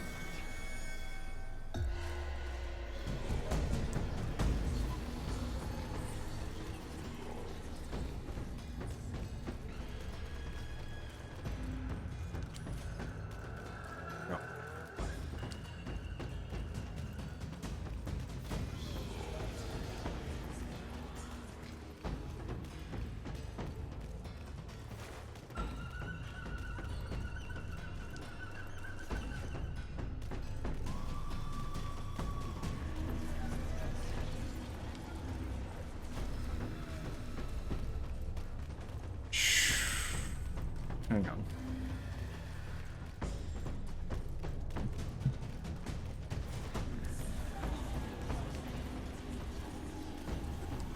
Really?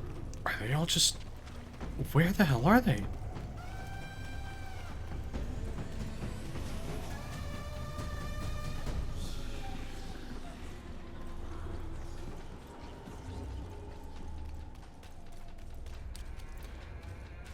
Oh, it very much is. Because the whole point is like, you take more damage, you lose your maximum health, and so on and so forth.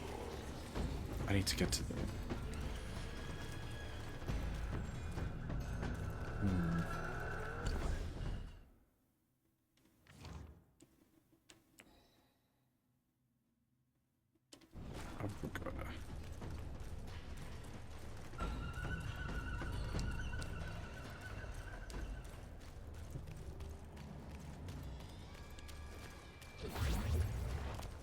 Because all of the Lantern Wardens, they are only visible when it is when the Pagoda Curse is active, which is where you hear that music.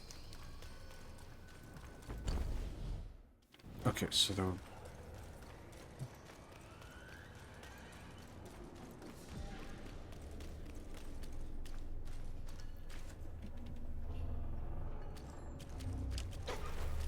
Ooh. That was dangerous.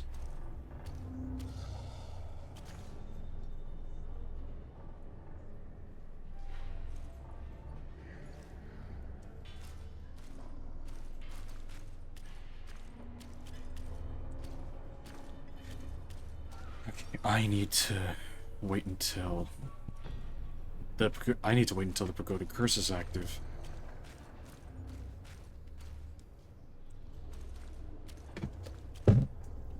Come on, Pagoda Curse.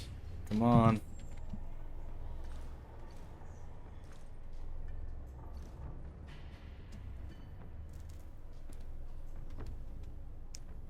Come on. Give me the curse. Give me the Pagoda Curse.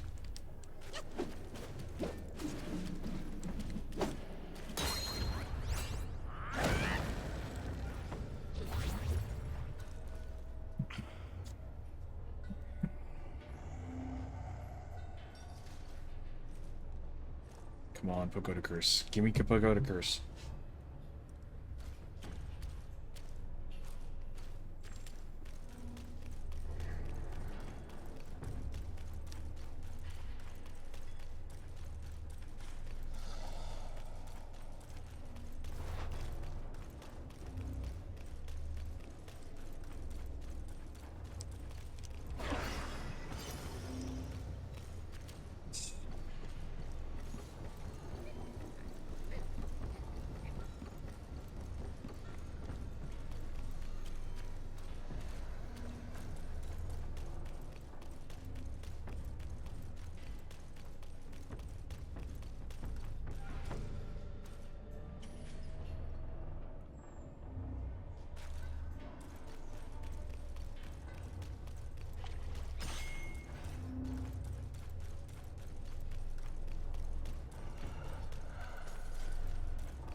we go.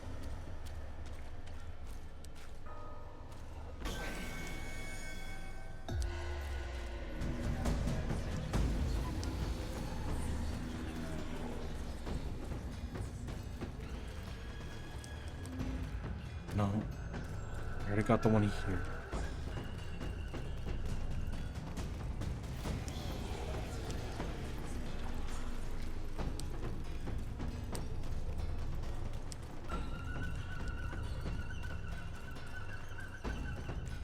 Where's the last goddamn one?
We checked out there.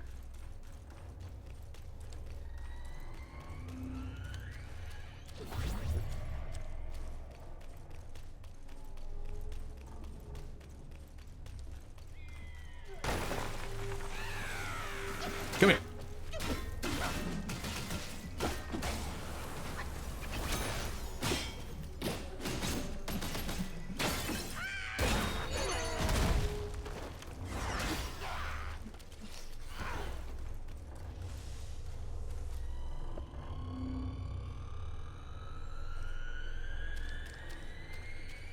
Oh.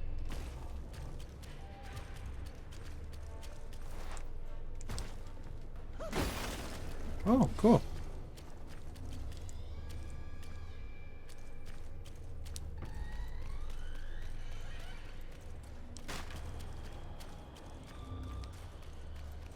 Right, I forgot about this area. Yeah, that's on me. Oops. Hey, come on.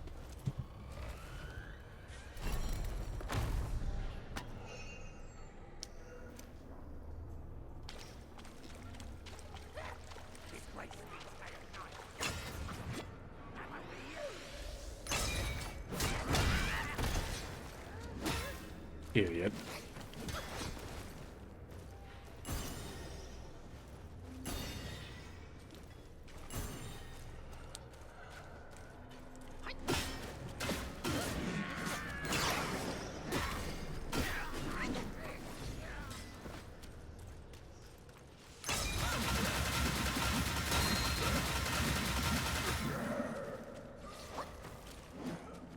Hey. That'll come in handy. Get some health.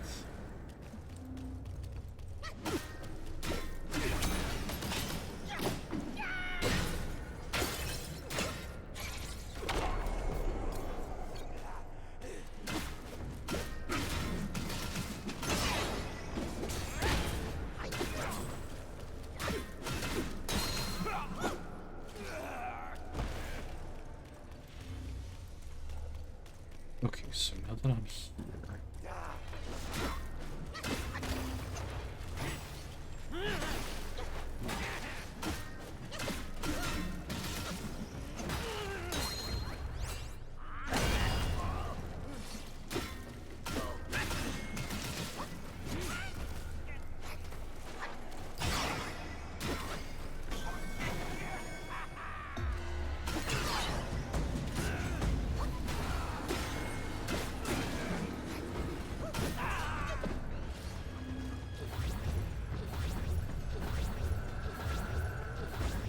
There he is! Last guy!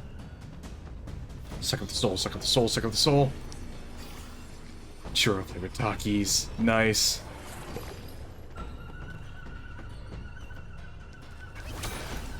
Here he is!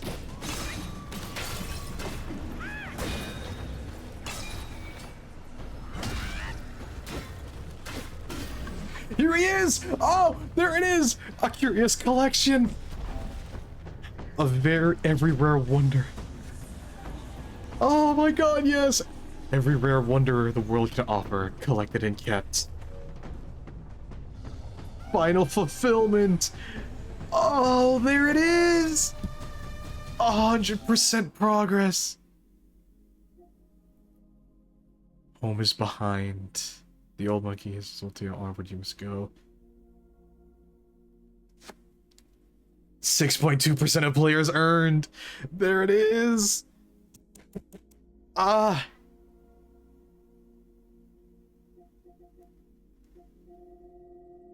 It's beautiful. It's fucking beautiful. Oh, I can finally end the fucking stream.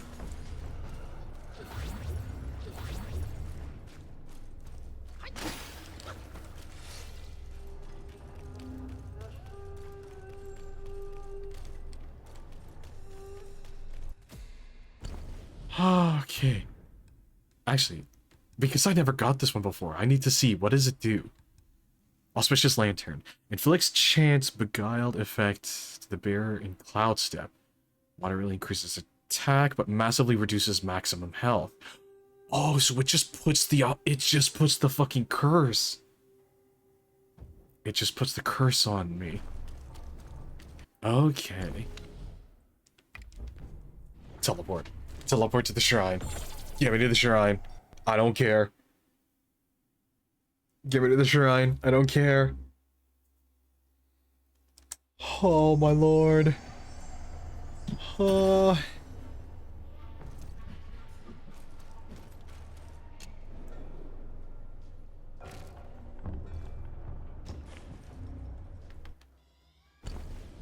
Oh, my lord. Finally. Finally, I can end stream. Oh, I did it. I'm so happy. I fucking finally did it. Oh, Jesus Christ.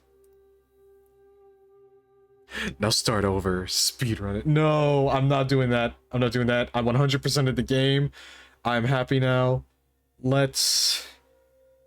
Huh. Let's... You know what? Let's go see. Oh, Dead Muse is on. Oh. Yes. We're gonna end it here. Mission accomplished. I have 100%ed Black Myth Wukong. I am happy. I am so happy. So fulfilled. 100. No, dude. With the amount of progress that I've made, here's the thing. I have done... This is like my 6th New Game Plus. Like, the thing is, you could do New Game Pluses on top of your New Game Pluses. So, technically, I have 300%ed the game. So, oh, I'm so happy. I'm so happy. Anyway, yes, as promised, as soon as I got the 100%, yeah, thank you for believing in me. But as soon as I got the 100%, the stream is gonna end. Let's go check out Dead Muse. I'm so happy. Please, please, let's go party with Dead Muse. Pop the champagne, I don't care. Let's go. Woo!